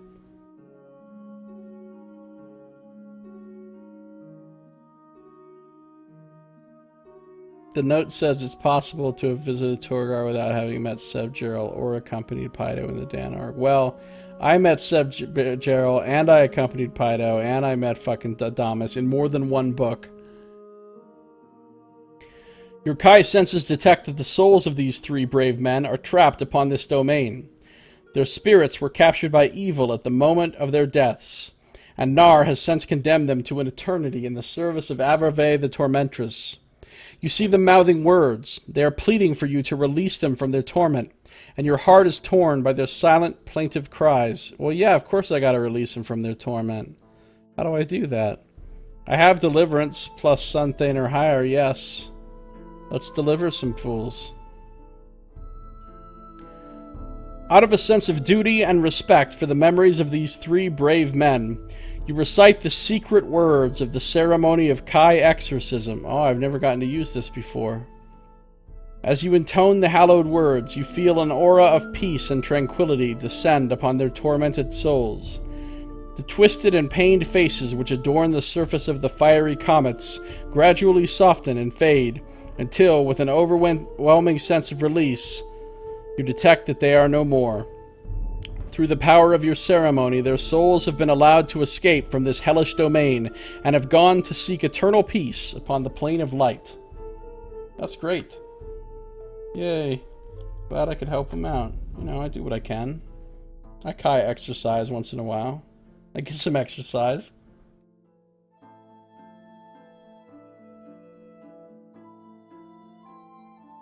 The comets, now devoid of soul energy, are drawn back into the orbit of the distant star cluster. You, too, are drawn towards these glowing stars, and as you pass through them at an incredible speed, you glimpse a wondrous sight in the void ahead.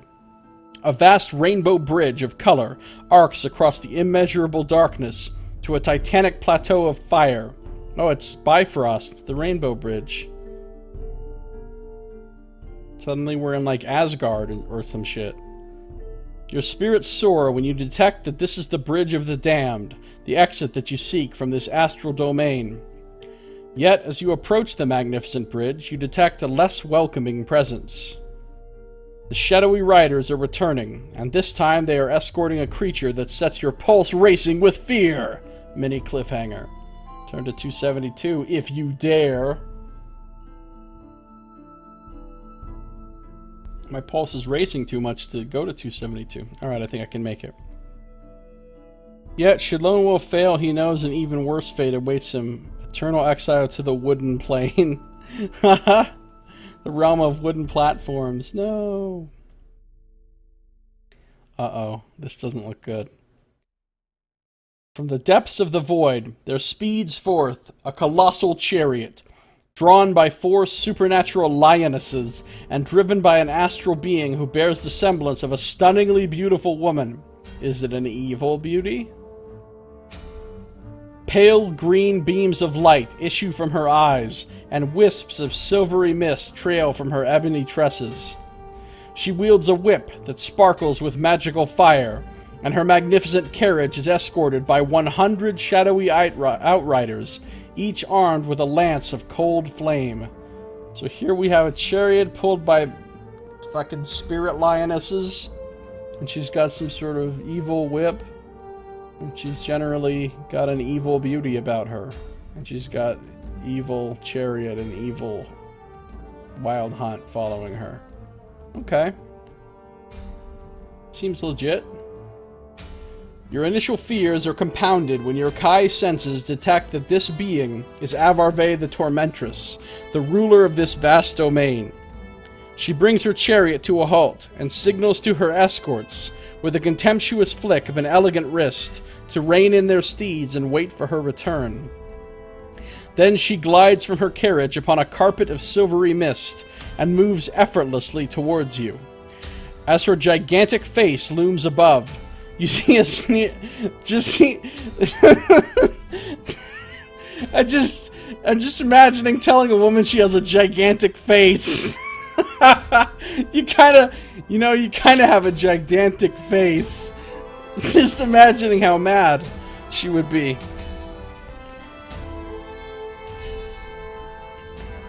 As her gigantic face looms above, you see a sneer of disdain curl her cruel, voluptuous lips. Seriously, we have had every type of flame except green flame. I know, right? I noticed these things as well.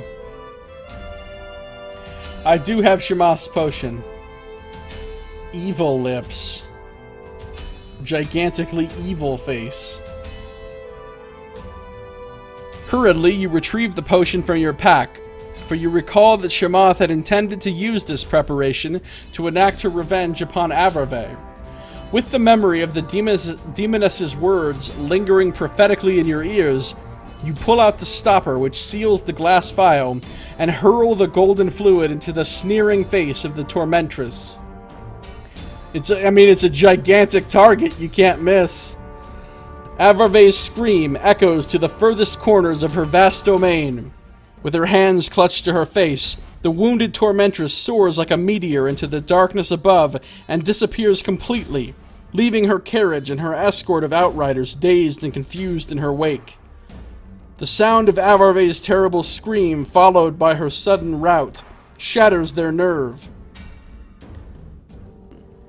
Quickly, they wheel their steeds about, and, with Avarve's chariot in tow, they flee across the cosmic starscape in search of their immortal mistress. The way is now clear for you to reach the Bridge of the Damned. Using your innate Magna Chi discipline of divination, you will yourself towards the bridge and feel your body moving rapidly through the void towards its rainbow span. Delete Shamath's potion from your action chart. Saito, no! That cover-up doesn't go with my highlights! Yeah, alright.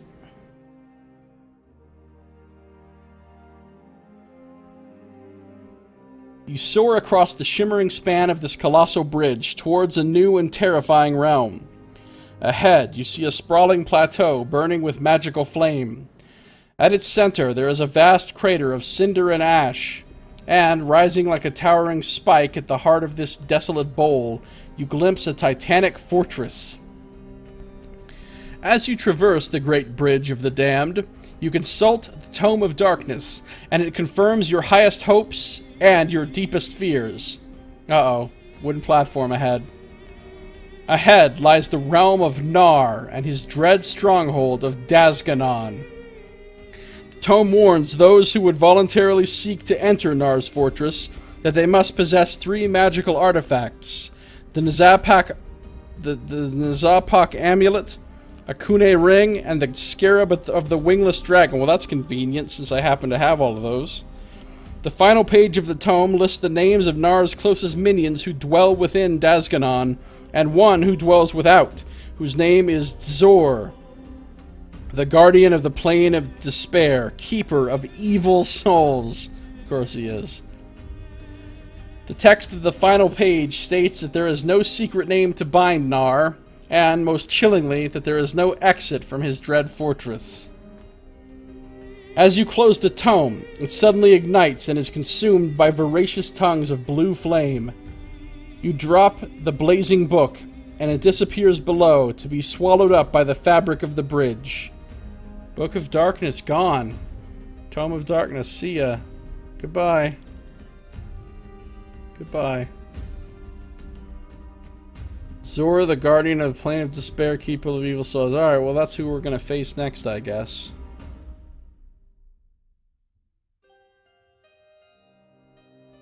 Beyond the Bridge of the Damned, you enter the vast forest of fire that encircles the perimeter of Naar's realm. You sense that your platinum amulet is keeping you safe from the hellish heat of this region, and your Kai ability to spirit walk is propelling you on a swift and steady course towards the central crater.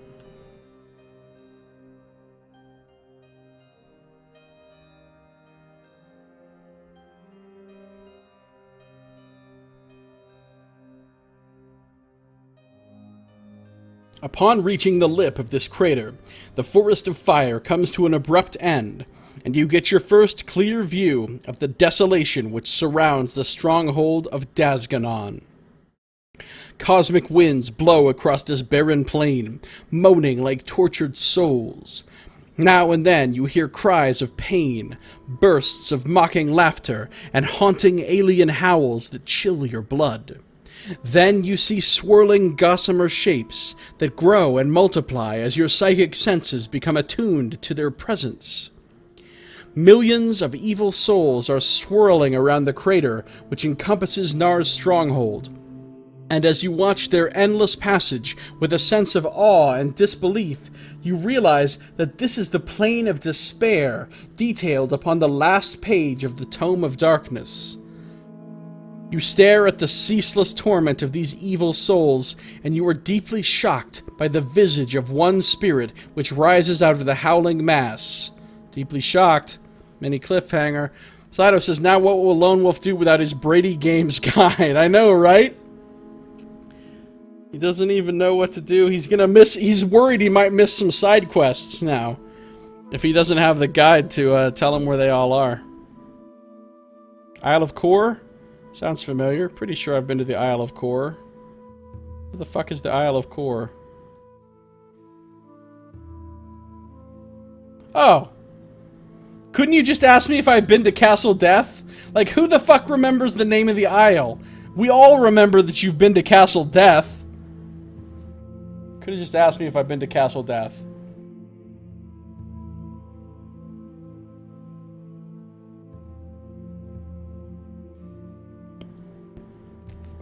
So yes, I've been there. You recognize the vengeful visage of Zada, the evil renegade sorcerer, who was killed by your hand and whose body was incarcerated in the ruins of Khazan-Ud. As his tortured soul falls back into the howling mass, you begin to see others that you recognize immediately, for their evil countenances are etched indelibly upon your mind. Also, I remember losing my towel there, so it's a particularly sore spot for me. The spirits of Dark Lords Nog, Haken, and Kragenskool are trapped upon this plane. Oh, I killed all them. So too are those of Warlord Magnarn, many Senner druids, acolytes of Vashna, and Nadziranim and their Leganim minions. But there is one ghostly figure that is more terrifying than any other, and when you see him appear at the back of the encircling ranks of tortured souls, he strikes a new chord of terror deep into your heart. Dun dun dun, and who might this be? Is it Vonatar? Is it Wolfsbane? Is it the Black Zakan? Is it... Who else could it be? Who is the most terrifying? We have faced so many, like... Is it the Chaos Master? That thing was a motherfucker.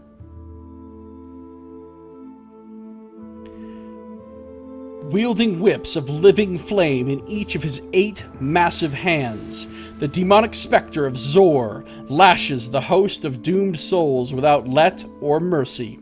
Relentlessly he pursues them around the plain of despair, reveling in his sport, allowing them neither rest nor respite from this unending chase.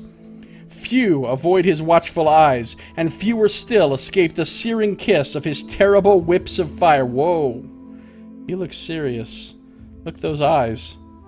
Look at that mouth. Look at all those arms with all those whips of fire. It's amazing that he's not like tangling those up or like hitting himself. Dude is like an evil centaur. Very evil. As the towering shape of Zor looms nearer, you detect a complex web of psychic probes emanating from his being. Clearly, he utilizes his prodigious mental powers to monitor the souls of the damned, who are trapped here forever upon the plane of despair. Then you realize that Zor's powerful psychic abilities may also alert him to your presence at the edge of the crater.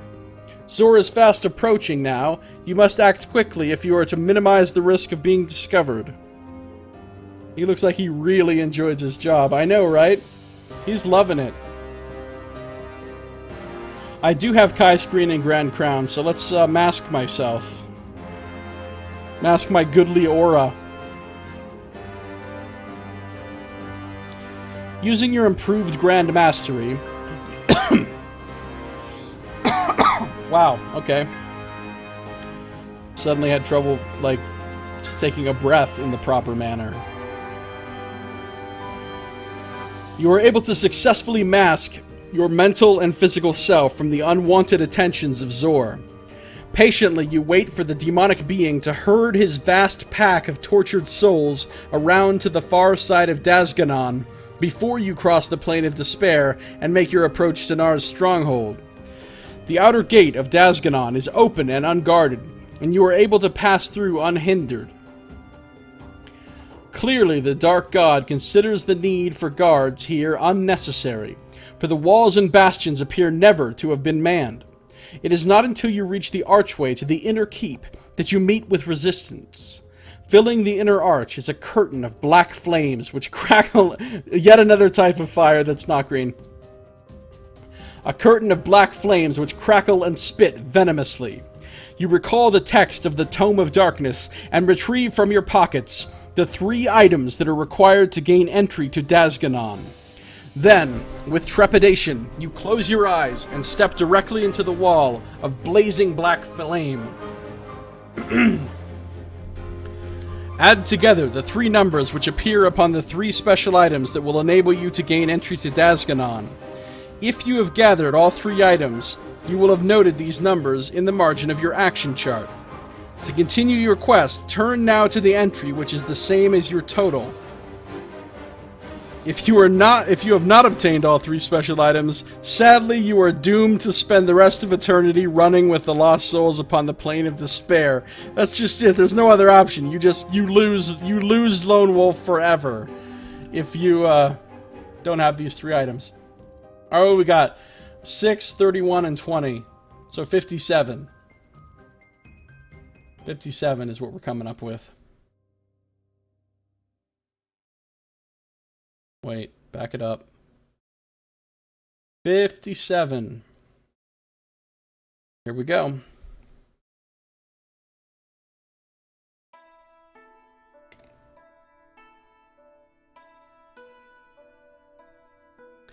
As you pass through the curtain of black flames, the 3 magical items vanish from your hands.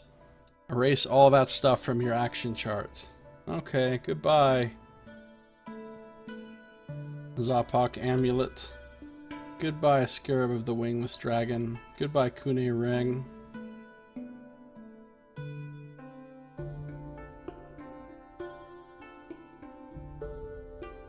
Beyond the flaming curtain lies a hall of gray adamantite. Or adamanite, as it may be. Which is seemingly devoid of all life.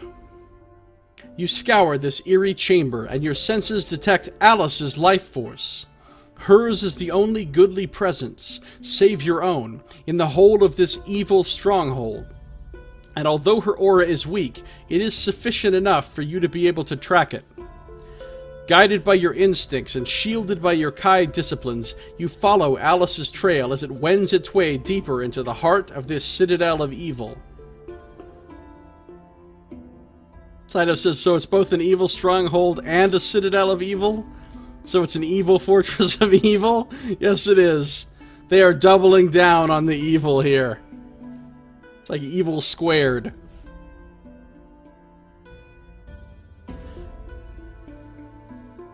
During your exploration, you encounter many of Naar's newest creations, who populate the halls and dungeons of Dazganon. Their repugnant forms and depraved and brutal behavior provide you with an unsavory insight into Naar's seemingly infinite capability to create evil and monstrous life forms. You shudder to imagine these foul beings running loose upon your homeworld of Magnamund, and the thought strengthens your resolve to fulfill your quest for the Moonstone. You remember when the biggest thing we had to worry about was Giax? I mean, you remember when we were just fighting Giax, keeping it simple? Giax and Kron was like what we had to worry about. Now we've got hideous creatures that are beyond description. Be nice to run into some nice, good old-fashioned Giax again. For what seems like an hour, your camouflage and psychic skills make you invisible to the creatures that dwell within Dazganon. It is not until you reach a busy junction at the heart of a maze of tunnels that your skills are truly put to the test. Your senses detect the presence of Alice at the end of an adjacent tunnel, yet the entrance to this wide passage is virtually blocked by creatures who are bickering with Naar's armed guards. So, are these creatures fucking Somersword hacking proof, or what? Let's get to chopping. Alright, pick a random number. If you have a semblance, add 2. Grand Hunt Mastery, add 1.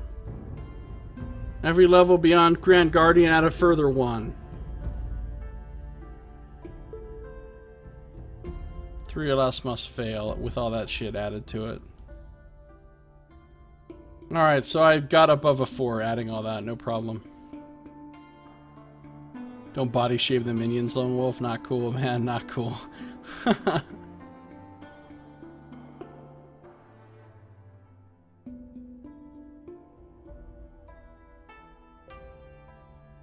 Yeah, I don't really appreciate the fact that this book is written as though the reader is evil phobic. I don't appreciate this evil phobia that is rampant in this book. You know, I believe in the evil acceptance movement.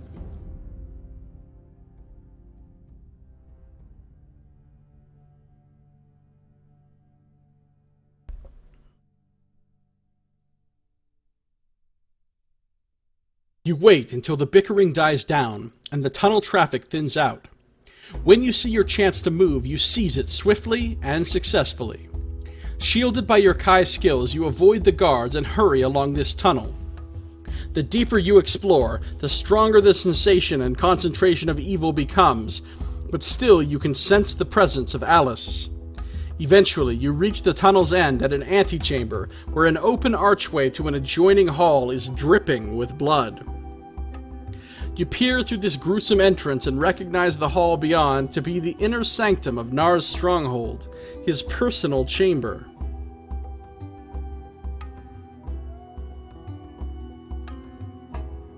The walls comprise swirling smoke in which alien shapes writhe and contort themselves into impossible shapes. Alien shapes contort themselves into impossible shapes? Are they evil shapes? A circular plinth occupies the central section of the floor, and your heart skips a beat when you glimpse something beyond the plinth, something encased within a glimmering field of energy. What could it be?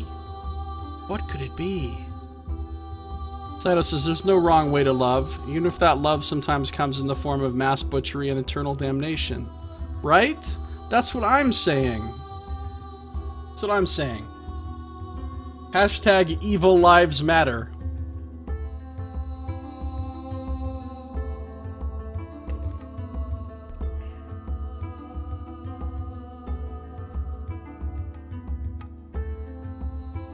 You see Alice sitting cross-legged within a globular force field. Her emaciated face and limbs clearly displaying the price she has paid for her continued resistance to the Dark God. Yet despite her wasted physical appearance, you detect that she is still strong in spirit, and the moonstone of the Shanty is still in her possession. Saito, hashtag what would evil Jesus do? Oh my god, that would make a great t-shirt or something. That would be so good. What would evil Jesus do?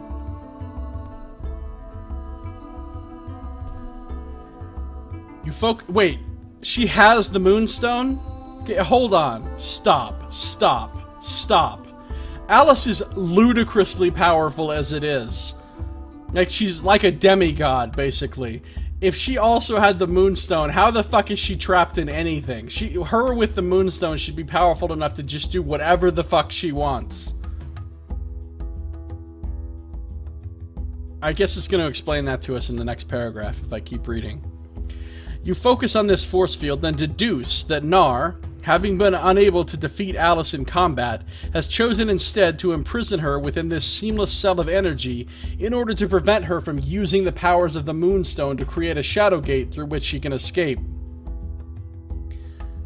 The Dark God has contented himself with waiting for her to weaken to the point where she can no longer resist his remorseless attacks.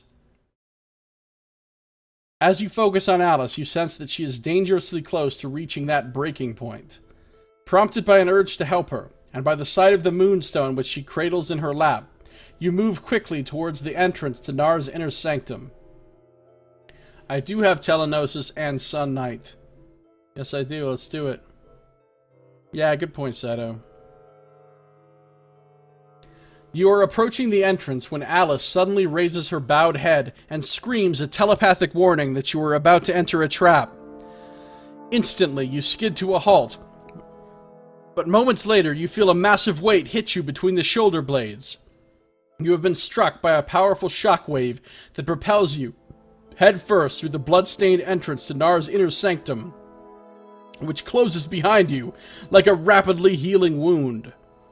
You leap to your feet and unsheath your weapon in readiness to defend both Alice and yourself against any threat that Naar may launch at you. Come on, Naar, bring it. Let's do this, Naar. You do not have long to wait for the threat to materialize. Bursting from out of the smoky wall of the chamber comes Naar's fearsome champion, Kekatog the Avenger. He is attired in battle armor that glimmers like slime-dulled gold, and beneath his helmet there is a hollow skull face from which emerges a sickly stench that permeates even the foul air of this hall. The skulls and bones of humans bedeck his armored hide, and in his mighty hands he carries a great two-handed axe, its blade stained black with the blood of his countless victims. So this guy seems like a bad person. This terrifying warrior mesmerizes you with his glowing eyes, and you feel waves of powerful psychic energy buffet your mind. I do possess the Somber Sword, and I'm ready to Somber Sword it up. Let's just do this. I'm ready to stand and bang. No more fucking around. Duh! You raise the Somber Sword, and a blinding halo of golden light engulfs the blade. You sense that Naar is present in this chamber, but he will not materialize and show himself so long as your divine blade is unsheathed, for he fears that your god-forged weapon could destroy him. He is content to allow his mighty champion Kekatog the pleasure of slaying you on his behalf. Kekatog pounds the floor repeatedly with his armored boot to demonstrate his eagerness to commence combat. In response, you give voice to your battle cry, "For Summerland and the Kai!" and launch yourself at your fell adversary in an attempt to land the first blow. This enemy is an undead warrior. You may double off... Oh, this is going to be a joke then. You may double all endurance point losses which you inflict upon him during this combat. Okay, yes, combat skill 60, but let's take note of a couple of things. One, I get the +4 for being on the plane of shadows, so his combat skill is going to go down to a 56. Two, doesn't say he's immune to psychic shit, so I'm going to take him down a further 4 to a 52. At this point, lol.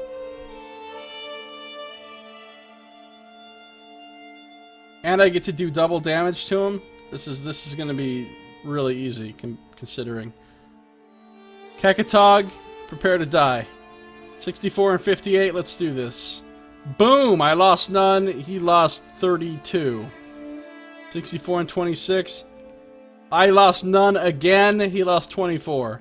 This is super easy, considering he's like the last boss of the... ever. 64 and 2. Bam! We've come a long way from back in those old books when I used to get my ass kicked a whole bunch and couldn't beat shit. Alright, well, it's been fun. Thanks, Kekatog, thanks for playing. You know, you almost took one of my points of endurance, but you didn't quite. So, easily slay Kekatog, now what? As you strike the fatal blow, Kekatog gives vent to a scream which rocks the foundations of Dazganon. His body falls to the floor and disintegrates into a mound of dust and rusty metal. From the core of this debris there arises a shadowy vapor which is sucked away through the porous chamber walls. You sense that it is the spirit of the defeated warrior, and that as punishment for his failure, he has been consigned by Naar to eke out the rest of eternity with the other lost souls upon the plane of despair. How sucks to be him. You are elated and exhausted after your hard-won victory, but this is not the time for you to rest nor celebrate your triumph. You sense that Naar is enraged that you have destroyed his latest champion, and you can feel his wrath building to a fever pitch. The retirement plan for Naar Inc. really sucks. Yeah, it's not good. It's not good at all. I have the Somber Sword still. Yes, let's use it again. I just won the book. You run to where Alice sits imprisoned within her sparkling force field, and, with one precise and powerful blow from your magical blade, you shatter her sorceress prison. The anguished scream of Naar echoes through the corridors and dungeons of Dazganon. As its terrible timber begins to rumble and fade, you are horrified to see a host of monstrous creatures burst forth from the smoky walls of the inner sanctum and close in upon you from all sides. Yeah, but Alice is free now, so I'm not concerned about a motherfucking thing. Freed from the constraints of her prison, Alice is able to use the power of the Moonstone to bring into being a shadow gate, which materializes in the floor of the chamber. Come, Grandmaster, she implores as she gets ready to step into the whirling black abyss. Follow me! And with these words, she is swallowed up by the inky abyss. Seconds later, you take a running leap and dive headfirst into the shadow gate, escaping in her wake barely moments before a pack of screeching, gnawing, parasitic horrors engulf the place where you last were standing. And we just won the book, yo. Turn to 350. Turn to 350 means you win. Finish the book with full health. Although I did die once in this one. I did get that one horrible death for trying to kill what's-his-name.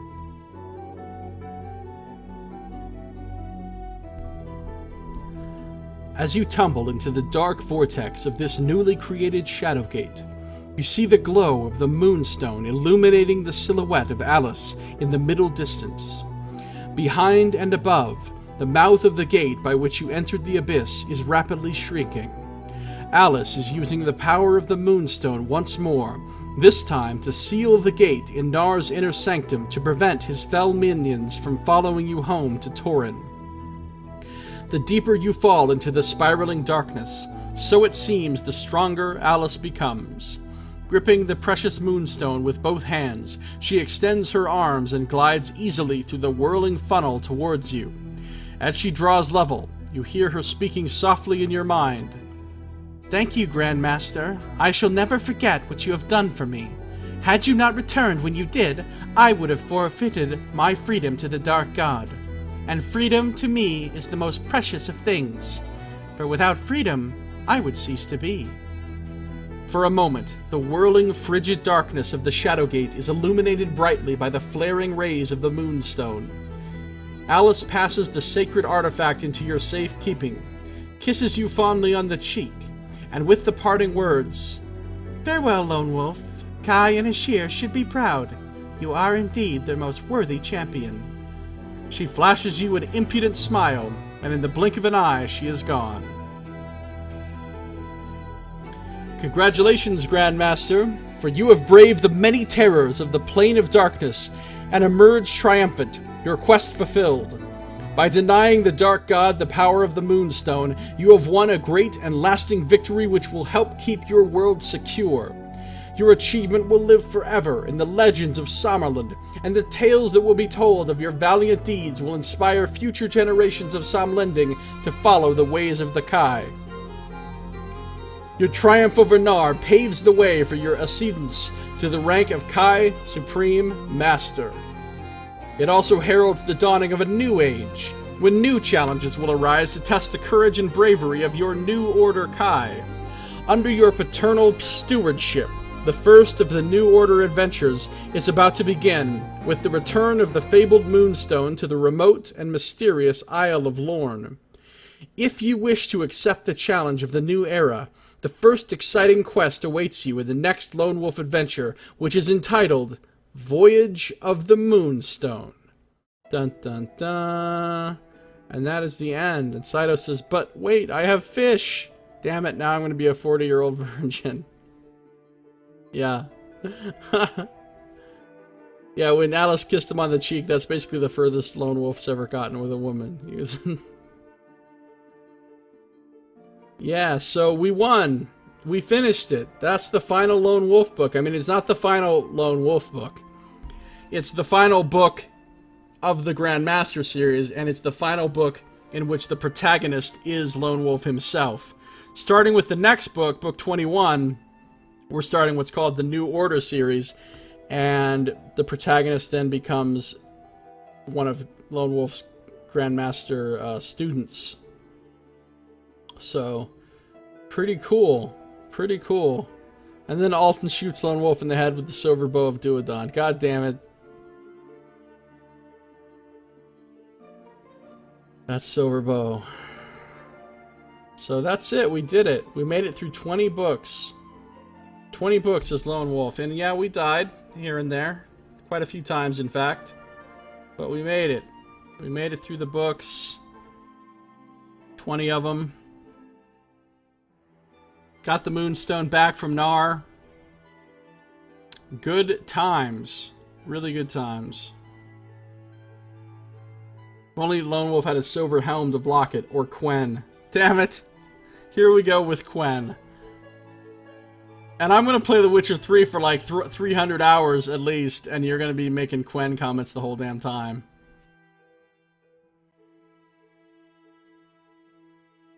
Well, at least now that we start the New Order books, there will no longer be any possibility of having the Silver Bow of Duodon, so the Silver Bow of Duodon jokes will no longer be relevant.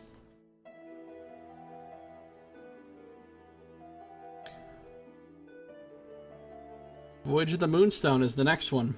Pretty cool, pretty cool. That one was pretty awesome. We got to see a lot of old faces again, or in one form or another. And we were victorious. It was good times. So, next time, we will be going forward and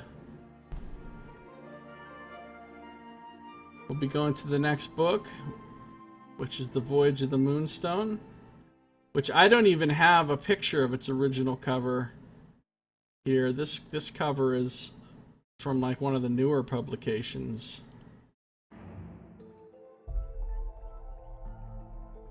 Original release date was 1994.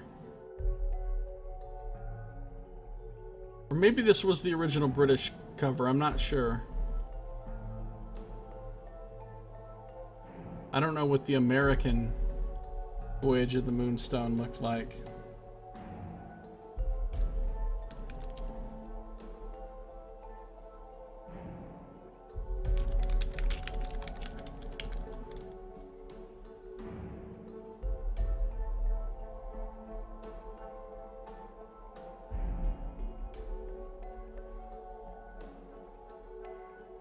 All these covers look the same.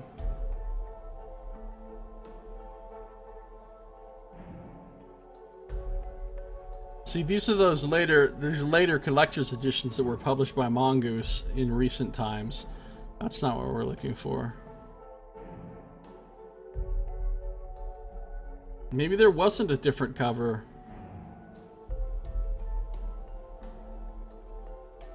These all say Red Fox, though, which I think is the...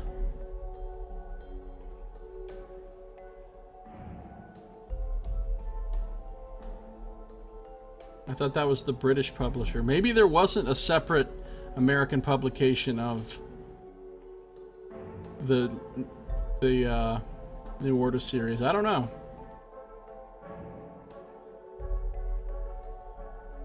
Anyway, how can that guy be the new protagonist? He doesn't even look like he uses guy liner.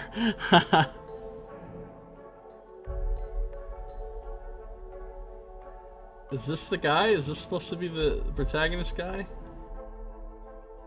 It looks like some crazy shit's about to happen on a ship, surprisingly. Oh look, a ship voyage goes terribly wrong. What a surprise. Anyway, so that's going to do it for this one. So thank you for watching. This has been Josiah Plays Lone Wolf, Book 20, The Curse of Naar.